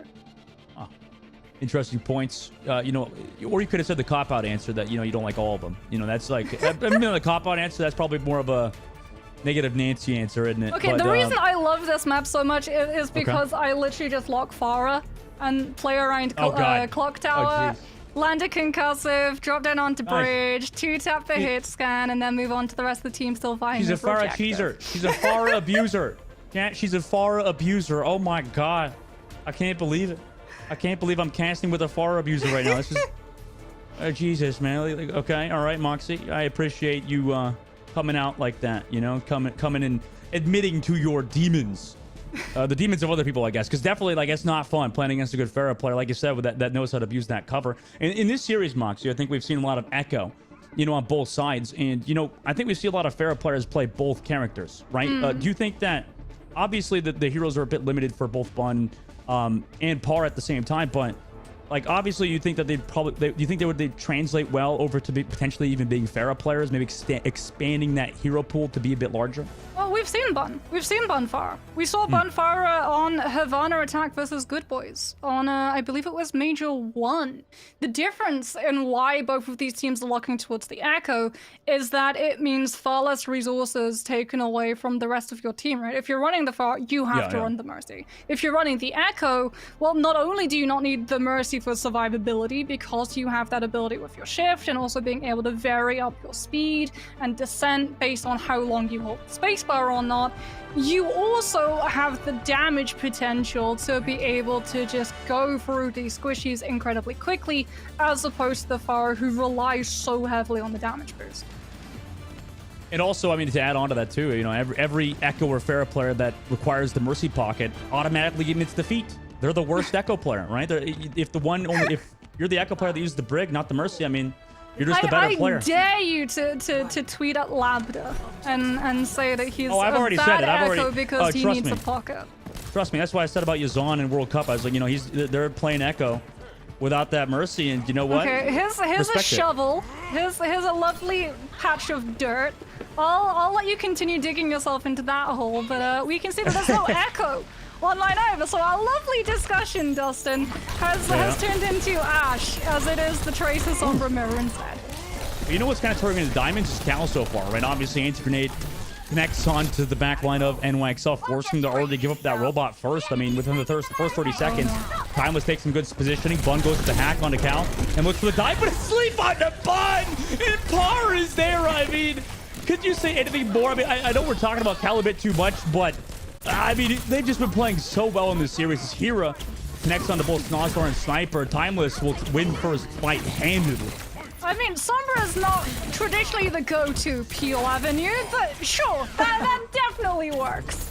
Power coming in for the backup. Not I think that Cal needed it, but it always does. Good to be able to make sure that your Ana will be able to survive. Hira's already got a pulse bomb, by the way.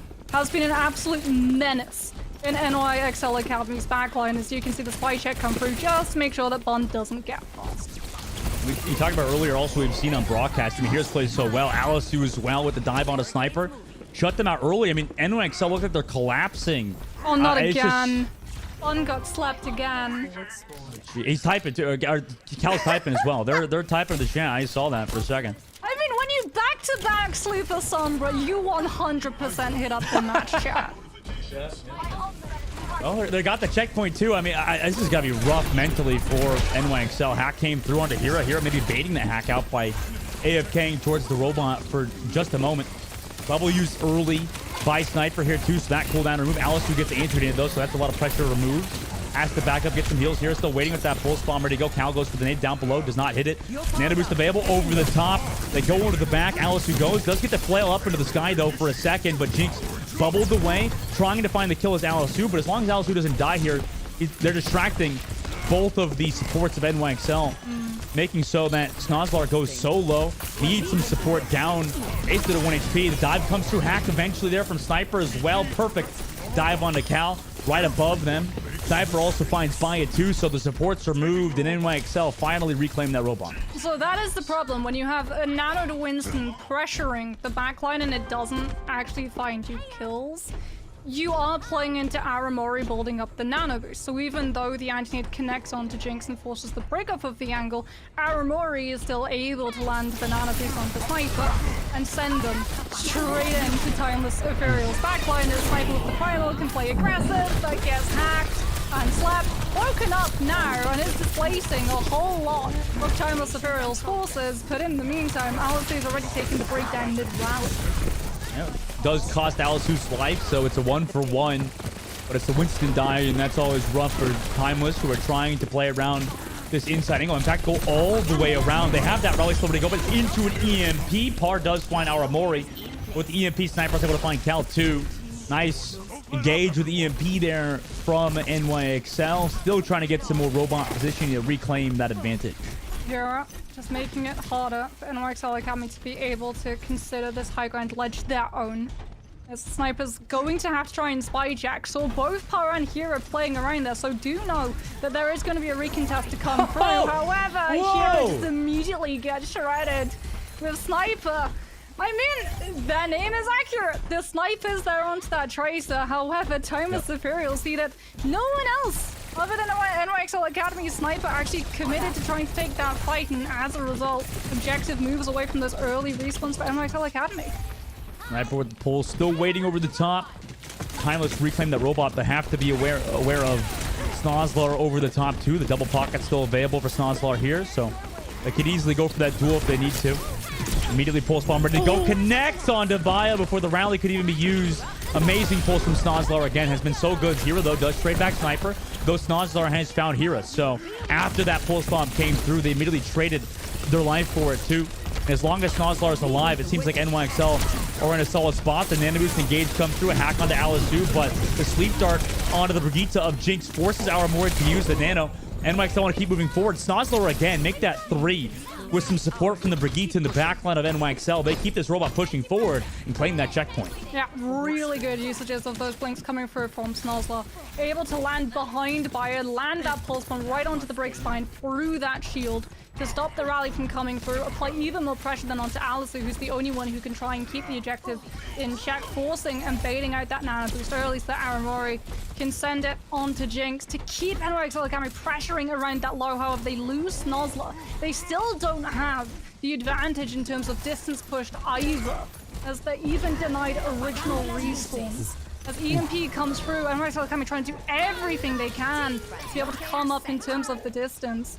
But it's going to have to be a fight win for the amount that they've committed into it. They commit the rally too. Armor is still purple. Eventually it'll go off, but Jinx gets Alisu, and NYXL doing a great job fighting around this spot. You know, reclaim that robot, going near that checkpoint to take that advantage. They're looking for a Tracer or somebody here. They find the Sombra first. They had the hack ready to go, and they're able to find the kill on Par, knowing that hack was going to come through because Par was the only one alive. And now the rally has to be popped by Baya. They really don't want to give up this positioning, but Snozlar with a pulse bomb connects, and NYXL take the advantage with 4 minutes left to go. Amazing work from NYXL Academy. Such a clutch hack coming through from Bun to deny Par from being able to pop that EMP as well. And NYXL Academy have been able to take the lead in terms of distance as well as access those early spawns. And when you're running such mobile heroes, you're going to be into these fights incredibly quickly as Par gets found out trying to creep through alley to set this EMP up. As a result, Aramor is going to know exactly where the Sombra is to position out of line of sight and use the nano to peel whoever gets hit. That was just unfortunately a bit greedy from Bond on the left side is found. Par still waiting the EMP, has to back up though. Really far away in fact, and Snozlar finds Hira. Meanwhile, because Par is fairly far away from the fight, and now the rest of NYXL just continue this pressure forward. Nice sleep on a Snozlar from Cal, but is the follow-up damage there? It doesn't look like a Snozlar just wakes up after a short nap. Sniper finds Par too, just continuing the pressure of NYXL with the Primal Rage. It seems like NYXL has found their footing with the kill on the Cal. Yeah, the fact that Snozlar gets slapped actually works in NYXL Academy's favor because it means it's not there to stop Sniper's Primal, and as a result, they get a better target. They take down Par with the EMP still in pocket. Bun is about to lap Par in ultimate charge. Still waiting with that EMP. In a moment, Par on the left side, looking towards the Ana Brigitte, does get the EMP off, and also finds Jinx there in that engage.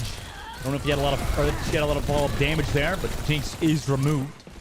Now Timeless trying to continue on forward, but they're all a little bit low, need a little bit of healing. Baya does find Sniper, Bud now has to back up.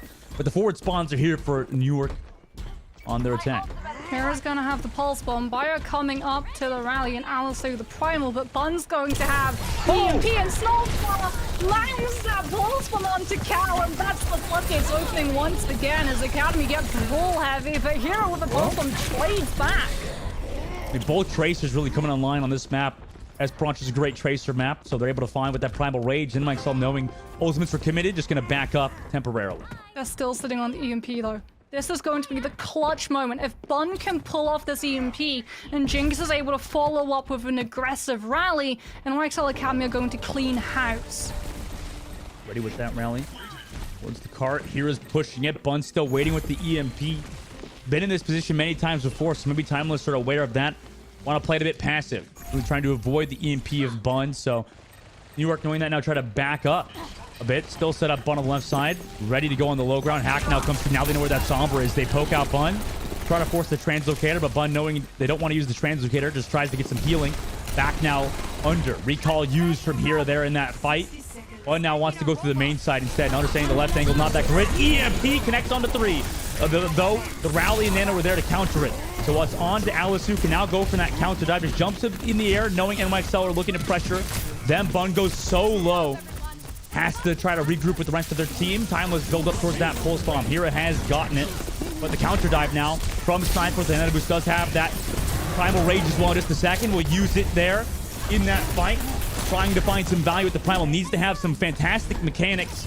But the rest of the backline of Timeless are doing a great job just peeling it off. Par's there with the EMP in just a second. The rally there for New York. But it's pulse bombed by Hira. Par is here with the EMP after they've lost Cal and Virus. So backline removed.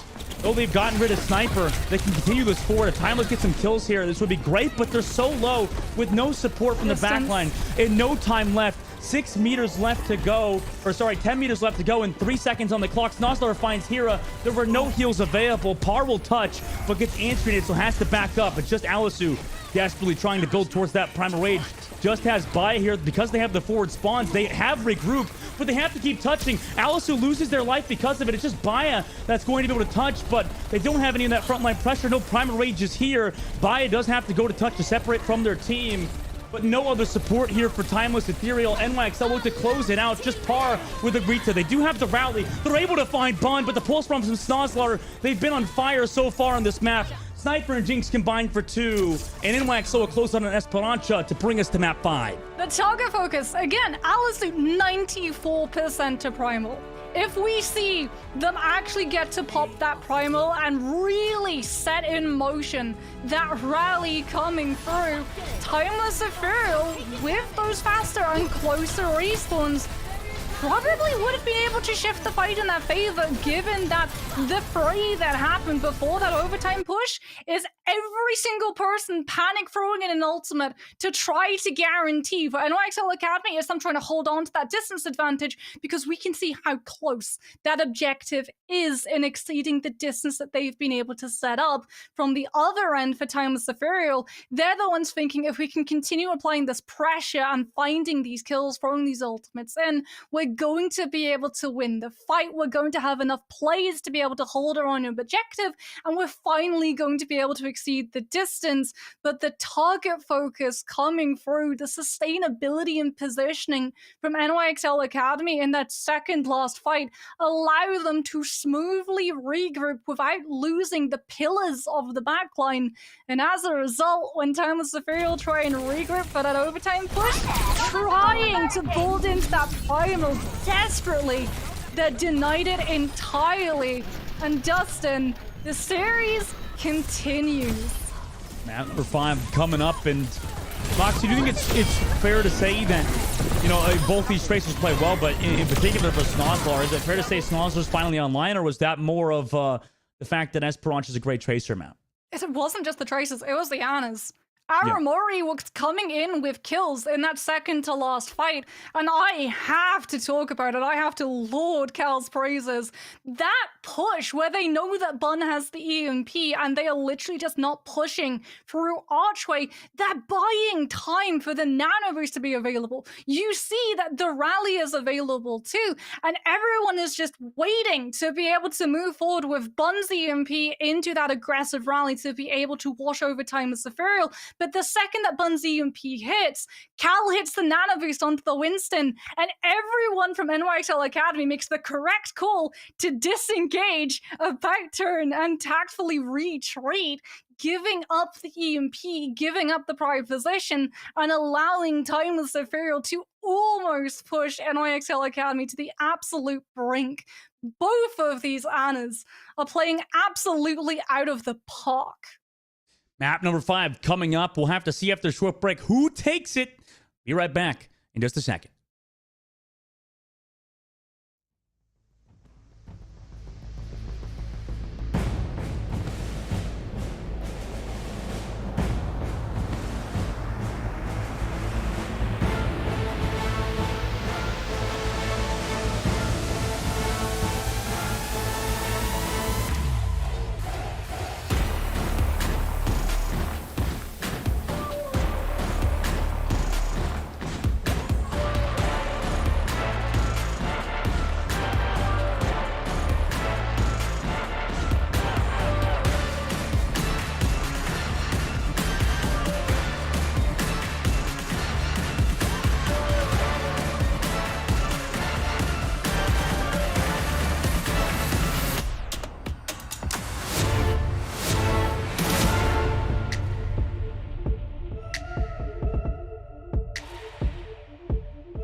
Welcome back, everybody. We are in an incredibly intense matchup in the Radiant Major.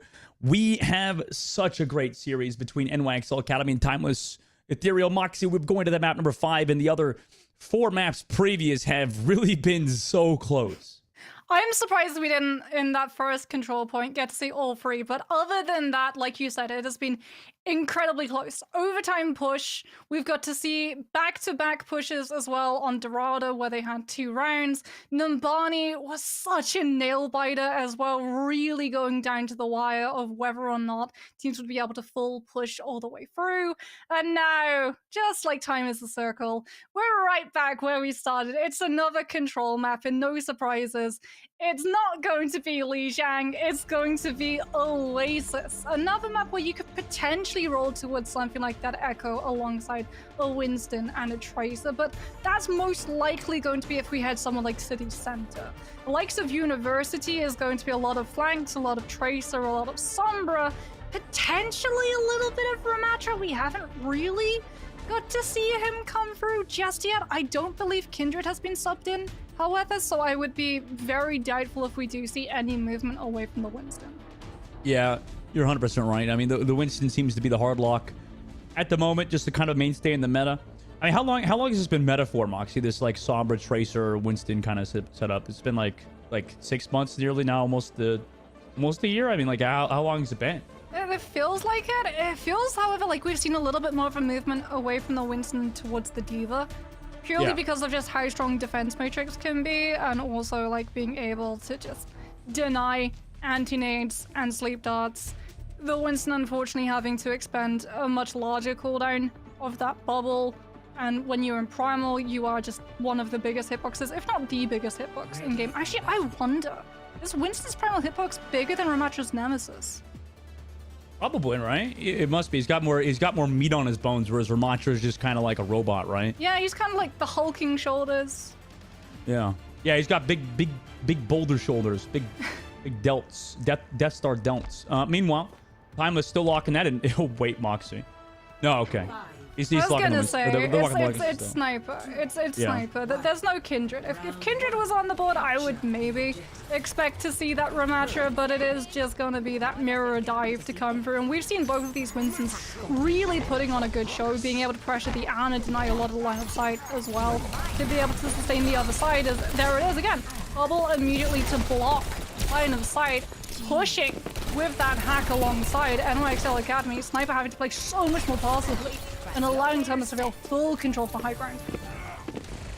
Timeless still sitting above. Hack available for par. They actually, NYXL is trying to rotating all around the point. Sniper still sitting above that pillar side, looking to get that ring edge off. And the nade into flail, and the engage was perfect. Par and Bayam both just fall immediately to the New York Excelsior Academy backline of Mori and Jinx, and they claim that point fast.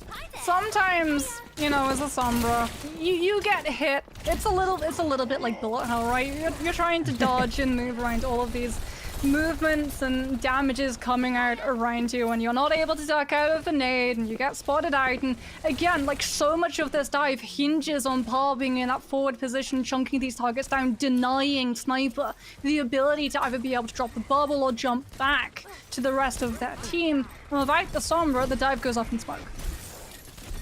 Hard, just kind of looking for that dive in the low ground. NYXL rotate to the main side. A nade comes through onto Aramori, and the hack is there from Par. Perfect engagement from them on the re-engage dive from Timeless Ethereal. Now with that, they get to kind of push forward to that point, take the objective. The Bun comes back for Par, able to find that Sombra on the side. I mean, Bun's been playing so far better than Par in that Sombra matchup. Hero with the full spawn trying to equalize a sleep dart from Cal, but no, the follow-up damage isn't there. Hero is able to take the mini health pack, drop the pulse bomb as well on the Jinx, which just presses that shield up. Does block it though. Salasu eventually will find Jinx and claim that point back. Yeah, Alistair has the primal. Tamsafiro finally able to find the flip, but NYXL Academy stalling to 57%, building up an EMP for this next fight as well, which they're going to be able to use to burn out this nano boost from Cal. And then they have just the ultimate economy in their favor as one sets up the translocator. Has Cal in her sights, just decides when she wants to actually reveal herself, and there it is, the EMP onto the Ana. The dive immediately followed up upon. Cal cannot nano themselves. This isn't deathmatch, and as a result, the Ana's gone. And removed immediately by as well will be found by Bun with Sniper's Hummer Rage. Perfect engage from the New York Excelsior side. Just after the EMP and Primal Rage claim the objective again. Paul's gonna have to do the exact same that Bun just did now. The problem is that there's an extra hoop to jump through, and that is that Jinx has the rally. So your EMP can't just hit onto the Ana. To be able to get saved by that nano, you have to hit the brick at the same time. Goodbye, Cal immediately removes them with the pulse bomb. With that, and New York Excelsior also used the nano boost too onto Sniper, though really just to pressure off Timeless, who we're trying to regroup for this last 15%. NYXL want more, but won't find it necessarily. Just back up, give Timeless some space.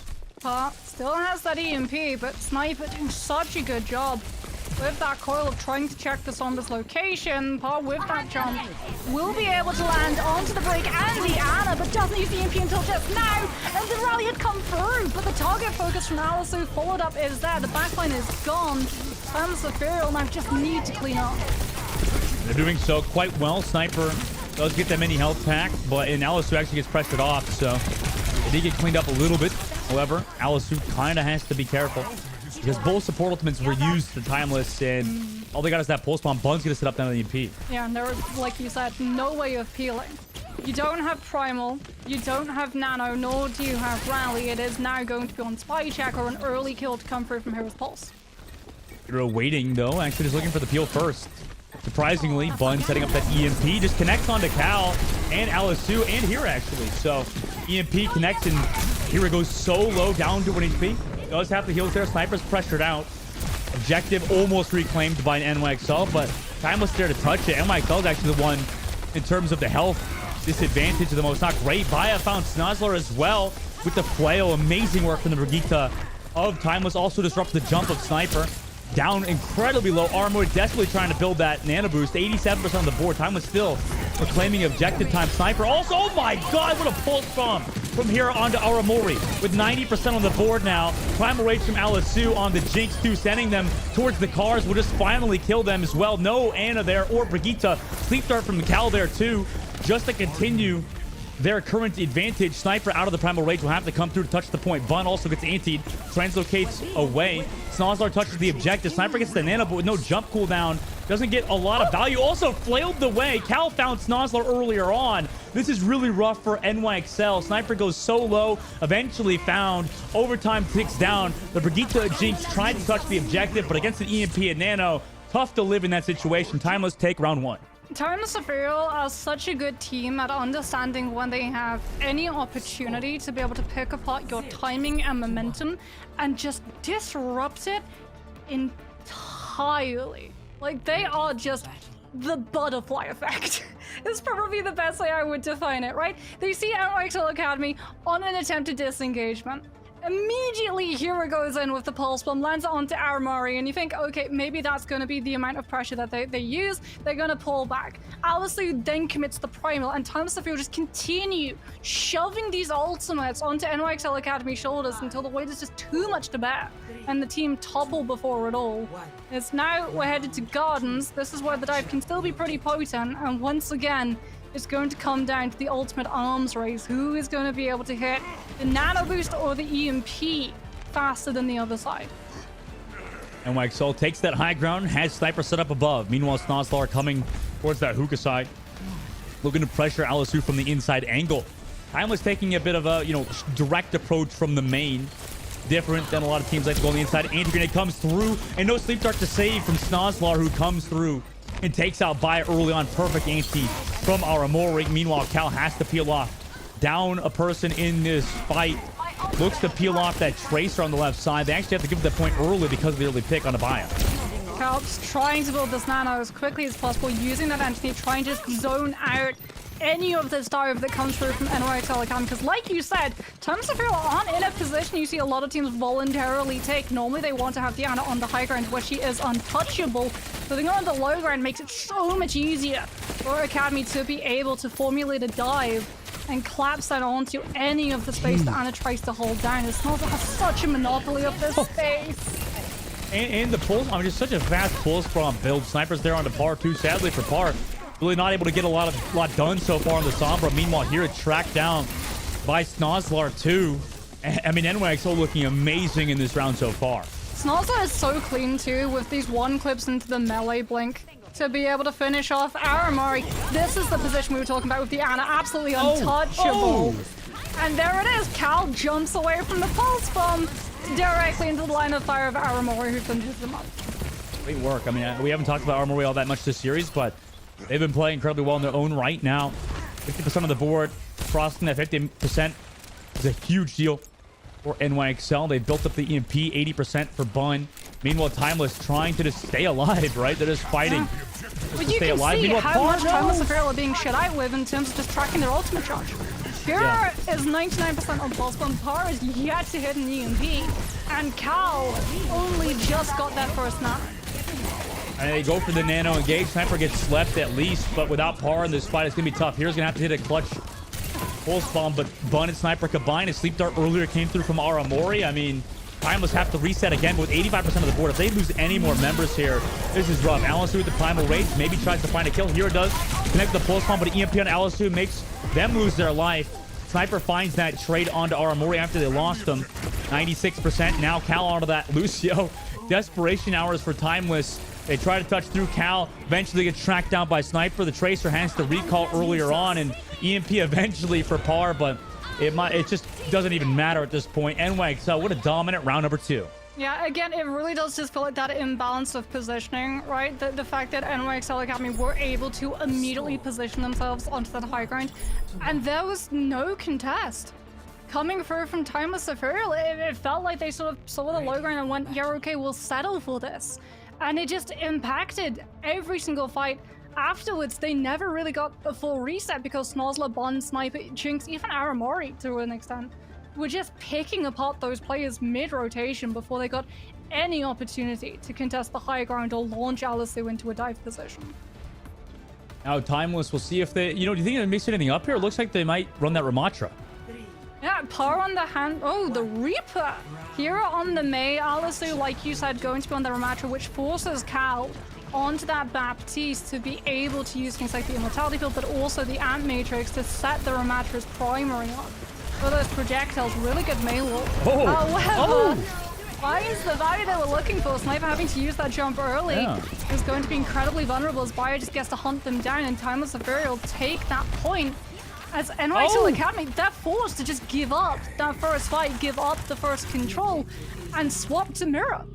I don't think they expected Timeless to run that. Maybe they thought the honorable Mirror would come out, but Timeless, takes that early aggression with the Ramatra. Also, they dive early on a Sniper who dies immediately before the lamp was even used from Aramori. And this is why you have to be flexible in a lot of these fights. Eventually, they lose Cal, but we have to be able to change heroes mid-series. Oh, Pa. That is a risky teleport if you know that there's a Lucio still around. But this is the importance, again, of positioning. Because Timeless Ethereal already had the point in their favor, they get to utilize Choke. So every single time that NYXL Academy walk through that Choke, they're walking into Hero being able to wall one of their own. There it is again. Oh, but Bun hits the shot on the Paya. Wall riding over the top angle. Sniper also finds Par. What a shot from Bun earlier on. Eventually, Alisu surely will fall too. NYXL maybe just needed a little bit of a warm-up on this composition as they reclaim the objective. Eventually, they kill that Baptiste and Mei to reclaim the point. That is the one thing that can trump prior positioning, being able to come in with those clutch kills, and that is what Bun has been doing every single match that she has played so far. Rockets up to that Dragon Strike to be able to zone out Timeless Ethereal when they have the Ant Matrix. Because Aramori does have one of her own to be able to contest it too. They walk in, Timeless does, but against that Dragon Strike to be tough. Lamp used early. Wall here is one to Alisu. Does have that lamp though over the May Wall, great work to avoid that. Both amplification matrix come out. Sniper finds one. Snozzler finds two. Immortality kept NYXL healthy as well. Don't even have to use any more besides just the Annihilation. I mean, perfect ult engage from them to work their way up to 40% on the board. Timeless Ethereal, the second that they know that NYXL Academy still have a lamp and they're going to be able to win the fight off of it, they call for a fast reset, and they only use Amplification Matrix. They have every other ultimate available to them in this next fight. Snozzler has to land such a good zoning Blizzard to be able to deal either with Hero's Own or Alisu's Annihilation that allows the field to walk forward. Oh, they just run all the way in, but it's perfect into the May wall. In the Blizzard, it connects onto everybody. The Reaper ultimate on the back. The Death Blossom from Par could be decent enough, but unfortunately shut down by Snozzler. Eventually, Snozzler traded up by Cal, though, so it's a 1-for-1. Hero falls incredibly low. Meanwhile, Alice has to rotate towards that point with Baya. The rotation, perfect from Timeless. Even though Snozzler's Blizzard was big, unfortunately, like you mentioned, Moxie, the damage output really wasn't there. Bun does find Cal. Alice will eventually come through and find Bun. Sniper does trade back Kira, but they're really low on this point. Just this Lucio and Ramattra on both sides. Back and forth. The wall here as well to prevent a lot of the damage from Alisu, who now goes aggressive, but no kills. Just a point in the favor of Timeless. NYXL regroup. They're all here. They got 4 members, almost 5 waiting to come back. Now a Maywall on the backside. Alisu can't make it through it. In fact, falls before the Immortality Field was there. Snozzler. Amazing work to find Alisu with the NYXL's frontline. Annihilation engaged just to make sure this fight really ends up a victory for them. Nobody else here for Timeless. Just this Hanzo to touch. 99%. Overtime will tick down. Alisu can touch on the Wrecking Ball in a sec, but gets booped away in overtime. The May can't even touch either on the flank. And NYXL will win over Timeless in the upper bracket. Well, Helen's Face may be the one that launched 1,000 ships, but Snozzler's Blizzard is the one that baits so many ultimates from Timeless Ethereal side, and it just capsizes their ultimate economy. The Blizzard, the wall, the fact that we saw so much that Timeless Ethereal had available to them, literally having to be invested to be able to stop those kills from being picked off of just how good that Blizzard was. Lamp comes out, Annihilation comes out, Death Blossom on top of it comes out, Counter Blizzard comes out, and as a result, they need to win the fight immediately. When you commit that heavily into a fight, you have to win it and stop that stall, stop that stagger, because if it goes too long, NYXL Academy can literally regroup and come in with ultimate advantage and overpower you that way. And that's exactly what we saw happen. NYXL Academy overwrite history, find the win against Timeless Ethereal, and are going to be able to continue in the upper half of this Major 2. Oh my God, amazing work from them. And, that was a close series. I'm really interested to see how, the likes of Timeless bounce back in that lower bracket. Obviously, the punch their ticket to the grand finals is huge. And they look really good doing so, Mox. You talked about, overall, seems like they are a good team at the moment. It's tough to beat them. And obviously, with the upside of having Bun pretty much in any hero, it seems like they just have a lot of the heroes in the current meta that really enable them to get the win. Yeah, every single one of them had really clutch moments, but that turning point, the fact that they lost that first fight on University by miscalling the composition that they would run into, and as a result had to give up first control, had to go back to spawn and swap Sniper onto that Ramatra. Bun comes along, finds that kill, scales the Hanzo wall, and opens the fight up for the rest of her team. And that is where they're able to offset that positioning advantage that's available for Timeless Ethereal that they would have been able to use to cycle through so many of those fights, be one-sided, build up ultimate charges, while on the other side, NYXL Academy have to scrounge for any scrap that they can. Such a deserving win for such a strong team. Yeah, a very close series, too. I'm really curious to see who makes it to that grand finals. Obviously, we got some more matches ahead of us, and we are setting up an interview, I think, with one of the victors from NYXL Academy, because I'm curious to see. We have so many questions for them, obviously, Moxie. I think that series in particular was super close. I imagine, a lot of the anxiety, a lot of the pressure finally is relieved off of them. That was so intense. But obviously, we're going to do a short break. When we come back, we'll potentially see an interview with one of the winners from New York Excelsior Academy. So don't go anywhere. We'll be right back.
Welcome back, everybody. Obviously, New York Excelsior Academy, very close series with Timeless, and we've brought in our Amore for an interview. How you doing, Amore? I mean, what a series for you guys. Congrats on your win to punching that ticket to the grand finals. Yeah, thank you. It was a crazy series. Yeah, thank you.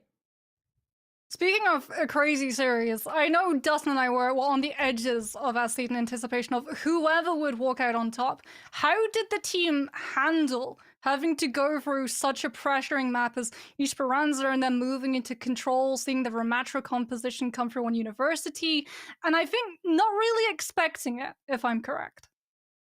Yeah, we definitely thought that, their team was kind of like a one-trick dive team. So we were just like, oh, maybe we can just mirror on University, even though it's like a traditional brawl team. And then we saw like Reaper, and we were like, uh-oh, guys, maybe it's time to swap. Maybe we just go back into spawn.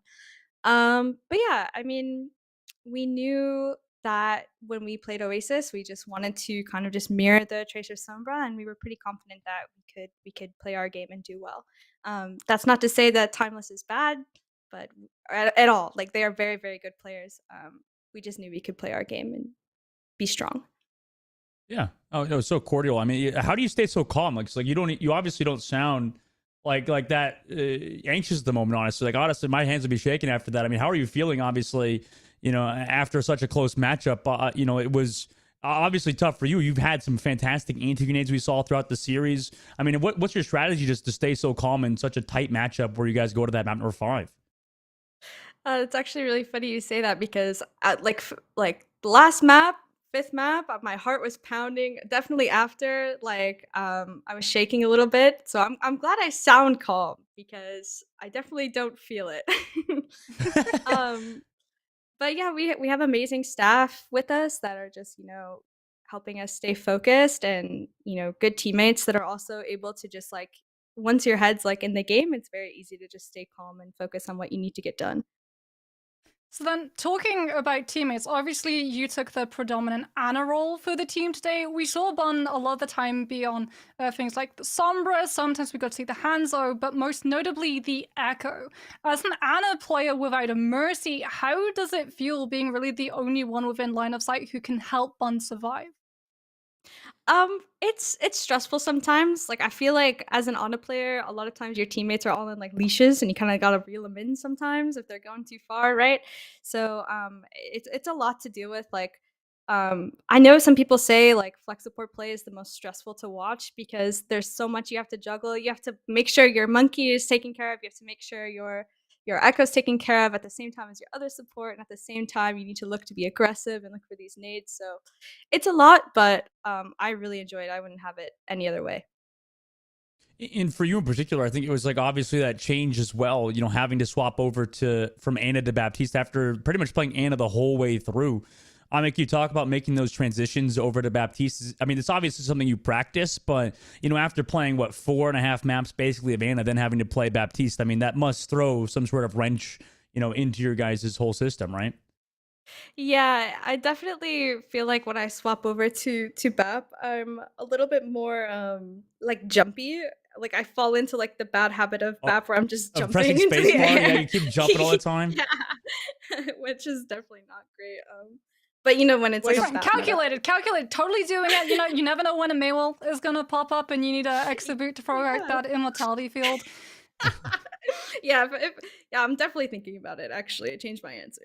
So then, speaking about that, because that was actually one thing that we got to see, your immortality field usage was a lot better, it feels, than the other side, especially in being able to take advantage of things like amplification matrix. As a Baptiste, how do you decide when the right time is to throw out the frisbee? I mean, it's really just a battle of like both teams' BAPs trying to stretch, not having to use it first. And I feel a lot of times my team was just, I was lucky in the fact that my team was the more aggressive one who was able to kind of like force their hand first. And then I could look for like even greedier like lamps. Like, you were referencing the window where I'm not gonna lie, I screamed a little bit with the window. I wasn't expecting them to turn the corner with window, and I just kind of was lucky that I wasn't the one who had lamp force early. In your whole series, right? I mean, like, can you guys talk about Timeless in particular? Like, why do you guys think that you came through the edge? Obviously, the map number 1 worked out, but then going down 2 immediately after that on some of the payload maps, how did you guys kind of refocus on Esperanza to make sure you guys got the win today? Yeah, I was saying like I think we just really like Tracer Sombra. The other two maps we had played like the Echo and the Hanzo. I think it was Hanzo. I don't even remember. We've played so many maps today. But we just knew that Tracer Sombra we could punish certain things and look to do certain things that we really couldn't do with the Echo, and that played a lot more to our strengths. Hmm. No, that makes a lot of sense. Well, obviously, Aramori, awesome talking to you. And is there anything you would like to say before we let you go? Obviously, you guys now make it to the grand finals. Is there any shout outs or anything like that you'd like to say? Yeah, thank you so much to my team for putting me in their backpack, it feels like sometimes. No, I'm kidding. But Oh, you yeah, played well. to my thank you. To my team and to my staff, just thank you so much. Well, thank you, Aramori, for coming through. And obviously, congrats to New York Excelsior Academy for making it, after such a close series. So we'll have to see you later, Aramori. And, what a series, Moxie. I mean, what a dang series. It was super fun to watch from the outside. Obviously, Aramori is probably, a little sweating after that one, like she I think said. it was But 2 hours. Like 2 hours? it was something like that. Oh, We've my. been going for like an hour and 50 minutes on this shift alone, Dustin. This is the first match that we're covering, so logic would point to it being around about an hour 50 minutes of Overwatch. It's a long one. How much do you think, like, because obviously, like chess players burn, what is it, like multiple thousand calories a day? I mean, Overwatch players got to burn like 100,000 calories, something like that day, right? It's got to be like crazy. It's a very stressful game to play at times, right? I mean, how many calories do you think an Overwatch Pro burns? It's got to be up there. There's no way. But I have no clue. we'll You're have to. asking me the wrong kind of questions. I don't know how much calories you burn in like a walk. Yeah, you're right. Actually, listen, I just want to know how big the meal after these players eat. But obviously, we had to talk about everything that kind of happened today so far. It's been a very eventful day. I think that a lot of 2-0s, 3-0s happened earlier on, but it just kind of made sense for these two teams to kind of come together in the upper bracket finals and have such a banger of a series, right? Well, we knew. The second that these two teams were going head to head, we knew it would be a long one. We knew it would be a close one. All of these players have such good experience as well in terms of playing in that competitive scene, already getting access as well to coaching opportunities and VODing and scrimming to be able to better improve and have that macro game sense, which a lot of the time you got to see from how Tracers were playing around Brigidas, from how Annas were playing around EMPs, from how we were seeing Sombras operate with those hacks onto Winston's to stop them from getting primal off the second that the Winston gets targeted, as well as things like going for those health packs, shutting off the angles, even in the Tracer 1v1s. Some people moving forward, taking the health pack, removing it from their opponents so that you get a little bit of a cheeky advantage and are able to find the win. That's the sort of thing you see from Tier 2. Yep, and we'll be going to a short break. When we come back, we'll see you guys for the Rising series. Very first time it's going to be on broadcast. You're not going to miss it. We'll be back after just a short break.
Welcome back, everybody, to the Radiant Heroes Major 2. And obviously, we had a very close matchup in the last series. And then also, today's been a very eventful day. But we have got one more game for you guys today. And it's actually going to be a bit of a mix-up. We'll be going over to the Rising series, Moxie, for the first time in a long time, actually.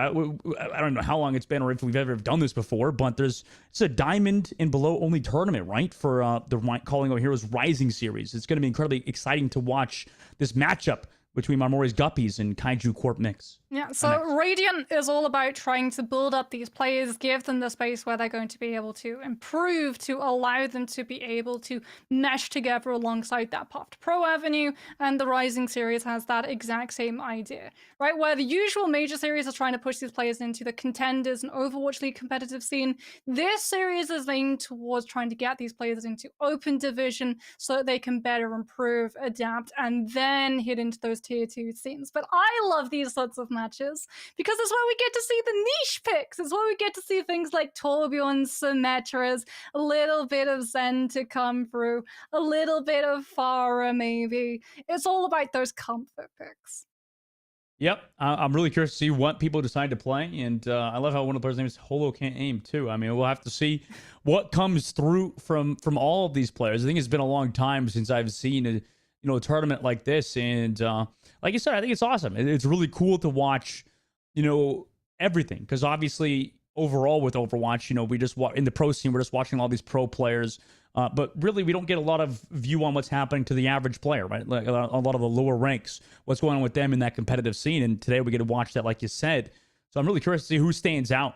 Obviously, some of these names: Sandwich Maker, Mozzie, Jorah, Kitten, and Cy Valley. I'm really getting curious. I'm actually, what do you think's going to happen in this series? I'm not really sure what happens in these Diamond 1 ranks. Well, I have been promised a Genji and a Torbjorn, so I am going to anticipate we're going to see a Genji versus a Torbjorn, and that does somewhat favor the Torbjorn, right? Especially if you're running a Sombra alongside that Genji. Both of those two DPS are all about trying to set up the Sombra, the Genji, the Winston, all trying to chunk those targets slow enough so that the Genji with the dash is able to find the kill relatively quickly, get that reset, and make it back to the rest of the team. The Torbjorn turret, however, throws quite literally a spanner into that works because the turret immediately chimes out those players' location. Yeah, that's a good point because, I think that, obviously at the higher ranks, it seems like Torbjorn's, doesn't get as much value, but definitely, over here, in these kind of more competitive series, it feels like I hear a lot of people don't like Torbjorn, right? Like, that's like a very common take, right? That Torbjorn's very annoying here to play against. Yeah, because again, you have to go through the turret, and then whenever you get him low enough, surprise, he has the ability to just immediately get a little bit of not just extra armor, but also extra speed. Plus, the ultimate is actually really good on maps like Control, and being able to shut all of that space down. So in overtime, it can be absolutely killer. You're right. I guess as a former pro, it's tough for me to relate to the whole hating Torbjorn thing. But obviously, for both of these teams, we get to see a bit of maybe even that Ramattra composition come through that we saw in the previous matchup, and potentially even some Lifeweaver. Yeah, it does limit where you're going to be able to take these fights, right? If you're running this Ramattra, you're looking to take these fights around choke so that you get the most value. With Cinnaburst Maywall, the problem is that Marmore's Guppies are going to be running an incredibly mobile composition, so if anyone does get walled off, they all have the means of being able to navigate up. Let's see Moira coming through like that pick there for the side of Marmore's Guppies. Meanwhile, Corp MX takes that high ground spot. Plays together from a bit of a poke angle instead of taking a bit more of that brawl, while Marmore's Guppies really trying to take a lot of that space in this neutral ground. Go for that dive early. Vortex committed to just peel off the back line, but oh my god, going incredibly low. Duke on the front line, though still alive. There's a lot of pressure coming through at the moment on the Kaiju. Meanwhile, they have to give them space now. Marmore's really doing a great job with the health pool they have, diving on, forcing that immortality field, and now the rest of them surely just fall, though Hyuga has found Vasu. Nice work from them to take out that Winston player. Sandwich Maker goes incredibly low, wants to re-engage with no health, but Cinnabar takes them out, and with those two kills, Mozzie has traded back one. Kaiju takes point A first. Yeah, so if you're running the Winston, it's not the Maywolf that you need to watch out for, it's the Reaper. The second you try and dive in to close up the distance and properly put that coil to cleave, you're just going to get absolutely melted with the Hellfire shotguns. As Vaso is still going to be sticking on to pick off that Winston. Nikki getting taken down incredibly early as well, as Vaso's just not able to find an opening that she feels safe enough to take.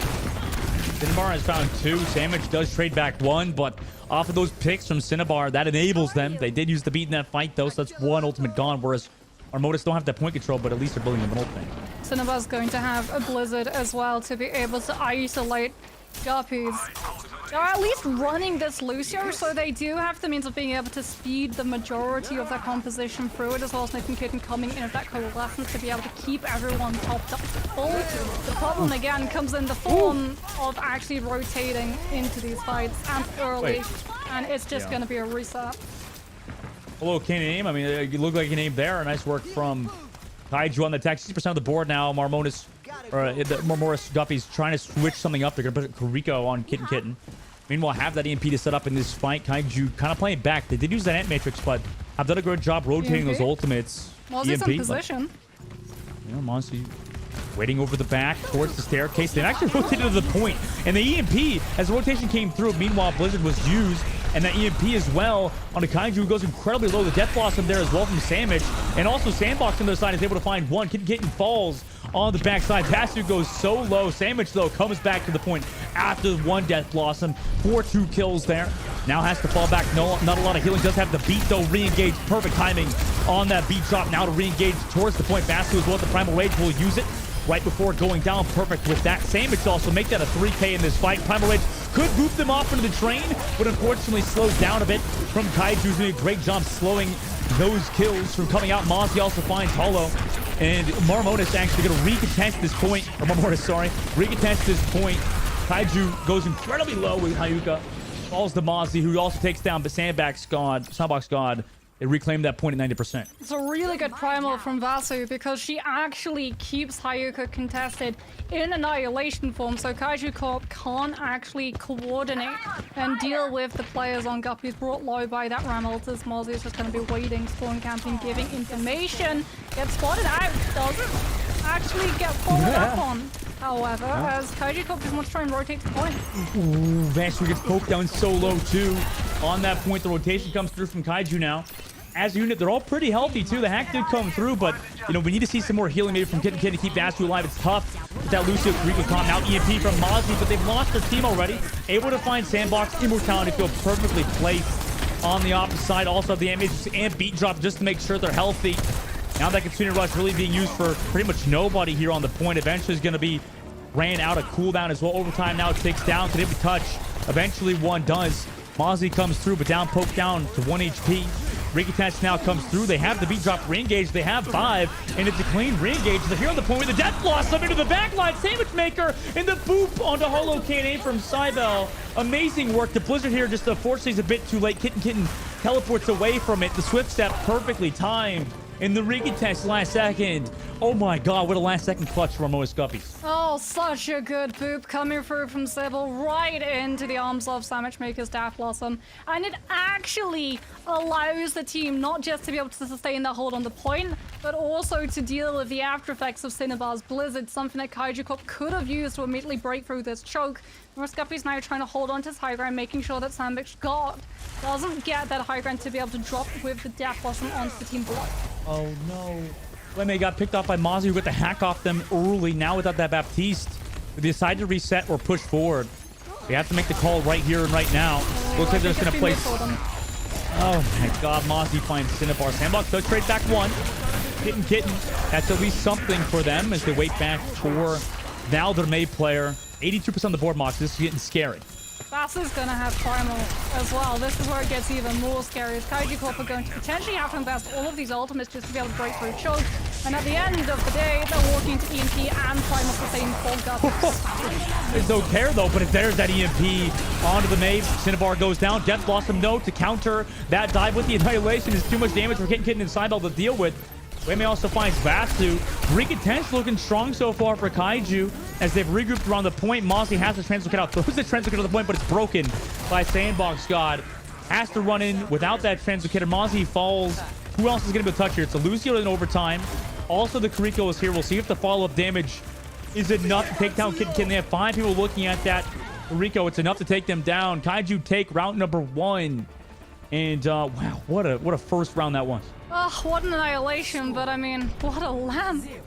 What a lamp coming through from Kaiju Corp. There are a couple of things that could definitely be improved. I think we both picked up on the fact that Mozzie twice was spotted out early and twice was able to get way too much value before being forced to translocate out. But when it comes to being able to throw out these immortality fields, Kaiju Corp have it on lock. Wow, okay. See if Kaiju can continue their prowess. So far, going to swap over to the Baptiste again. Same compositions except for Marmoris. Maybe they're going to lock Orisa. Yeah, I think they're anticipating the Ramatra. And Orisa is a pretty decent counter against it with the Javelin. The Reinhardt, not so much. The Reinhardt does find value with Mega Base, forcing these teams into the up close and personal. A lot of those chokes allowing Fire Strike connections, but the Ramatra beats out the Reinhardt 9 times out of 10, unless you're just charging and taking advantage of being able to pin the ramp. See if Bass can get value. Nope, gets shut down immediately, but does have some support from both Sandwich and Seinbell, who get 2. Also, perfect anti-grenade. Force that immortality field from Women. Now they have to back up as well. Just continue to give up some space, even though Marmoris lost Vasu earlier. Are we going to see the swap? No, Vasu is still going to be sticking on her pick of this Reinhardt as Hayuko is just waiting to isolate one of these targets. Low forces that may block early out from Mozzie, so they're not going to have it to be able to sustain when the Ram comes in with the Vortex and traps everyone in the close. I mean, it was a perfect Maywall onto Vasu. Eventually, they're able to find the kill 2 after the charge came through. Sandbox shot also finds Mozzie. As the rest of Kaiju, does fall low HP, they're still up in the kill department, though. So really just have to do is Reaper now and claim that point back in their favor. Okay, there's the Orisa pick that we wanted to see come through. As Kaiju Corp will be able to pick up that point. The Javelin now is going to really come into handy. Being able to push Hayuka not out of the Nemesis, but still far enough away so that those pummels don't cleave into the entirety of the team allows Guppy to hold on to a lot more of this utility far longer. Both walls used. Oh my god, nice Javelin, but the immortality pulls there into the Blizzard. Actually gets moved out of the Blizzard, but they're still able to find they get the kills. Mozzie and Vasu combined for those 2. Now, without any support, they use that beat, by the way, in this fight, even though they're down members. Hollow does find Mozzie, at least with the beat drop, but now just alone with that Reaper. Death Blossom committed by Sandwich. A little bit unnecessary, I will say. The Death Blossom is going to mean that they're at a pretty heavy ultimate disadvantage in this next fight. You could have used it to be able to peel this Blizzard or even Annihilation to come out from the Ramatra in this next engagement to be able to fully take advantage of Choker's Javelin spin from Vasu, who falls incredibly low. The Maywall too committed to make sure the Orisa is able to line the sight back to the Ana. This just means that Hyuka gets such a free path for Annihilation. Kaiju rotates around the backside. They go through the bridge. Marmoris actually looking to take that fight with an Nana boost on the May of all things into that Blizzard from Cinnabar, who zones it back. Freezes that Lucio, who got the beat drop off before, though. Nice work from Simon to do that. Now they rotate to the point. Vasu gets that Javelin onto 1. And then into the Terra Surge, where Hayuka's kind of stuck in it, but the Immortality Go keeps them healthy. Now Vasu has to find some kills, but it's not enough to deal with Kaiju in that Annihilation. Amazing work from their Matcha player, and his Kaiju reclaim the point. A lot of ultimates invested from both sides, but it is now going to favor Kaiju Corp, given that they are in control of the choke. And Ramatra is, as the name implies with Tempo Tank, all about slowing and speeding things up, especially when you're trying to rotate an Orisa onto point, as Vasu takes so much damage early on. A little bit of space created from Vasu with the little bit of the Javelin spin. Meanwhile, Cinnabar has to use that ice block and walled off perfectly from Mozzie. Sandwich Maker capitalizes off of that. Now they rotate towards that point down Cinnabar. We'll have to see if Kaiju can maybe get some kills on the outside, throw in enough damage, potentially do something. Hayuka finds one, Wemi finds another. Amazing 2K, even though they're down a member of their team, they're able to continue for some kills and continue to hold this objective. Yeah, Wimihai going to be able to have that amplification matrix for this next one. Again, really clutch Immortality Field coming out from that Baptiste, not pressured out early from Guppy's, not shot down immediately when it's on the field either. As Mozzie is going to have the Blizzard, Damage Maker, the Death Blossom, but they have to prioritize baiting out the Bap's utility. Use the Blizzard there. Now the Ant Matrix is here above the point, but it's walled off immediately. Mozzie's been playing so well with those May walls. The beat drop to Stain here into the Death Blossom, though. No, as they rotate, they have to deal with Sandwich Maker, though. He only finds one with the Death Blossom. Anti enables them to find more, though. Vasu also connects onto Hollow Can't Aim. Nice work so far. As that Rikitens came through, 92, 93%. Reset has to happen fast. I don't know if they get another touch. I don't think they can. Cinnabar goes down. Sandpix is going to have Death Blossom, but a wall comes through from Mozzie to stop anyone trying to take the downstairs approach, and we are going to be headed off to Sanctuary. And now this is going to be really interesting, because are we going to see Vasu try and stick on this Orisa, predicting the Ramatra to still be on the side of Kaiju Corp? I don't know. Yeah, that's curious. I mean, Vasu has shown a bit of flexibility so far, and it has enabled them.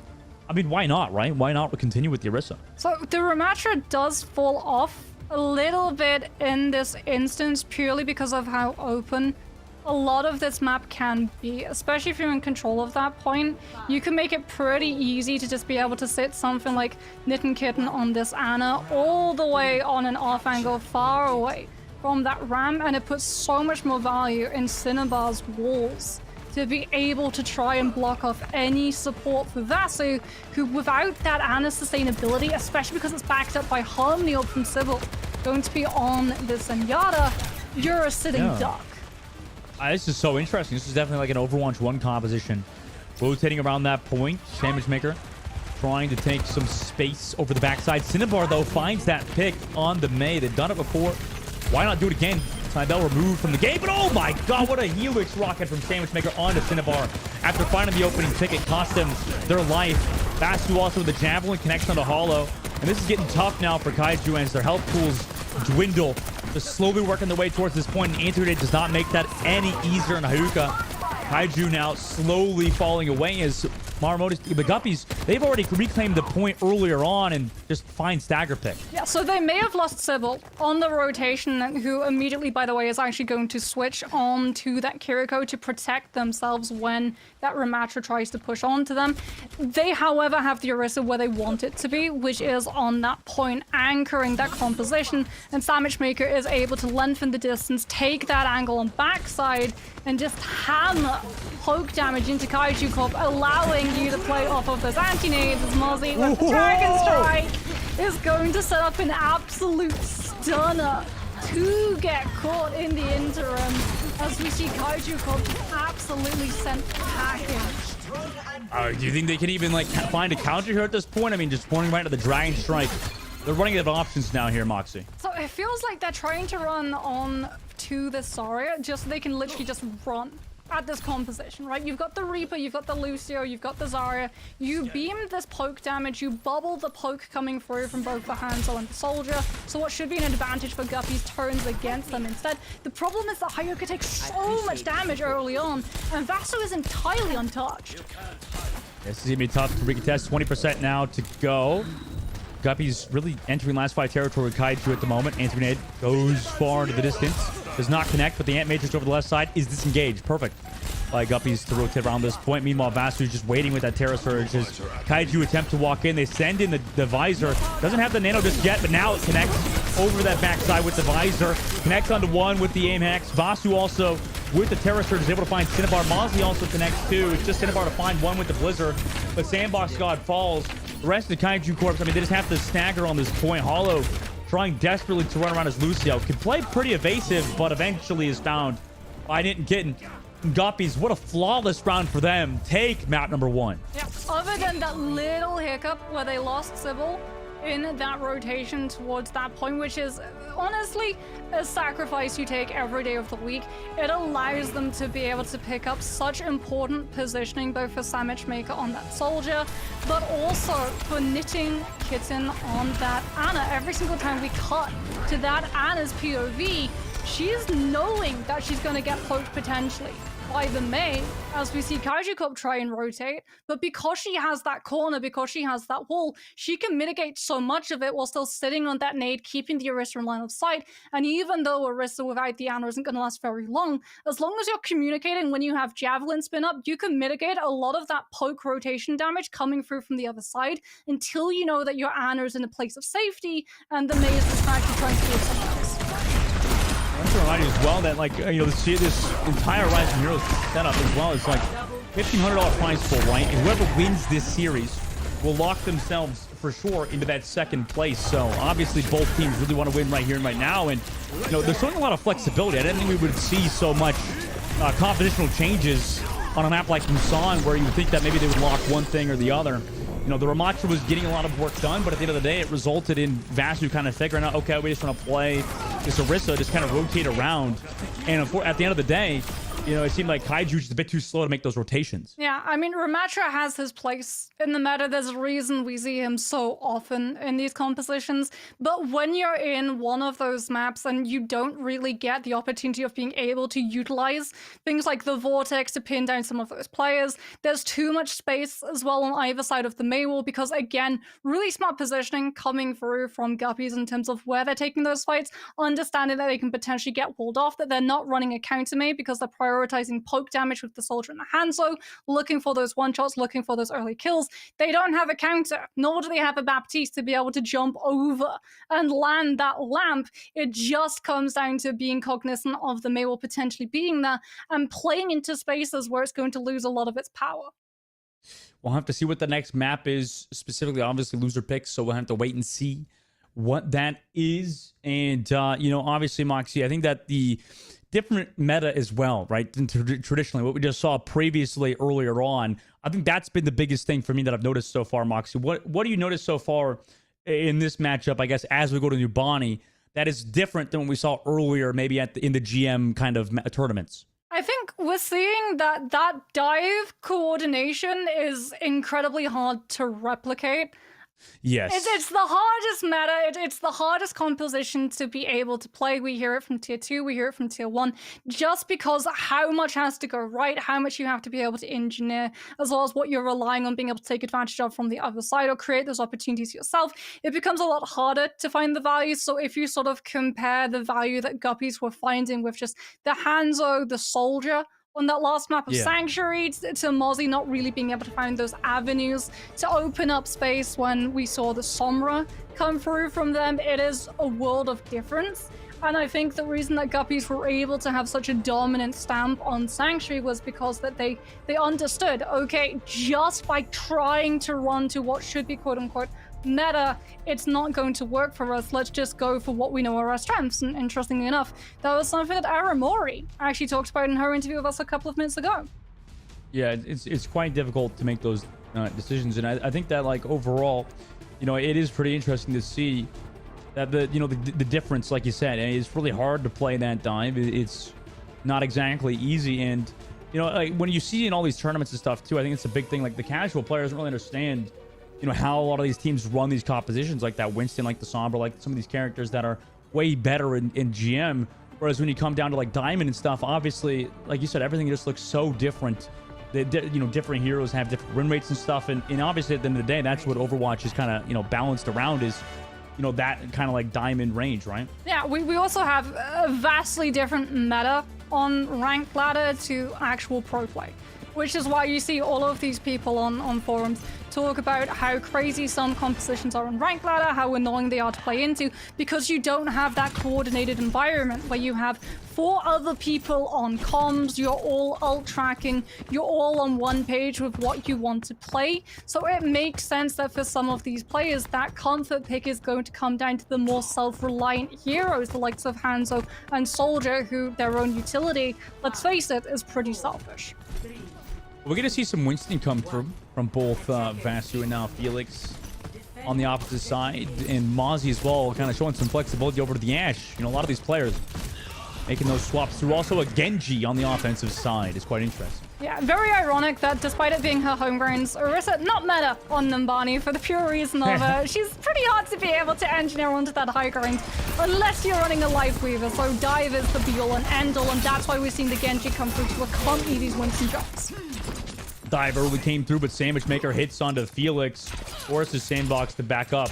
They already just want to wait for their Winston to come back as well. They just give up a lot of space here. Mozzy's going to be doing a very good job too, being able to utilize these dynamites every single time we see that Winston jump attempted, as we're actually going to see Holocon aim swap onto the Mercy to either damage boost Cinnabar or just allow a damage boost onto Sandbox to be able to have that extra little bit of damage for the Genji to be able to claim the kill.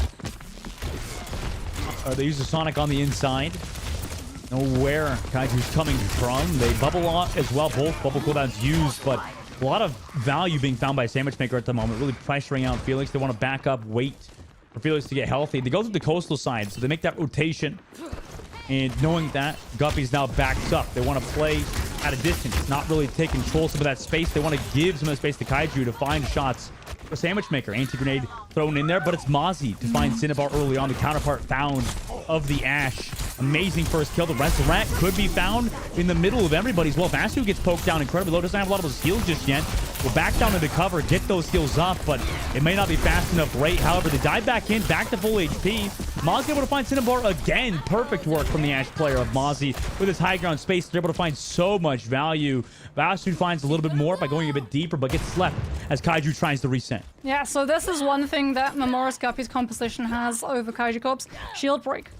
Cinnabar is really the only one who can try and chunk Vasu's shield down fast enough. Sandbar's God is literally just going to try and ignore it for as often as possible. But between Mozzie and Sandwich Maker with things like the Viper from the Ashe as well as Storm Arrow from the Hanzo, that shield is gone within seconds. Sandbox gets dynamited, but has that Mercy pocket, so they can stay healthy. Meanwhile, Vasu with the Nano really trying to look for that Genji, able to melt Sandbox. Resurrect still could be used, and Holocam was going for that Valkyrie. Meanwhile, with the ENT, it's enough for Vasu to find that front line and the two. Morris Guppy trying to take some extra value too, going towards this bus side. Try to find Sandbox, but only a minute left. I mean, Guppies are looking dominant at the moment. Kaiju Corp are stacking all of their hopes on this Nano Blade. The problem is it's taken them so long to build it. Mozzie is sitting on the Bob to be able to peel from it, and it's going to have to be a sleep up that comes through from Wime High to be able to shut that Bob down. There's that Genji blade early. Finds Cybele. No sleep dart from Knit and Kitten on the backside. Felix also has found Sandwich. Perfect dive for them, though. The Dragon Strike is able to find Cinnabar. Eventually the kills come through. Onto Sandbox. Anti, perfect. Before the deflect could come through. Sandbox down to 65 HP as well. And also falls, too. So does Hollow, 2 to Mozzie, who came back in that fight. Felix now. Desperation hours for that attack inside as Mozzie finds 3. Tries to back up. One last fight territory for Kaiju. Yeah, there's the Nano Blade, but there was Bob anchoring onto that point, and as a result, Kaiju Corp do not get a single tick of that point secured off of that Wombo combo. Sandbox God now off of the Genji onto the Reaper, just trying to counter Vasu. Get up to the high ground. Gorgeous coach gun comes through from Mozzie, but does expend that cooldown. So now Sandbox God can hunt after him, but the Ray Bomb already forced the peel available from Guppies. Secures the Ashe's position. It might just be too hard. Now the Dynamite on the front line, they're all low. They do have Bob at least doing something towards that point. Actually getting 2 ticks as well. And Bob finds Vasu, so the most valuable player of Bob follows up with Felix as well. Sleep Dart onto Felix for now, slows him down, or slows them down. Mozzie also finds Cinnabar too. But it's not enough. It's too hard to find even more value. The anti is there onto Felix, but eventually the heals are here. Cinnabar also finds Sandwich. The 2 ticks were given earlier, and now that 3rd tick comes through. Kaiju in overtime. Capture pointed. Yeah, Felix Felicia's having a really good primal, just juggling all of Memoris Guppy's players out of position so they can't coordinate as one unit and take that Bob down. And as a result, finally, point A unlocks and we're into streets. The problem, however, is that Kaiju Corp had to do so much to be able to secure it. Now it's just going to be Felix Felicia's taking that face tank damage to be able to jump back to her Ana and build the Nano. Able to get that. Oh wait, that's not jumping back to your Ana. She provides it to the Mercy who already has Valk. Oh, jeez. Well, luckily, you know, eventually they give that Nano over. close enough anyways. Teleport come through. Early nade. Unfortunately, timing not exactly there. Sleep dart as well, but they are scared away. Nano boost now on to Mozzie. The zone back. Bob also there to zone Mozzie, able to find Felix. Mozzie's looking so good as Sandwich Maker also connects with the pulse bomb. Now they can deal with that Reaper over the top out of the fade form. Coach Gun to get away. Valkyrie onto the inside too. Bob as well was getting some maximum value on the low ground. Meanwhile, Sandbox God trying to find some space. Does have that Mercy pocket. Oh! What a shot from Mozzie as Hollow tried to fall back to their team. Dynamite also connects flush. Just that Ana. Nade to keep a little bit healthy, but the Dynamite doesn't find the kill. Now a minute left for Kaiju. Mozzie has been an absolute standout on their pick of this Ashe. So hard to be able to unseat as Sandbox God has the Death Blossom, but Mozzie with the Coach Gun is going to be able to disrupt any plan the Kaiju Corp have of using it. Each of these Dynamites is finding maximum value. Now Bastard goes through with the Primal Rage. Mozzie over the top looking for the Mercy. Connects easily. Also on to Cinnabar. Coach Gun almost finds Sandbox, but at least boops them away for now. Sandwich also found one. Vasu connects as well. Now 38 seconds left for Kaiju on their turn. Sandbox God, the only player that Kaiju Corp had an ultimate for, gets staggered out of the fight late. Sybil's going to be able to have Sound Barrier to sustain long enough for Mozzie to cycle up into this next use of that Bob. Kaiju Corp have to find these kills and quickly. Full bomb from Sandwich. Waiting over the top. Recalls early because they took too much damage from that Winston. So give up that high ground. Drops to the mini health pack. Good movement so far from Sandwich. But the team of Sandwich is kind of dealing with the Primal Raging Winston at the moment of Felix. Meanwhile, Death Blossom still available. No, a nice sleep. Connects onto the Winston to slow down that Primal. Meanwhile, Fade committed by Sandbox. They want to group around this car. Overtime ticks down. Teleport over the top. Has the Death Blossom ready to go, but nice Coach Gun as well. Boots them away for now. Sandbox drops the Death Blossom onto the Tracer and Lucio. Booped away again, unfortunately, into the Bob as well. I mean, what a tough life that Sandbox has had to go through. Hollow was off the Valkyrie, trying to get the Resurrect, but died as well. Kitten also connects on the Felix, and unfortunately, the Death Blossom was the only thing. They couldn't even get the Nano Boost in this fight. Sandwich eventually will find Cinnabar 2. And Marmora's Guppies will stop Kaiju on that attacking offense in the Streets thing. I mean, Mozzie just looked unstoppable. Let's be honest, Mozzie was on absolute fire. Every single Dynamite was incredibly impactful, being able as well to track Holocon Aim's movement on that Mercy and deny a lot of the pocket that they were trying to use to be able to put Sandbox God into a position where the Reaper could chase after the Ashe, after the Winston. But again, it really does feel like for some of these players at the level, when you're running this dive, especially when you're running the Winston rather than the Diva, there's a certain cycle that you sort of have to have. There's a trust that you have to have in your support line. And I understand why you're running the Mercy. You want the damage boost, you want the resurrection, you're playing into an Ashe up on high ground who's been finding those early picks, and you don't want to have to wait 30 seconds to respawn and reset every single fight yet again. But when the Mercy who already has Valk is the one healing the Winston, well, it should be the Ana, so you can get that Nano Boost online, put it onto Felix Felicis, send her onto the high ground, disrupt Mozzie's position. That way is these small learning moments that separate some of these teams from being able to climb higher, and hopefully they'll be able to use those moments to learn and improve as they continue their Overwatch journey. 4, 3, See on the attacking side, if they want to swap things up, obviously Guppy's at a pretty good spot. defend Rocking that Pharah this time around, Mox. Oh, this is a mean crossfire. Mozzie has been hitting so many shots that Kaiju Corp are pretty much going to be just trying to take this Ashe down. They've essentially been conditioned. And as a result, Sandwich Maker is going to get so much more room. But likewise, if so many players look at this far, Mozzie gets an absolute free run. You're right. Now Sandwich goes for that dive early with Vasu, and that connects immediately to 2. Sandbox, though, does trade back 1. However, Vasu on a Cinnabar makes that 3 now for the Guppies. Gavasu also finds Felix. Sleeps are amazing sleep, and then Sandbox is there with the kill. Or, sorry, deflect to the sleep, rather, for Sandbox. But unfortunately, this point was taken relatively quickly for Marmora's Guppies. Yeah, no Nano Boost needed. Just send a Pharah and distract the entirety of Kaiju Corp's backline. And it just allows so much more movement for both Vasu and Mozzie as well. The swap's immediate from Kaiju Corp. Felix Felicia's going to be going onto that Diva to be able to defense Matrix, but also use the boosters and close up the distance, dealing with the Pharah and the barrage that way. The Cinnabar onto the Cassidy, trying to find the 2 taps, however. With that 25 health nerf, it's pretty easy to run you down, so you have to be incredibly careful of the angles you take. Drops off the high ground, but get back to it. The rest of their team tries to throw. Grenade, like you mentioned, but just looking for some poke. Well, the card is still getting a lot of space, meanwhile, for the Guppies. Nade comes through from Kitten, but does not connect. Rather, it's sandwiched to find Felix over the top side. Cinnabar looks for that kill, but eventually will find Cybele as well. Nice work from them, but Mozzie turns around, finds Cinnabar, and this payload is not slowing down much. Yeah, the one nade we saw Cinnabar throw was baited out. Sandwich Maker was able to avoid it and then immediately demech Felix Felicius. And this is the floodgates opening. Memoris Guppies.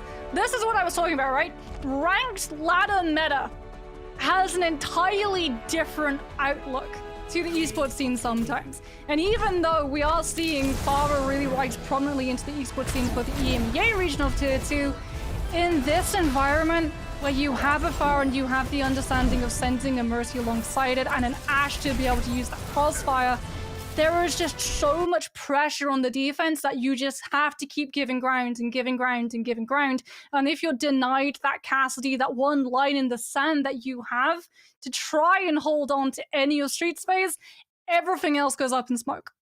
Yeah, it's tough at the moment on the other side. Obviously, we're going to look back at everything that just happened there. But like you said, it just seemed like the Guppies, they were just figuring things out. Perfectly timed dives in.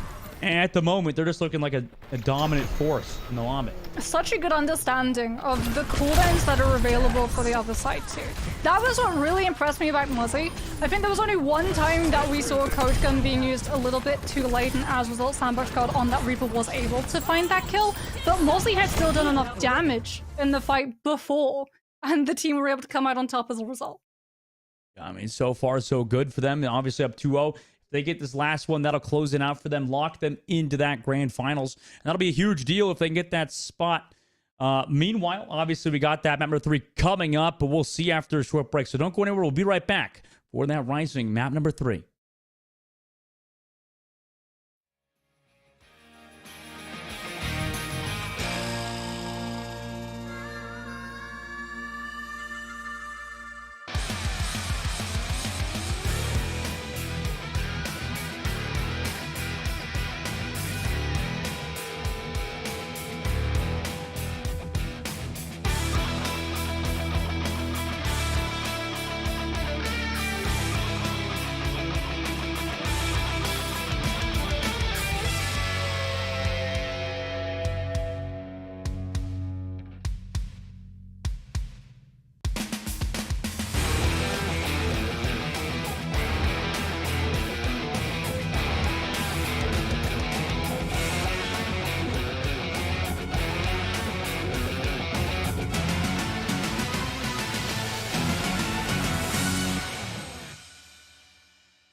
Welcome back, everybody, to the Radiant Heroes Major 2. We got our last match of the day underway, and it is in the Rising Heroes kind of tournament that we got going around. We got Marmoris Guppies versus Kaiju Corp MX, and obviously the Guppies are up 2-0 right now, looking to close out on that map number 3. First two have been pretty amazing wins for them so far.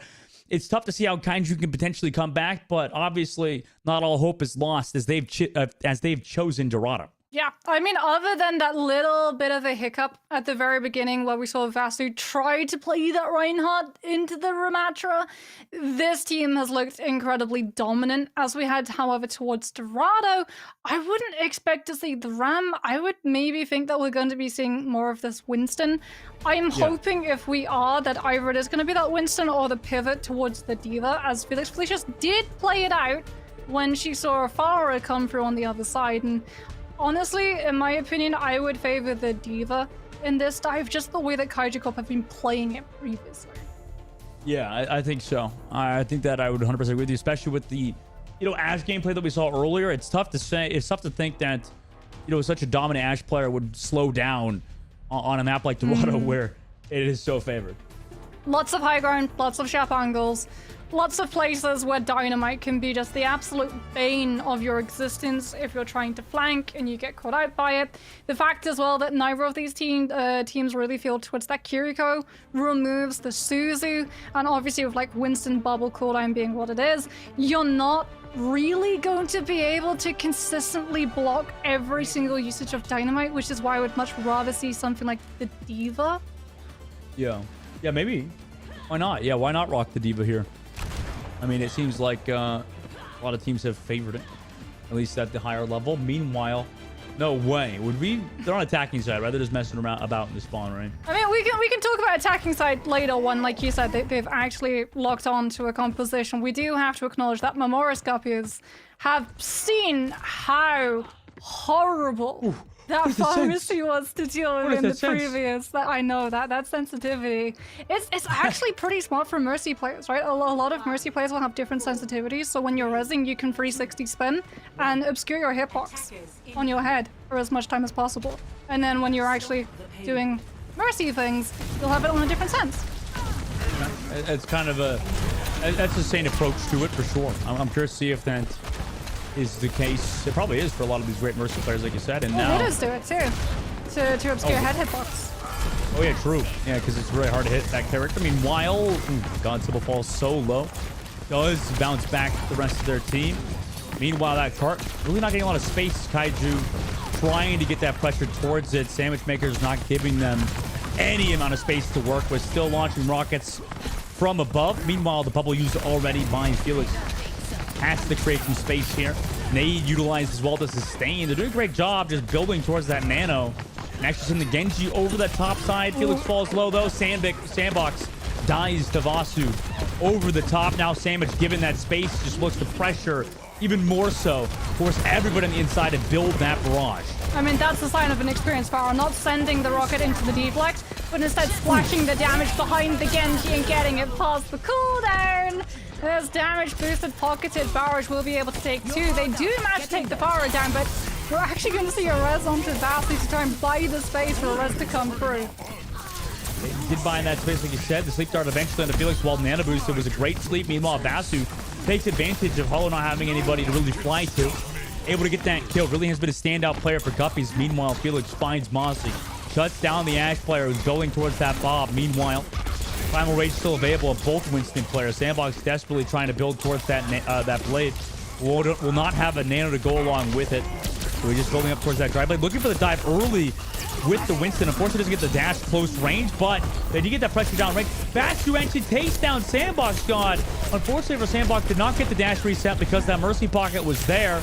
And now Guppy's in a great spot. Felix has to jump back away. Does not have anybody else to go for that dive. Bob also inwards towards that cart. Unfortunately, gets stuck. He got wedged. A little bit too big, sadly, to squeeze through. That does his job, though, of confining Kaiju Corp onto this low ground. Mozzie, however, does get jumped onto. Still finds the kill, however, onto Weemi High. As Vasu with the Primal gets to play a little bit more aggressive and out towards the open. Even if you get pressured, she's still going to be able to use the ultimate to save herself. and keep Kaiju Corp disconnected. Oh, I don't even think Vasu meant to kill Cinnabar there. Literally just like came to the doorway, smacked Cinnabar, and said goodbye. Back to the spawn door you go. Guppies as a team are looking so good. Felix Felicius now is actually going to be onto the Diva, even though the Fire is off the board. Sandwich Maker came back on the Tracer to be able to regroup faster with the team and keep this payload stuck in choker. Sandbox Guard doesn't have the blade, but we High close that nano.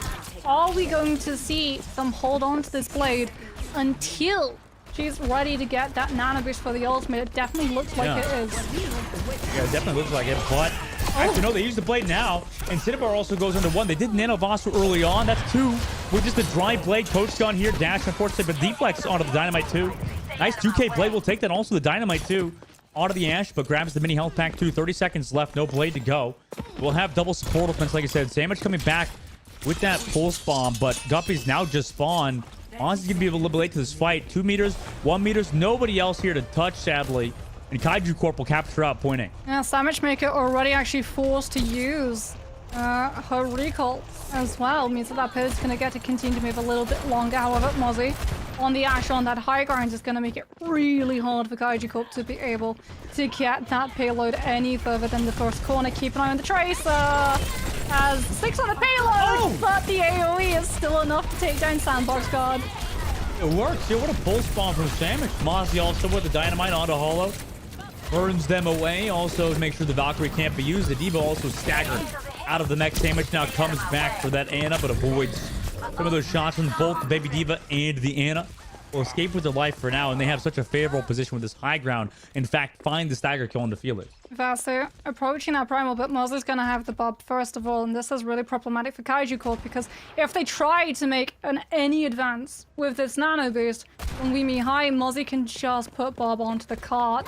The Sandwich Maker, entirely undetected at the moment, waits on that right side to jump onto one of the supports. Oh my god, Sandwich though is pressured out by Kaiju, who just move as a unit. Anti onto the high ground, actually goes over the top side. Maybe you want to look for a wall in that situation. Bob in, no sleep dart cooldown available just yet. It distracts them enough for Vasu to not come in. Throws the nano boost out while separated, but Bob is able to find Sandbox. So with the nano boost on the Diva, unfortunately they're not finding a lot of value just yet. Mozzie's able to get Hollow on the low grounded. It's just kill after kill with Mozzie sitting above the high ground. This is what we were worried about for Kaiju Corp. When you have Mozzie on the high ground, it's just so much value. Guppies win, they had to get another fight. Yeah, that's what I talked about too, right? They put the nano boost onto Felix Felicius, who does eat the pulse bomb coming through from Sandwich Maker, but no inroad is made on payload distance because Mozzie's Bob was there to peel for the entirety of that nano boosted tank engagement. As once again, Sandwich Maker not even looking for a kill at the moment. It's just delay strategy. Sees an Ana burning out, however, and might have been able to find something even better. Sandbox gets killed by Vasu. Diva Bomb here. Maybe somebody could die to this. Everybody ducks away. AT as well connects on to Wime High. Mozzie also connects on to Cinnabar, and this spot is just so hard when you get stuffed this many fights over. Yeah, Tracer can guard that right angle. Mozzie has full control of high ground. Sandbox God is going to have a blade, but again, the Ash can just coach gun you away, and if you don't get that dash reset, well, you're not going to be able to have the high ground angle to be able to connect the blade onto those squishy members. As Vasu with Primal again just gets to cut off another avenue for Kaiju Corp to approach. Nade comes through, slows everything down for now, while Sandwich just looking for those follow-up kills, building up towards the pulse. Meanwhile, Mozzie in the low ground with Voss doing the Primal Rage, able to burn out Sandbox gun. Also connects on a Cinnabar, so that's 2, and then Bob from Cinnabar. Maybe that could give them something here, but Mozzie's Bob, meanwhile, is doing a lot of work. The Resurrection Hollow is there. Vasu, though, capitalizes onto Wime High. Sandwich Maker tosses out the pulse bomb on a Cinnabar to kind of close things out for them.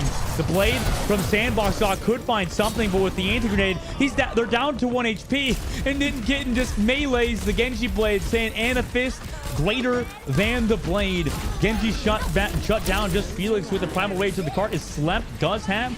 That Diva can kind of mosey around the payload, but unfortunately it's avoided, and the payload is stopped in the second phase by Guppy. Blade coach gunned, naded, mercy pocketed. Finds absolutely no value. We knew it would be a tough task when we saw it was Dorado that got picked, I definitely had a couple of questions coming into this. I thought maybe we would see a different game plan. Maybe we would see that D.Va a little bit earlier, because it really did just show in the high ground control that Mamora's Guppies are just able to exude and extend into such a horrible anger in the opening of B that Kaiju Comp really just weren't able to get out from the stranglehold that Guppies had on every single avenue, every single road, every single position that this team could have tried to find an early kill was just shut at every single time. Every single push, just dynamite, Tracer showing up, Winston jumping in, nade from Knitten Kitten, and if you're able to find a pick, Sybil was there with the res. It's just so tough now for Kaiju. I can see kind of why, you know, a lot of Diamond players in particular really say the game is quite snowbally, right? I mean, Overwatch is a very snowbally game, but it feels like in particular it could be, if you're just outmatched, I mean, it could be really tough, right? Now, Kaiju Cup now are going to be on the defense. They are running a very similar composition. In fact, they're running the same composition. Cinema's going to be on the Ashe. Sandbox got still sticking onto this Genji. We do have to see the infiltration into this backline be a little bit more successful. I'm hoping that we get to see shades of what we were seeing previously from Timeless, where they were controlling these two high grounds and they would send that Winston in, the Tracer alongside it. No! But not if Mozzie's going to be able to find the kill immediately. Oh, Mozzie finds that kill early on. Sandbox, though, resurrected. It's tough after dealing with that one, though. Just climbs back up to deal with the Winston and Genji, puts Mozzie again. I mean, just get the resurrect, give Mozzie yet again another kill on a Sandbox god. Mozzie looking like an amazing player at the moment. Comes through the top side, still has that Mercy pocket. Shuts down Cinnabar. I mean, you might as well just give Mozzie all the kills at this point. They're backing up through that night market side, but Felix is taking a ton of damage. Knitten Kitten also there with the anti-grenade. Connects on to that back line as they're trying to fall back, and it's just stagger kill after stagger kill. Now this cart is not stopping. Now walking into a damage boosted Mozzie who is 83% to Bob. As we can see, Felix Delicious trying to jump onto the payload and open the space for the rest of the team. At least buys distraction from Mozzie's crosshairs, but that's going to be temporary as the Bob comes through. It's just unfair. Like, just use Mozzie's in the lobby. It's like, what do you do as the other team? Just feels like you can't do anything when this Ashe player is just not missing. Coach Gun cancels the resurrection as well as Hollow can't aim, just swatted against the windscreen like an insignificant fly. And now Mamora's Guppies can just take this high ground, set Mozzie up to be able to pick apart Kaiju Corp as they walk out from its respawns, and all the while the payload pushes uncontested. Well, we'll see. Kaiju comes over the top towards that mega health pack room. Still able to dive towards that cart is Kaiju. In fact, it's Coach Gunned away again. Already, Knittenkin's found Sandbox off. Valkyrie used earlier on. They got the heals for Mozzie, who's now dealing with a Winston. Meanwhile, Sandwich in the front line of Knittenkitten and Vasu able to find Felix and Cinnabar. Nobody else here to touch, just a Mercy as the Glock is whipped out from Sybil.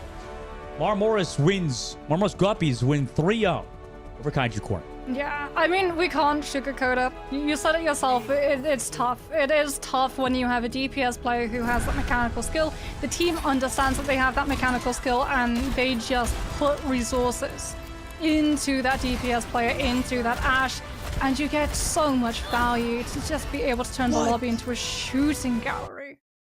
What the heck? Are we sure that's a Diamond player, Moxie? Like, oh my god. Oh my god. It's like insane shots after shots, not missing. I mean, that for sure Mozzie should be grinding the ranks anytime soon with plays like that. Yeah. That is the thing, though. It's really interesting to see why some of these roles are locked into the ranks that they are. For some DPS, it's not about lacking that mechanical skill. Sometimes it's lacking the game sense. There were a couple of times where we saw blades come through from their opponents, and the bob peel wasn't immediate. So as a result, the blade did manage to pick up 2 kills. So again, mechanical skill, absolutely there within spades, and the team has identified it. But there are still improvements to be made for both of these teams when it comes to that game sense and macro decision. Oh yeah, for sure. I think that, you know, overall, just a little bit more time in the game, and then obviously on the outside, like you said, the game sense needs to be there. That's just a lot of practice, a lot of ranked, you know, a lot of these things kind of enable you. And I understand a lot of people, like, I have people talk about ranked anxiety and stuff like that, like queuing for ranked, really struggling with that at points. Now, I don't know about these players, but I know you need to get that practice in regardless of that pressure on the outside, because it is a hard grind in Overwatch with how many talented players have been playing since, Overwatch 1's release in 2016. I mean, that's a long time. Yeah, I think as well for DPS players on ladder, it forces you to be incredibly self-reliant, right? A lot of the time you're not really getting to full queue. So it comes down to you either hitting your shots or not. And a team is going to be looking at you from an outside POV where if you don't find those kills, they're not going to help you. They'll probably cut you loose and consider it just a trade, a sacrifice where, hey, at least they're not coming after our backline. If our DPS can't hit anything, what's the point in them even being alive? At least with their death, we're finding some form of value. So it pushes these DPS players to have that mechanical skill to be able to land those shots. And it does lead to players like that being here in these kinds of ranks. Yeah, it's going to be tough. I mean, obviously, for a lot of these players, I think that also, I mean, I've seen a lot of comments from at least pro players in the Overwatch League and stuff saying along the lines of that, like, at the point, Overwatch 2 is really mechanically skilled, like more so than even overall team synergy. So we'll have to see if a lot of these players can continue that forward. Obviously, for them now moving to the grand finals, we'll see if they can finally close it out tomorrow. But we'll be going to a short break. We'll have an interview with one of the members from the team that just won. So don't go anywhere, guys. We'll be right back with the interview and wrap everything up for today.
Welcome back, everybody. Obviously, the Guppies, just what a win from them. 3-0 for the last game of the day. We've brought in none other but then the star of the match, Mozzie. What's going on? How are you feeling? Congratulations on your win. Thank you. I'm feeling great. We're all pretty excited after that win. It's a very fun match. Oh, yeah. So then, speaking of the match, I know Dustin and I were both incredibly surprised that they picked Dorado up against the team, especially with how dominant Numbani had been with all of the control of high ground and obviously your absolute standout performance on the Ashe. Were you expecting to be taken to a different map?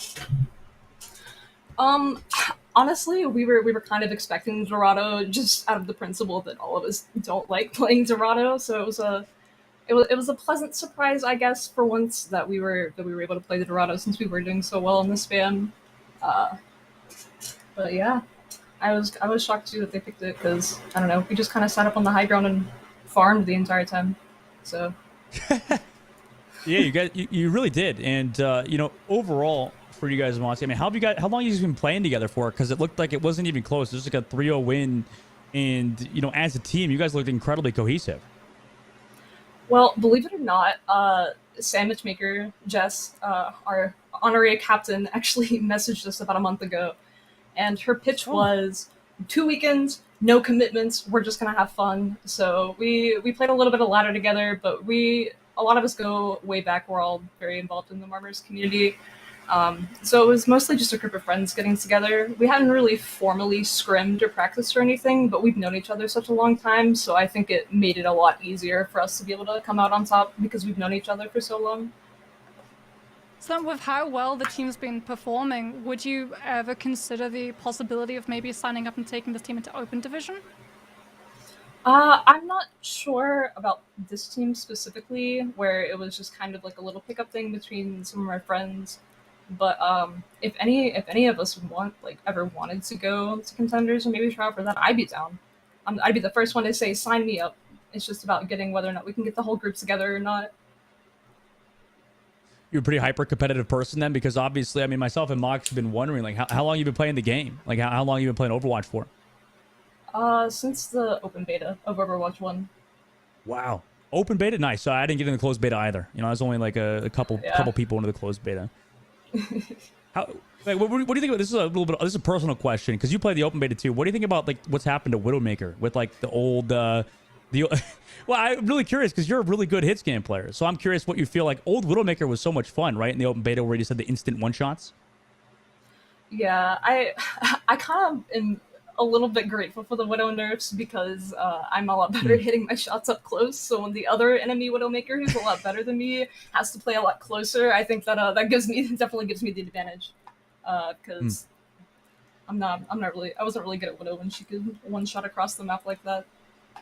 Yeah, fair. So is Ashe then your go-to? It definitely seemed to be the hero that you were the most versed on being able to hit things like dynamites, timing bobs really well as well. Yeah, I consider myself an Ashe enjoyer. She is usually my go-to. I mean, it's a little bit different now that Widow got nerfed, but before Ashe was my go-to because I could play a little bit more closer mid-range, and not have to rely on the long-range one-shots. Well, what rank are you at the moment, by the way? I'm just really curious because it seemed like, from the outside, you were kind of just destroying, like you said, just farming. I mean, what rank are you at the moment? I hit Masters 5 after the registration closed. I'm very grateful that I was still allowed to play because the night before the first weekend, we all had gotten together and we were like, oh, let's play some comp, let's practice together. And I ranked up from Diamond 5 to Masters 5 in one re-rank. So it was a little bit... I was like, oh no, am I still going to be allowed to play? But luckily I was, and I'm grateful for that. I've heard like the rank system has been a bit silly recently, right? With like everybody kind of just going all over the place at the moment. So that is an incredibly fast rank up from friggin' Diamond 5 to Masters 5. But like obviously I would not be surprised if you kind of stay in that similar range because you're just really a standout player. So thank you for coming in for the interview, Monty. Is there anything that you want to say before we let you go? Any last words for you or your teammates or shout outs you want to say?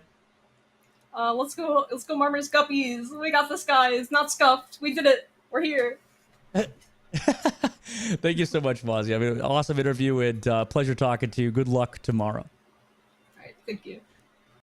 Well, that was Mozzie from the side of the Guppies, like you said, and what a fantastic series that was. What a great way to show, what you have and what skill you have, because obviously we haven't had really a tournament like this ever for any of these Diamond players in the specific section of the scene as well. So it's awesome to see.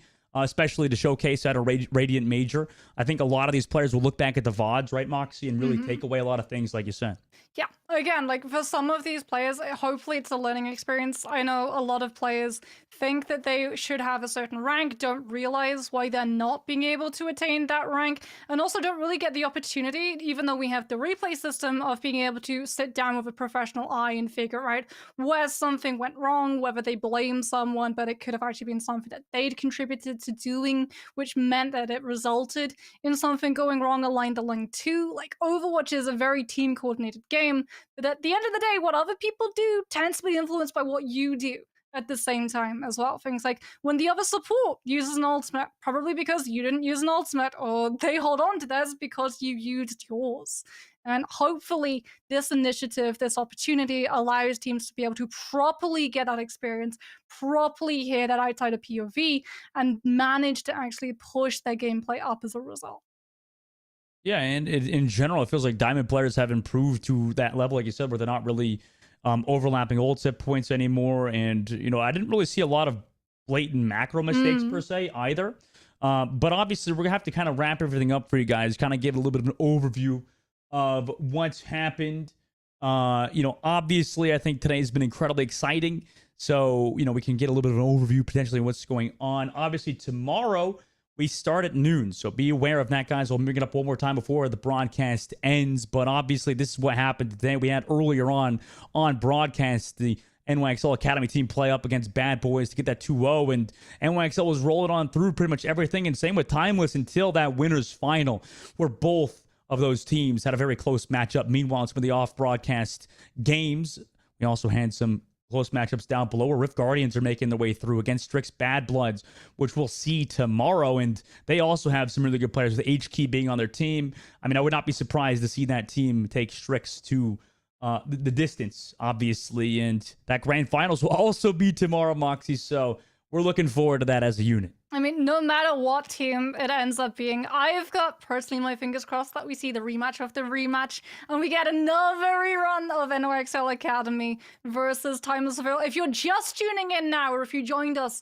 in that second half and you didn't get to see that match, I thoroughly recommend that you rewind the time by a good 2.5 hours to be able to catch up on that absolute marathon of a 5-mapper that both of those teams went through, because honestly, Dustin, it's probably the best match we've had in the entire history of the Calling All Heroes initiative. Oh, for sure. I mean, that was such a thrilling matchup. And like I said, guys, make sure to tune in tomorrow at noon PT, right? Pacific Standard Time, 12 p.m., not 12 a.m., okay? I mean, obviously, as as somebody as dumb as me, I would assume, okay, 11 a.m., 12 a.m. No, it's 11 a.m., then 12 p.m. Obviously, I have to go back over that because people might have a similar sized peanut brain that I do. So thank you guys for coming out to the broadcast, the Radiant Heroes Major 2. That's myself, Dustin, and Moxie, and the rest of Prod. Wishing you guys a good night and good evening, and we'll see you guys tomorrow at noon. So come back. See you guys tomorrow.